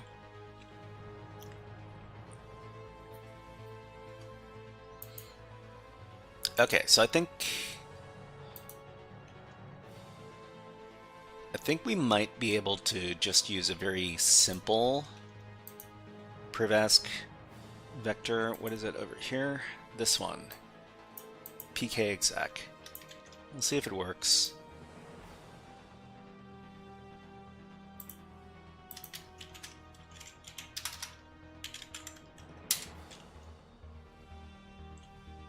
Authenticating, choose identity to authenticate as. Authentication is needed to run bin bash as the super user. Multiple identities can be used for authentication. Waiter.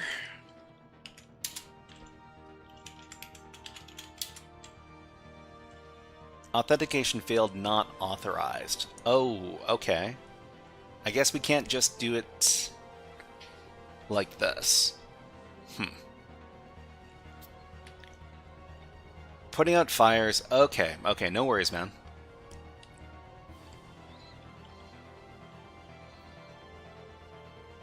Using binwalk, I found a zlib file. I mean, it's if it's steganography, it's probably not going to be inside of embedded files, but I'm not sure.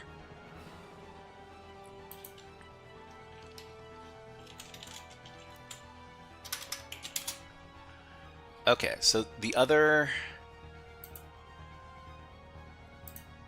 So the waiter... Let's see.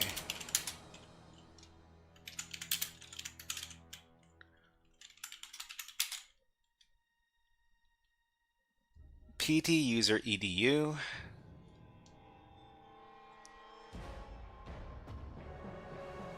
There's this user, right?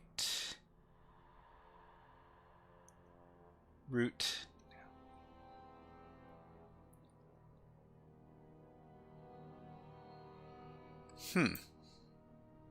Where's that other user whose password I found?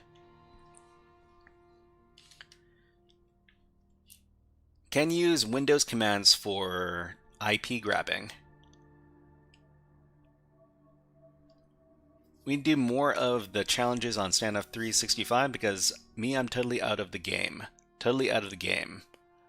What do you mean by out of the game? Waiter. Okay, so this is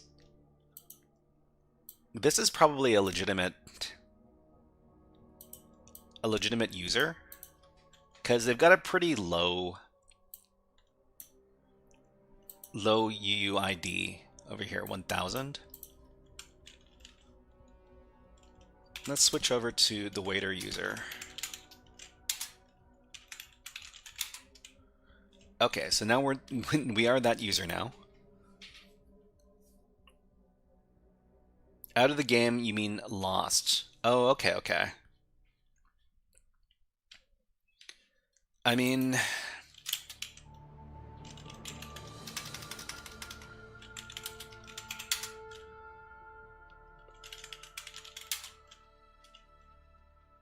May run the following commands on Smash Music as all. This is we're an admin.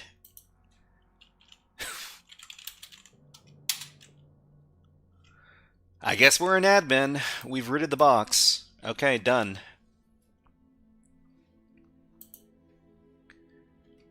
So, all right. Let's write about this then. The waiter user is an admin, and they have sudo all. That's how we finish it. Okay, so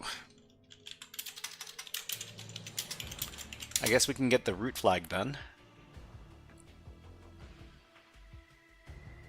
All flags. All flags? Let's see.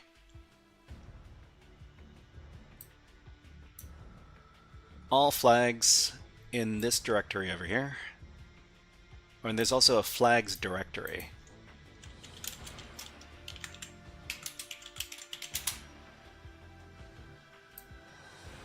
RCE, okay. RCE.flag. What kind of file is this?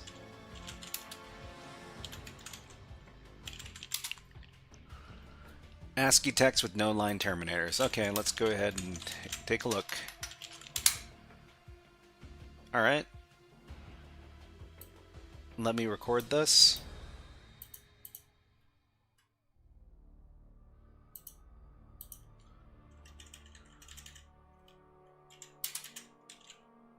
RCE.flag file is this.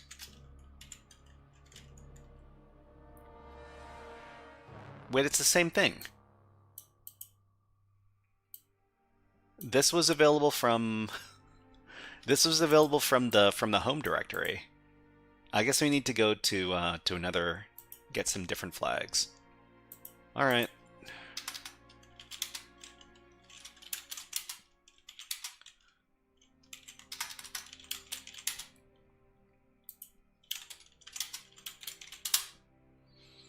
So I guess we'll go into the all flags directory.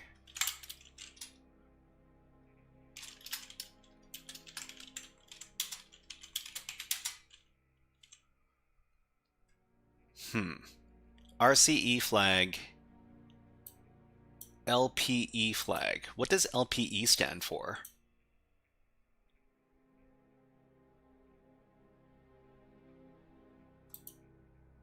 SSRF.service and SSRF server. That's kind of suspicious, isn't it?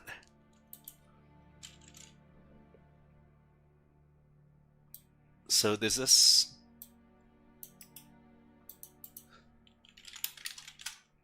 Is that a binary?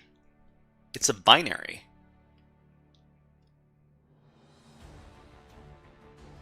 Oh man. Anyways, let's wander on into the web server. So the web server, we got some stuff here, robots.txt, and I think I'm interested in taking a look at secretlogon.php. Did I wonder if I got in the legitimate way. Yo trust run sudo rm, and yeah, gives you free money.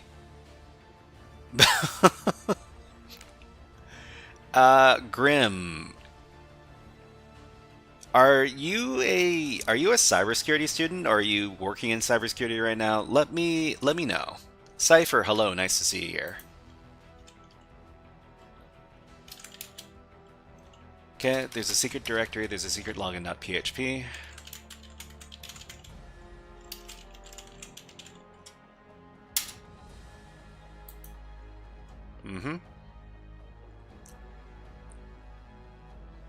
Cookie JWT.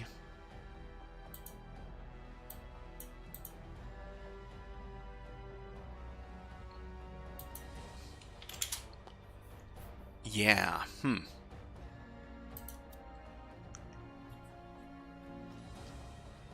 Okay, so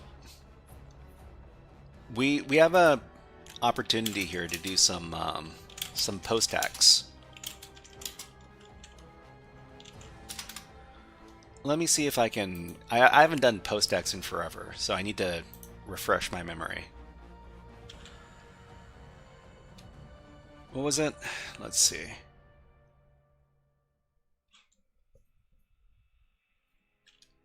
Hack tricks.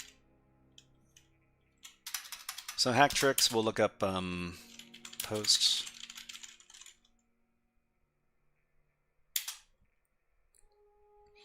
Hack tricks, cloud pen testing, post hacks, and data extraction techniques. Oh, okay. Yeah, I'll totally run that command, Grimren.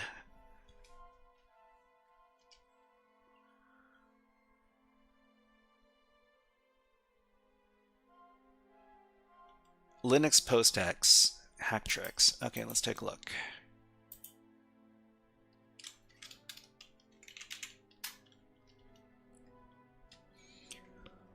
Logon passwords, okay. Capturing credentials.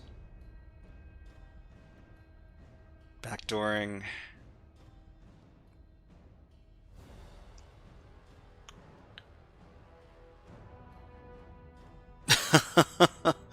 Oh man, as much as I could use the money, I don't feel like screwing over everybody else using this this network.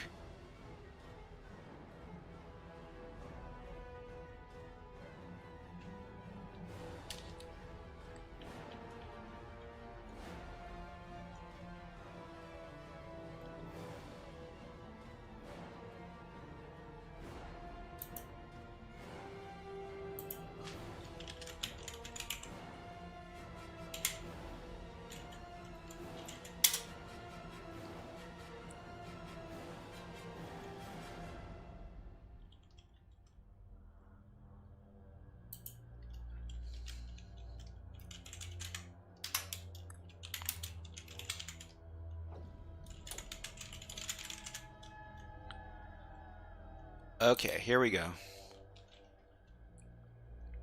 This is all the same stuff. Okay.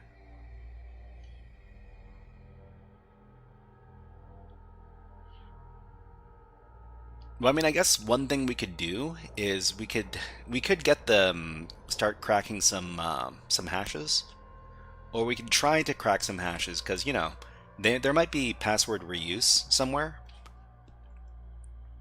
So let me go ahead and get those hashes.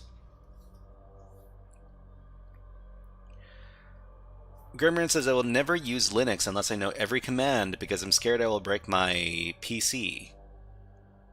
Let's see.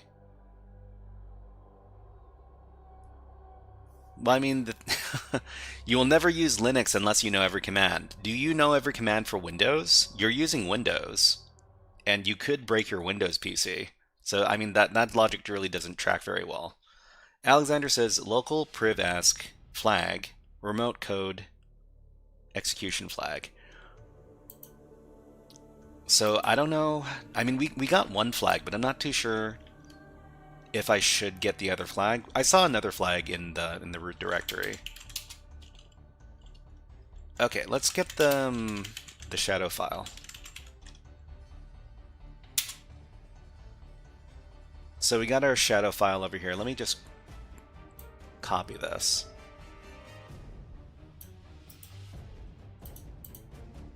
Okay, and then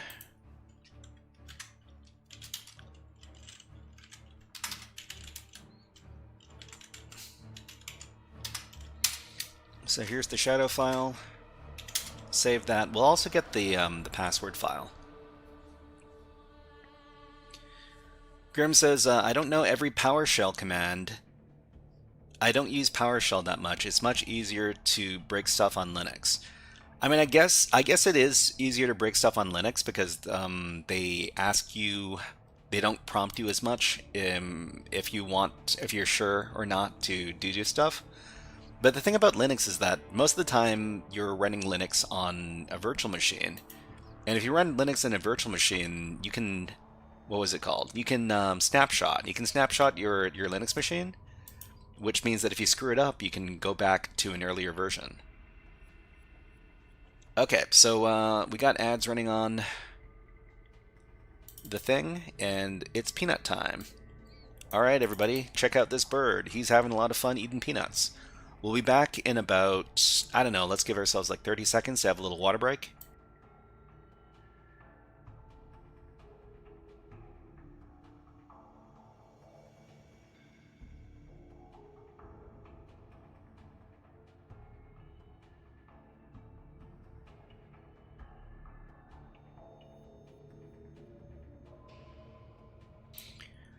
Okay, put the birds away, let's get back to the hacking.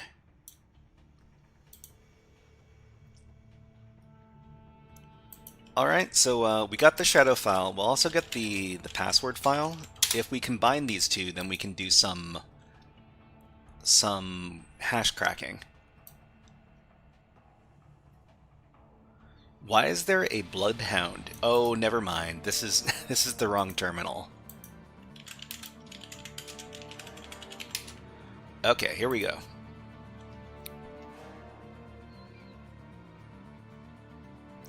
So let's just copy this, and then we will save it to our appropriate directory.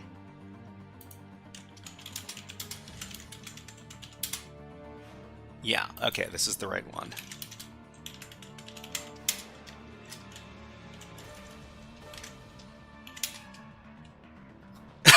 Cypher says don't eat a hole like that. I mean, you know, I've been trying to tell these birds not to eat the peanuts whole, but you know, they don't listen. So I can do some hash cracking against this in my free time. I don't know if I want to do it right now, but I could be scanning against this network for a really long time. Let's see. Okay, we got a remote access. What I'm interested in doing, I want to know the other machines that this machine is communicating with. Can you use all the programming languages on Linux? All the programming languages on Linux. Are you hacking the hash on the VM? I mean, I might...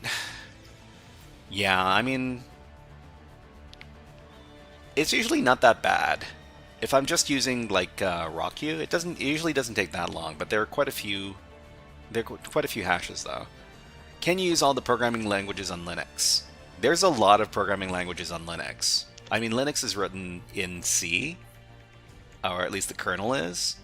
And, you know, other popular languages include stuff like Python and Perl, and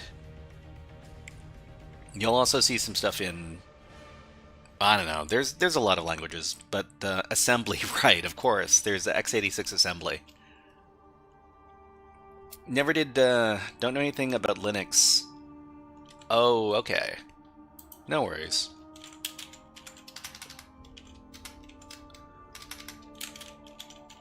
Okay, so I think what I want to do is I want to get the IP tables. Let me look up how to do that. It's been a really long time. I thought I'd see it in here. Oh, you know what the ultimate flex would be? We ought to run linps as the root user, because if you run the linps with the as the root user, you get a lot more information. Let me try that.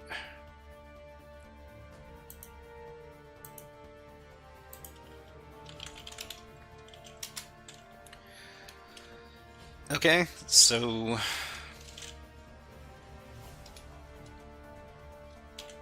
temp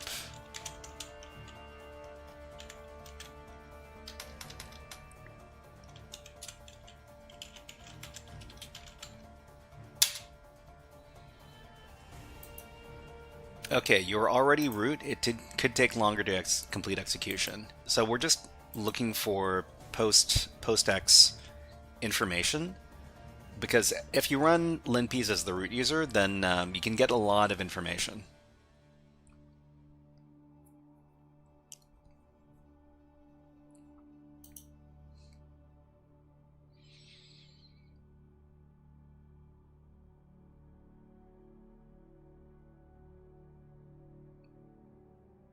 Okay, CPU information, we got file systems.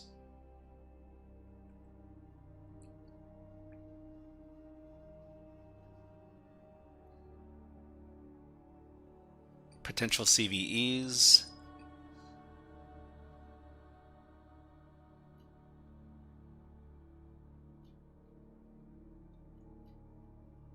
I'm looking for networking information specifically. Maybe I should have looked for that. We got, oh, you know what? Maybe I should have grabbed some, yeah, I'll look for some SSH keys in a little bit. How many languages do you know well? Well, I mean, I can program in Python, but I wouldn't say that I'm an expert at any particular language. I am looking to get better at programming.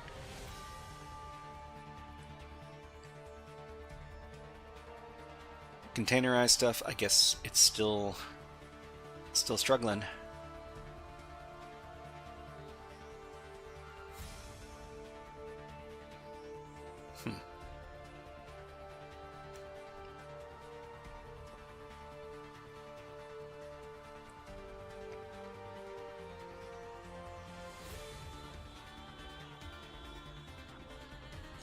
I wonder if we can log in as this user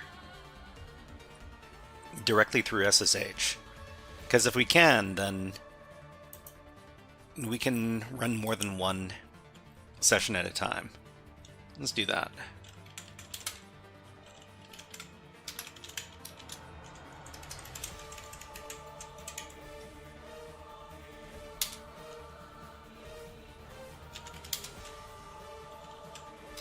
Huh. I guess we can't log in with the password. We need to have a SSH key to log in as this user.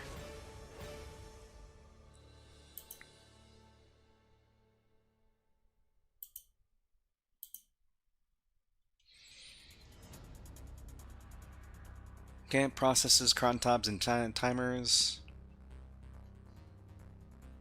They all going. Jason19 Solution says, there is a course I want to join for ethical hacking, but I hate theory, I want practice. Okay, you hate theory, you want practice. Do you have a link to the course you want to join? We could take a look really quick and see if it's something you're interested. Well, we can do a quick evaluation.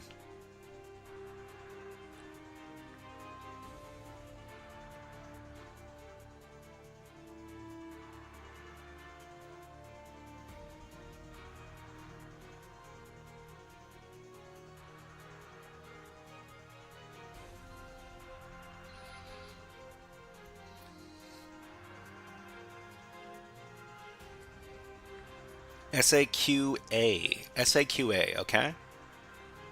Let's look it up real quick.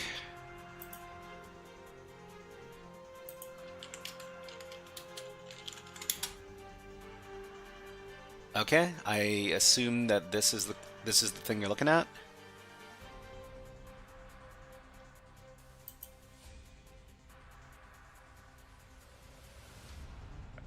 The South African Qualification Authority or something else?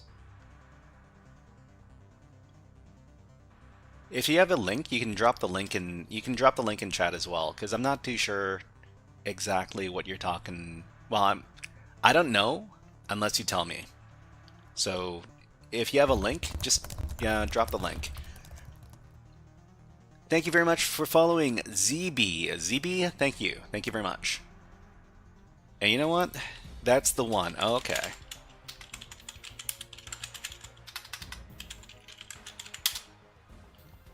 Go. Hack the planet! Hack the planet! Shut up and get it! Okay, so I mean, is this a cybersecurity course?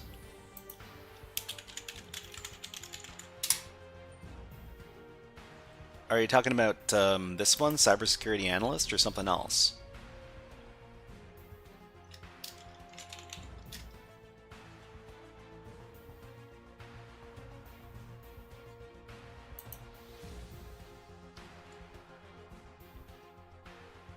Let us know. Let us know. Oh, that one. Okay, okay.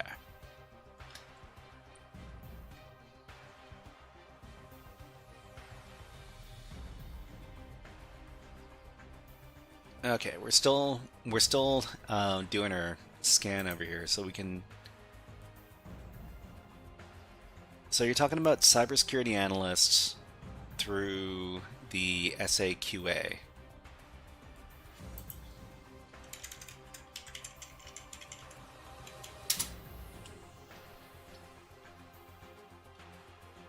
Purpose of this qualification is to prepare a learner to operate as a cybersecurity practitioner. Okay.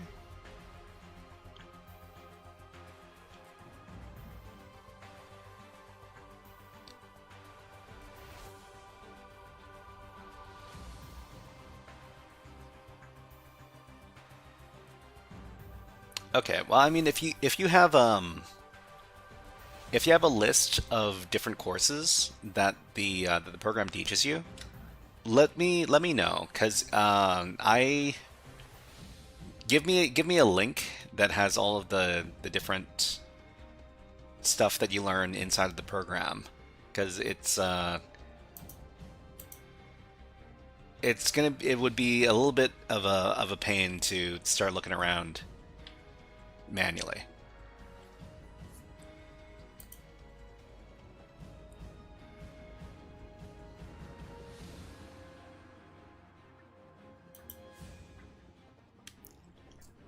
After solving the lab, can you check that PNG? I'm afraid we're probably not going to be able to get to it on stream.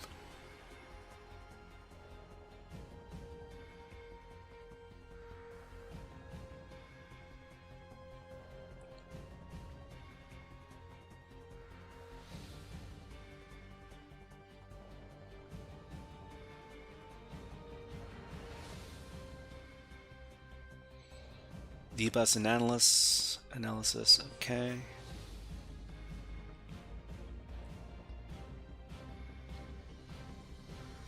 Networking information, okay, this is what I was looking for. Okay, so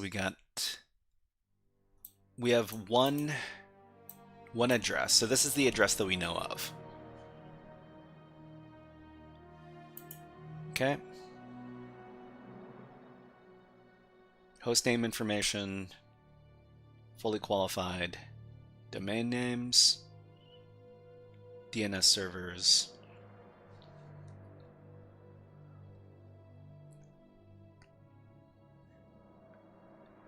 The DNS server, right. Okay. So the DNS server, it confirms that it's using this IP address right here. And that's the 40 address. This one right here. So this is the DNS server for the network. And it's only serving port 22 and port 53. As far as I know.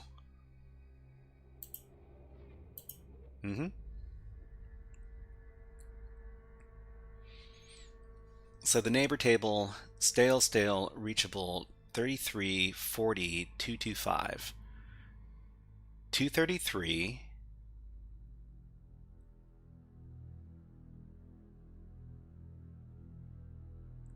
Two 240, 225. Let me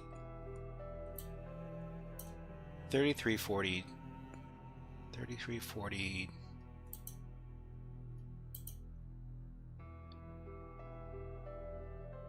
225 33 and 40. So the thing about 225 is that we don't have access to this machine from the outside. Do you know how to use DSA? What is DSA? Let me know what DSA is first, and then I can answer your question. I don't recognize that that acronym. Okay, so can we ping that machine? Well, I mean, we can probably ping the machine. Okay, so this is done. Let me get back to where I was first. Scan for some more information.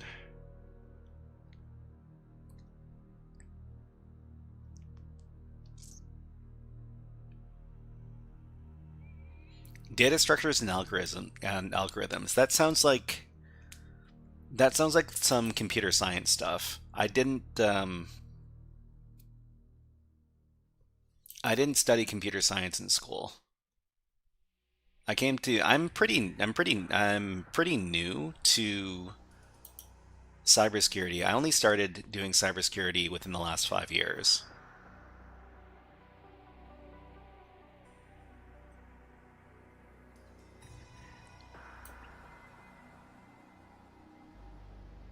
Up.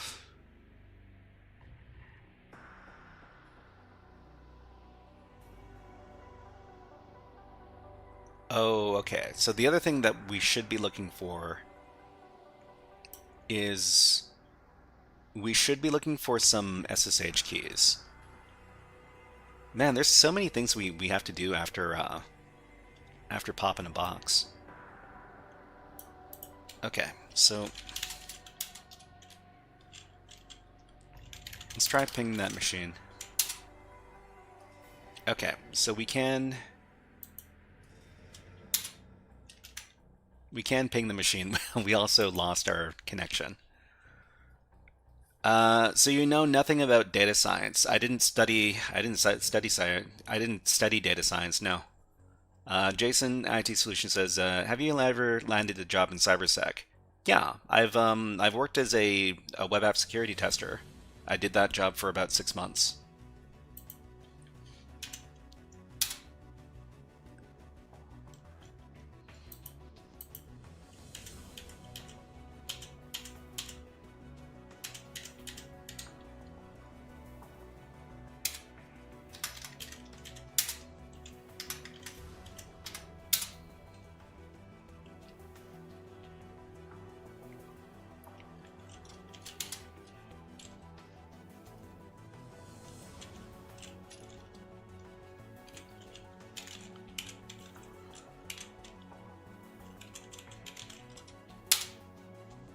Okay, should reestablish my shell. Okay, great.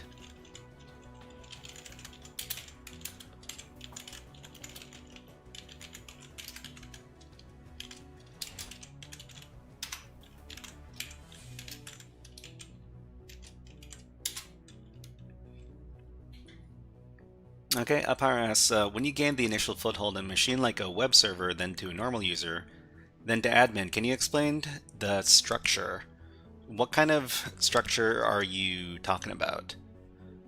That's some... That looks like some Python code?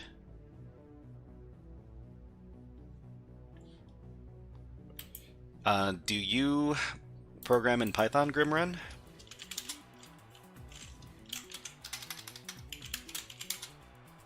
But no, I don't know anything about data structures. It's not my thing. All right. So we can become the waiter user,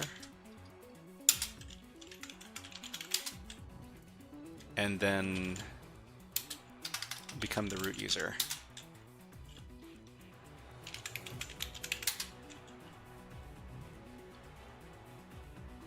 General explanation for what we're doing. So,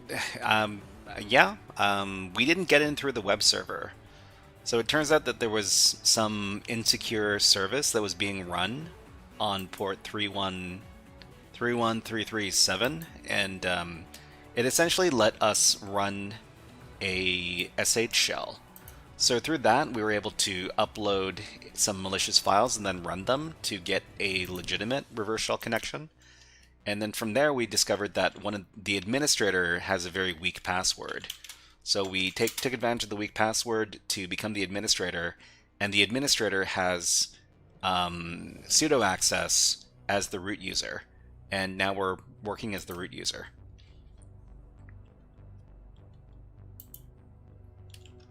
Oh, use a lot of arrays for data science. Yeah, okay. So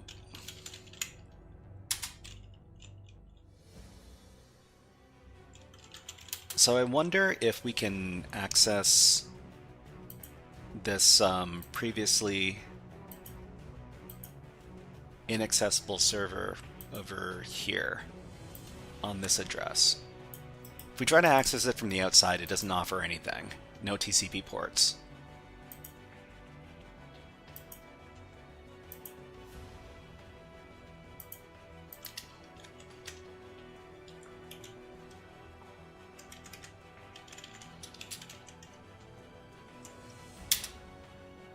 Failed to connect. Okay, there's no connection.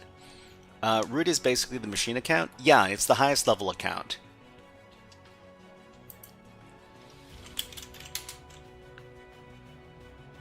Okay, so the SSH directory here.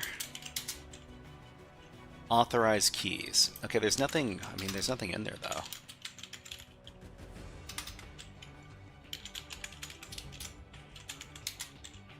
Yeah. Okay, so the other thing we can take a look at is we can take a look at the different history files. They might have some juicy secrets in there, like bash history.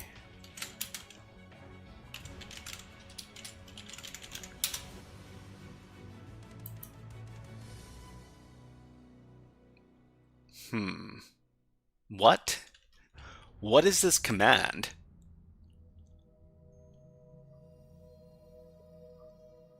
What is this command? Hold on, let me try. Okay. This is some funny stuff over here.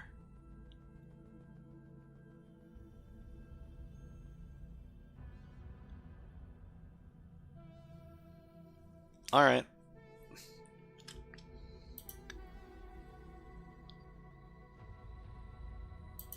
So I don't think we need to host this anymore. Let's paste in this command and see what we're actually running here. Install sudo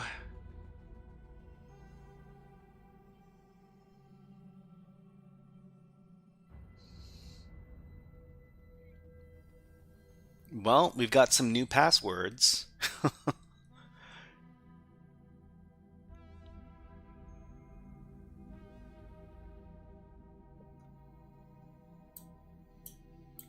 So CM standoff default. Okay, we can add these to our potential passwords. These ones down over here.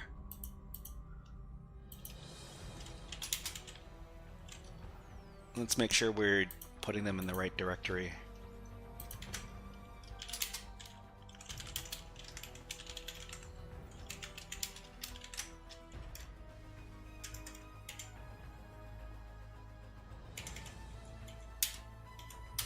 Okay, and if we ever come across some other opportunities to do password spraying, we can try these.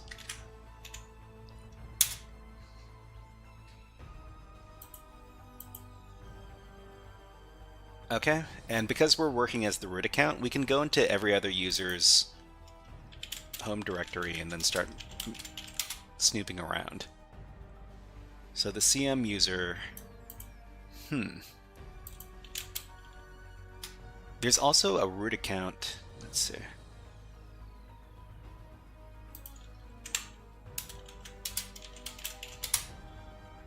So bash logout, sudo as admin successful. So is this another admin level user?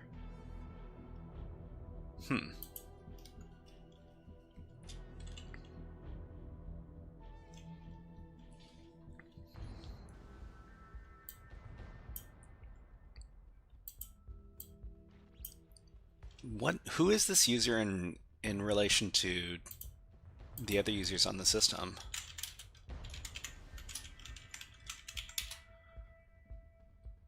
The CM user is user number 1001.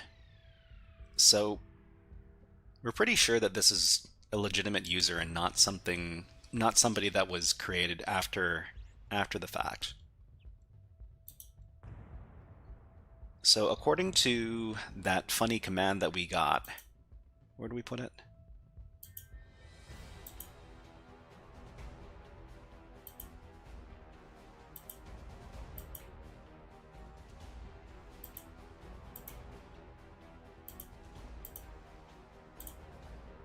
This one over here.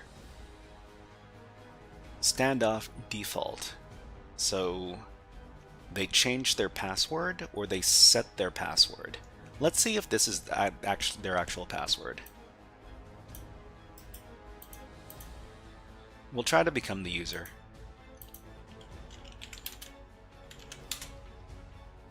Oh. Okay.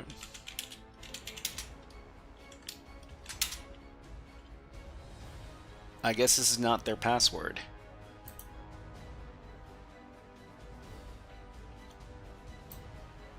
Did they change their password to this one then?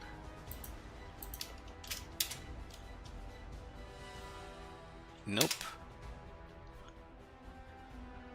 Have you ever heard of hood coding? Are you talking about...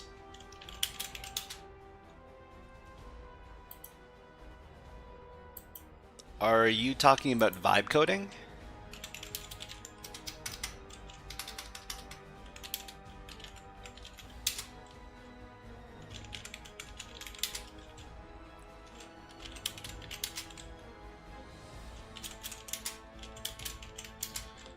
So who are the other users? So there's the PT Audit edu user. PT Audit edu. Okay. And they've got in SSH. Oh, we're not the root user yet.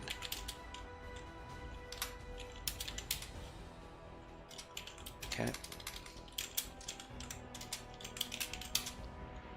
Okay, we got an authorized keys file. What is in here? Hood coding, copy this code, year paste, it's simple.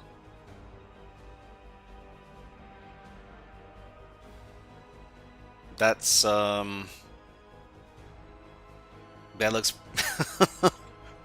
that looks pretty legitimate, yeah, sure. Authorized keys. Okay, so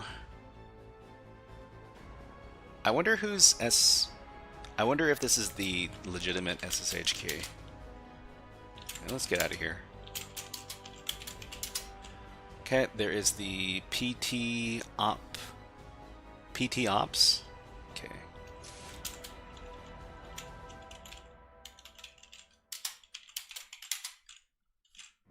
They've got some bash history.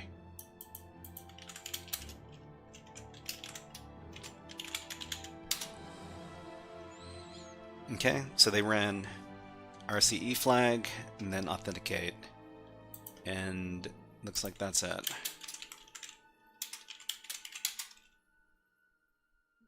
More authorized keys. And then let's check the PT sudo user.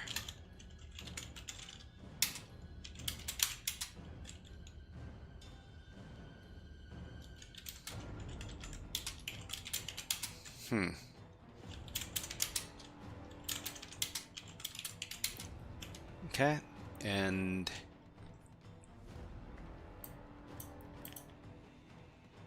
the last user we need to look at is this one, the PT user.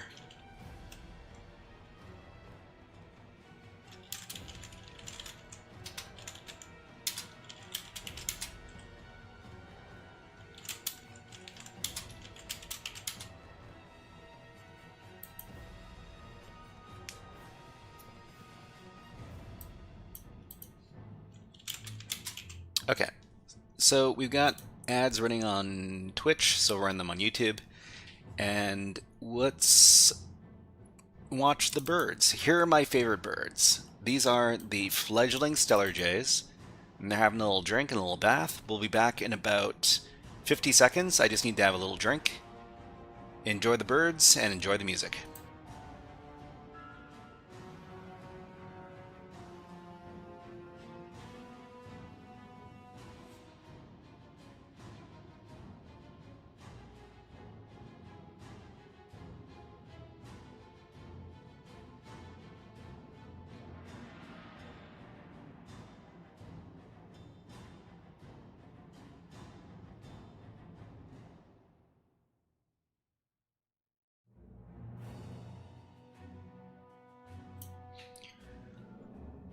Okay, let's, I think everybody is done with the ads. Oreobyte asks, after you connect to the VPN, is it an open range? Yeah, I think, everybody got the same key. Let me, where is it?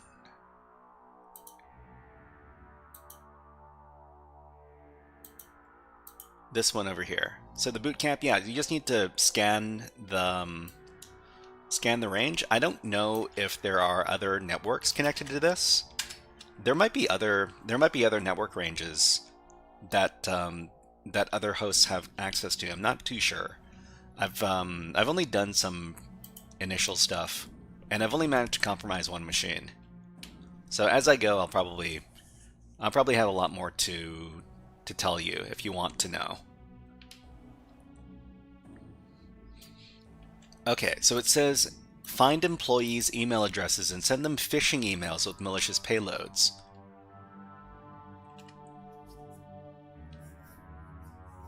But whatever you pick, it's a range of boxes. Yeah, it's a range of boxes. I think there's something like 14 boxes on the initial range. So email addresses, send them phishing emails with malicious payloads. I wonder how this works, because I found some email addresses. Anything's Windows so far? AD Cloud or secure bypass required? No, everything's been Linux so far. But I haven't confirmed.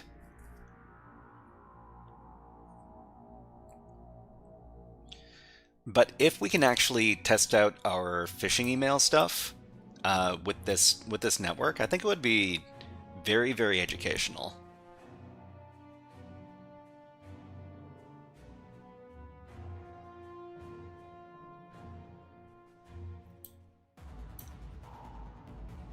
So send them phishing emails with malicious payload. How? I mean, I have email addresses. I found them over on...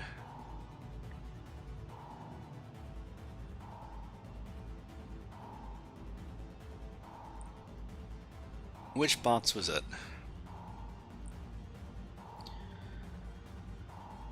Send me... I don't know if I'm... I mean, you're not... You can find the emails yourself if you sign up for the network and you log in. Let's see. Running WordPress stuff. Airplane reservations. Oh, it was the box that was running FTP. So this one over here. Found email addresses on the web port. Heavy logistics. You know, I've never had to research this before. Okay. So, assuming that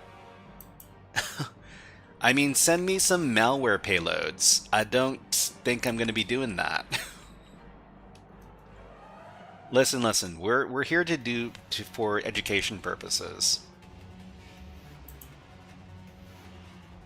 Anyways. So ChatGPT, hold on. Let me do this. I want to make sure that I'm in the right project in ChatGPT before I start asking about hacking stuff. Because otherwise it could get kind of snippy.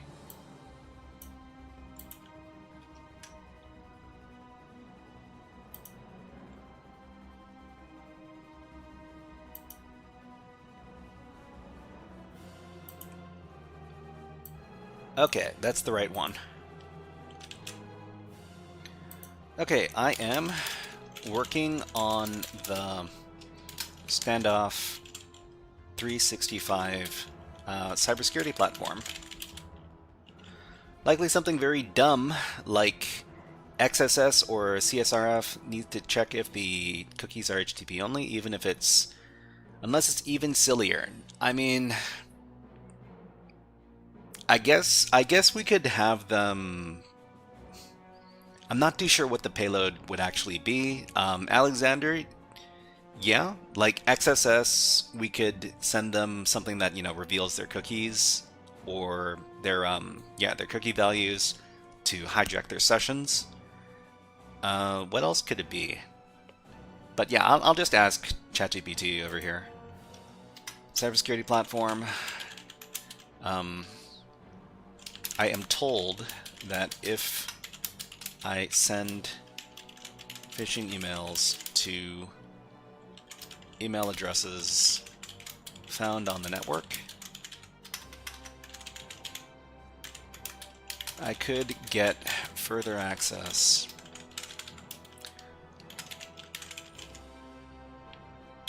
typically. What are the payloads for these emails, for these phishing emails?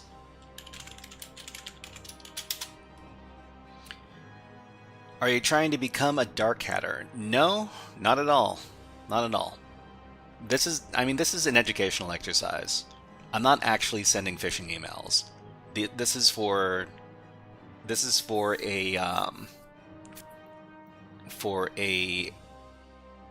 an educational challenge.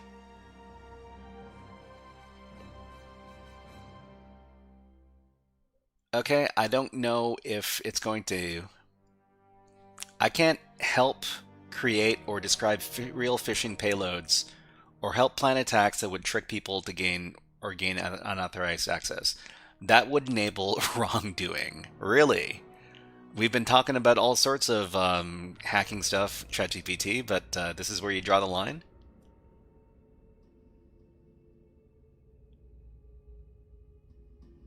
Okay, I won't provide step-by-step instructions or working payloads or templates.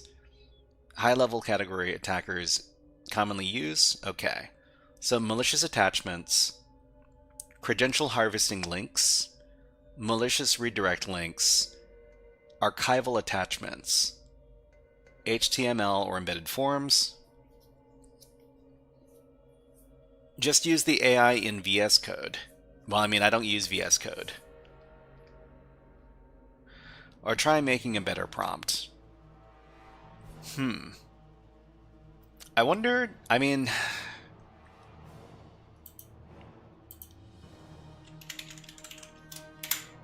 So tryhackme.com is another platform that I like, that all sorts of people like to use. Let me log in. They may or may not have like a module on like phishing emails. I'm not too sure if they're going to. Phishing analysis tools, phishing analysis.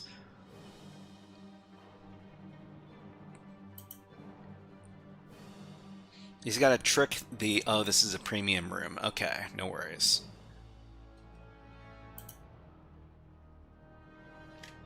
The other thing I wonder is whether or not there are rooms. There are... What are they called? Like VMs in other CTF platforms I like to use that are require you to do some phishing emails. So phishing, Volnix.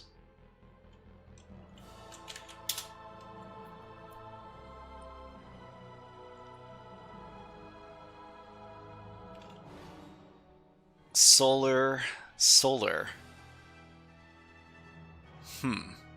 I mean, this is the write-up for a machine that I haven't done before. I'm just gonna look for the keyword in here.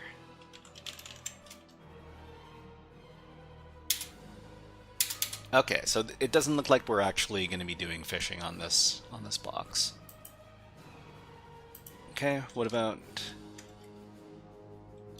I spelled phishing wrong. What about HackMyVM.eu?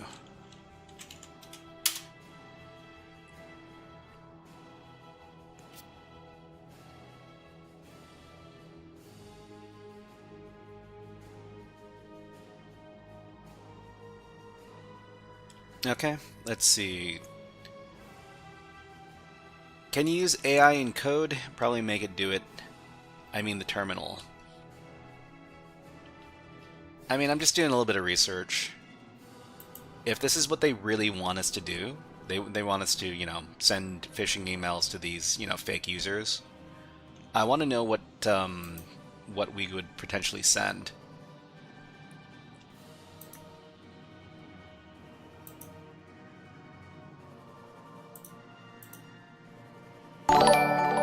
Slyborg has just rated the channel with 39 viewers. Hello, Slyborg and Raiders. To anybody who doesn't know, Slyborg is a great cybersecurity student. So they live stream their hacking journey. And here's a shout out. She's really cool, and yeah, go ahead and follow her channel. Hello, Raiders. And Slyborg, what did y'all get up to? Were you doing more Minecraft today, or is it something else? We're currently using a Russian cybersecurity platform. It's called Standoff365. So if you're into doing some hack it up, hello, Mr. Yellow Owl. Nice to see you here. And you know what? Just because of the raid, let's do a fun little hack the planet.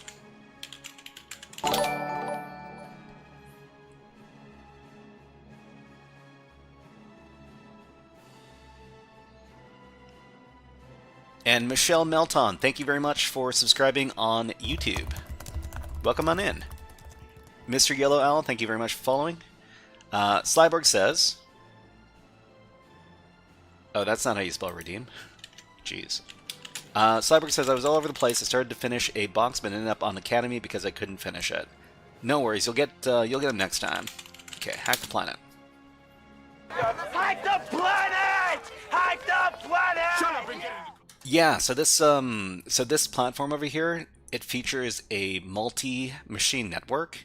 So it's a bunch of machines that are all connected together, and the range has about 14 different machines. So I've been doing a bunch of enumeration on each one of these machines, and hopefully they're kind of connected together. So getting credentials on one machine might lead to compromising another machine, all that other good stuff. My name's the Shy Hat. I do cybersecurity content here on Twitch and YouTube, and every stream I try to teach people some stuff. We're currently going through a digital forensics course, and in the next stream we're going to be doing some disk image forensics. So if you're interested in that, please follow the channel.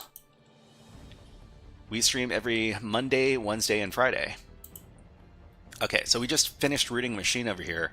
There's so much to get from these machines after you become root, because I think I might be able to access other networks from this one. I'm trying to be a little bit more careful about my enumeration after becoming the root user.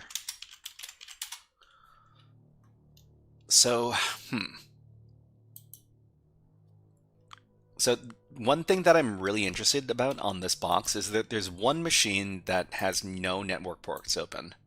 So this one over here, we've managed to find like a few different network ports open on most of the other machines on this network. But this machine doesn't have anything. I think if we were able to run some Nmap on the box that we're on currently, we might be able to scan this host. Actually, wait. Maybe we could just run like a Python script. We could run a Python script, or we could run... Do you actually scan it or check UDP? Yeah, we checked UDP, we checked TCP, all the ports. We didn't find anything. So it might be serving different... Actually, I mean, It's the same IP address. So if it's the same IP address, it's probably not serving anything. Yeah, I don't know.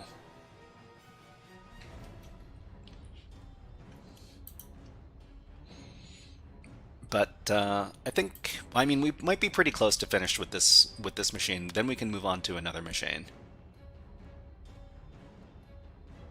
But yeah, the other thing that that they say is in range when we're doing this particular platform is phishing stuff. So gaining access to services, you can directly hack a vulnerability in a service on the external perimeter, obtain access to the VPN config file pertaining to the internal network. VPN config file pertaining to the internal network. So we could be doing some VPN config file. So we could be looking for some extra VPN keys. So like an OVPN key or something like that. IPv6 is something else we could look at. Yeah, Alexander? That's a good suggestion. But they say that we could send email addresses. We could send employee emails, phishing emails, with malicious payloads. Once the victims trigger the payload execution, they'll unwittingly grant you access to their workstations. So trigger the payload execution, they'll grant you access to the workstation. So, I mean, I think what they're referring to in this case is some sort of reverse shell connection that we include in the phishing emails. So how do we even, okay. I guess we would have to include some sort of attachment to the email. So we send an email with an attachment that they're supposed to open up. And thank you very much for following Magnus 9009. Manus, not Magnus, Manus. Thank you very much. Okay, let's give you a fun Nyan Cat. Welcome in.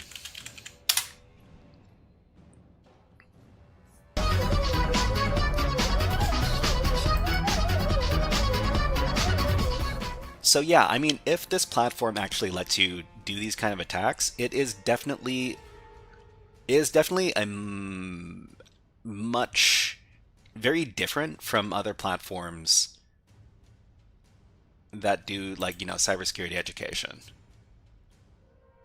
I mean, I'm pretty sure that there's some other courses out there that also let you do phishing emails, but this is the first one that I've used myself.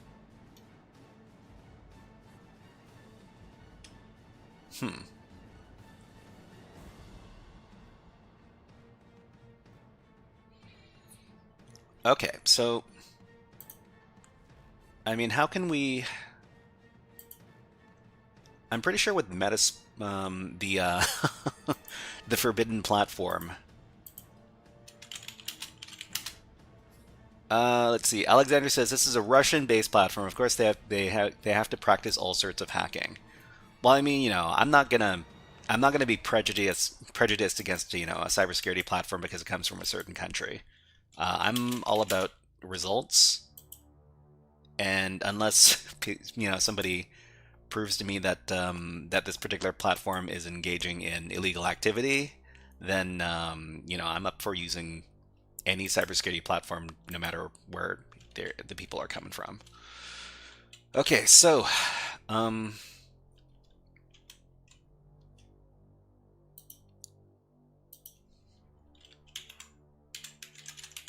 so I know that you can create malicious attachments, so like Word.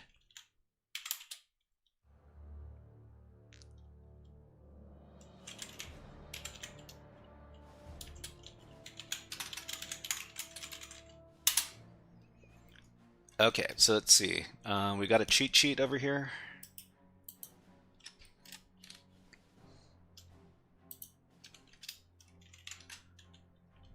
Non-interpreter stuff, interpreter stuff, web stuff.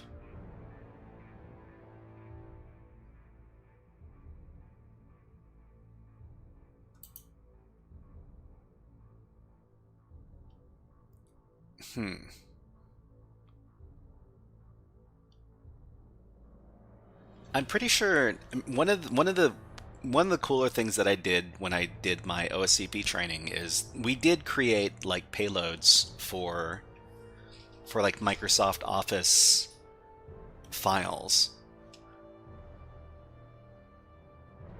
Yeah, how to make a reverse shell with Microsoft Word macros like this.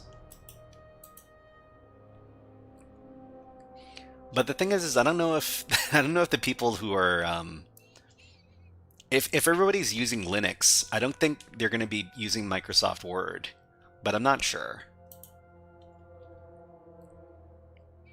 I guess the other thing we could do is we could just, you know, create something with, yeah, so these are the macros for Microsoft Word files.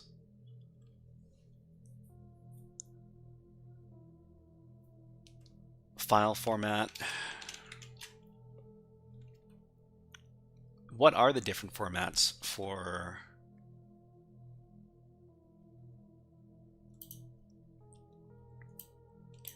Okay, so MSFNM file formats or file types.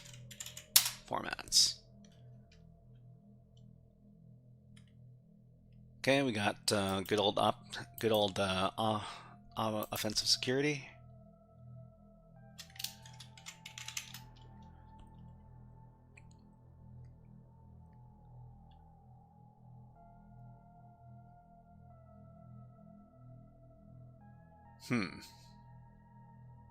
So these are the platforms.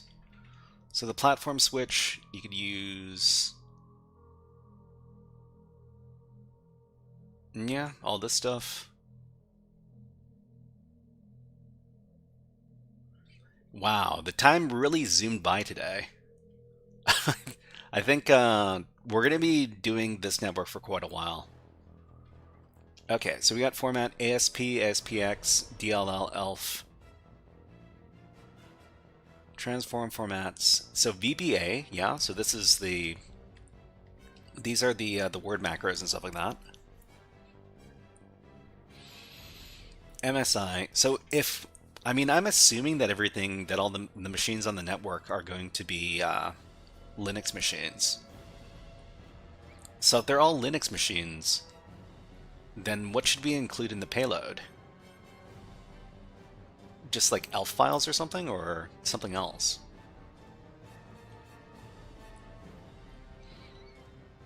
Transform formats, bash.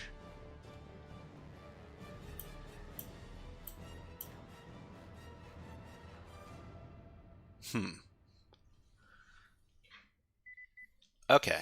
Well, I think we should be wrapping up in about 10 minutes or so. Let me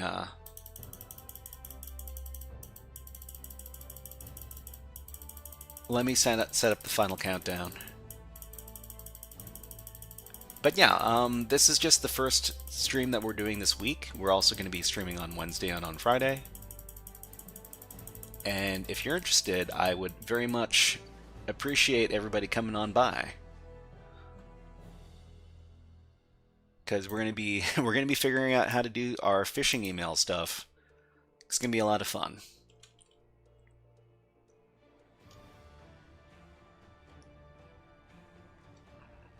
Okay, so these are exe files.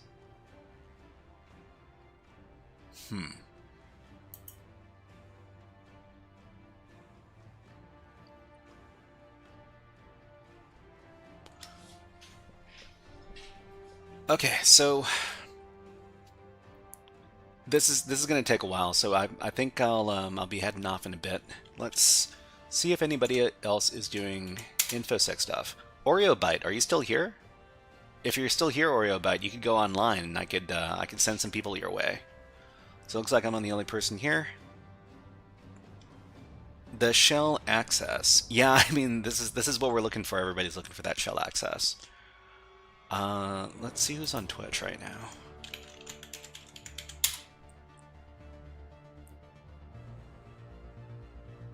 Okay, we got Moohoodles or Science Streams. Those are two people who we do frequent raids on. If you have a preference for one or the other, let us know in the chat. We have a saucy puppet show over at Moohoodles. That looks like a lot of fun.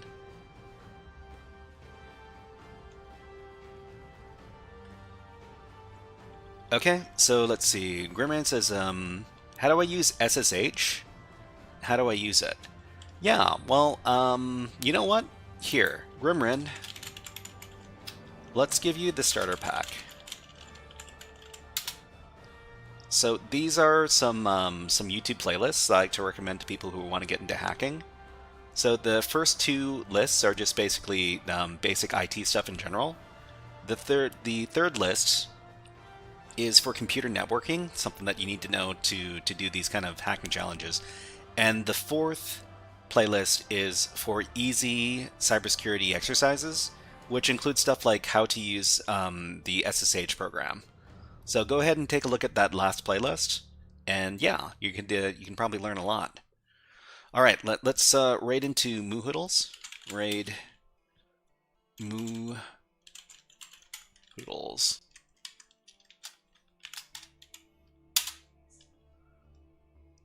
Okay, everybody. Upar says, my question. You have a question?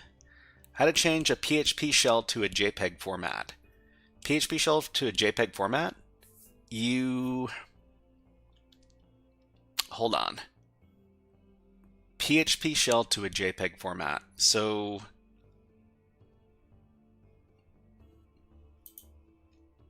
let's check out my my YouTube channel over here. And I've got a few videos that talk about this kind of stuff. Which playlist? The fourth playlist on the links. So the tiny URL links. Okay. File upload attacks. So check out this video over here. Check out this video over here, and check out this one as well. These both talk about how to evade filters for file upload attacks. And yeah, you can do this one you can take a look at this one as well. Okay, everybody, thank you very much for coming on by. We're just gonna do our raid. Everybody, when you arrive on Moohoodle's channel, if you could give this message, OSFrog, hip hop hack, OSFrog, I would really appreciate it.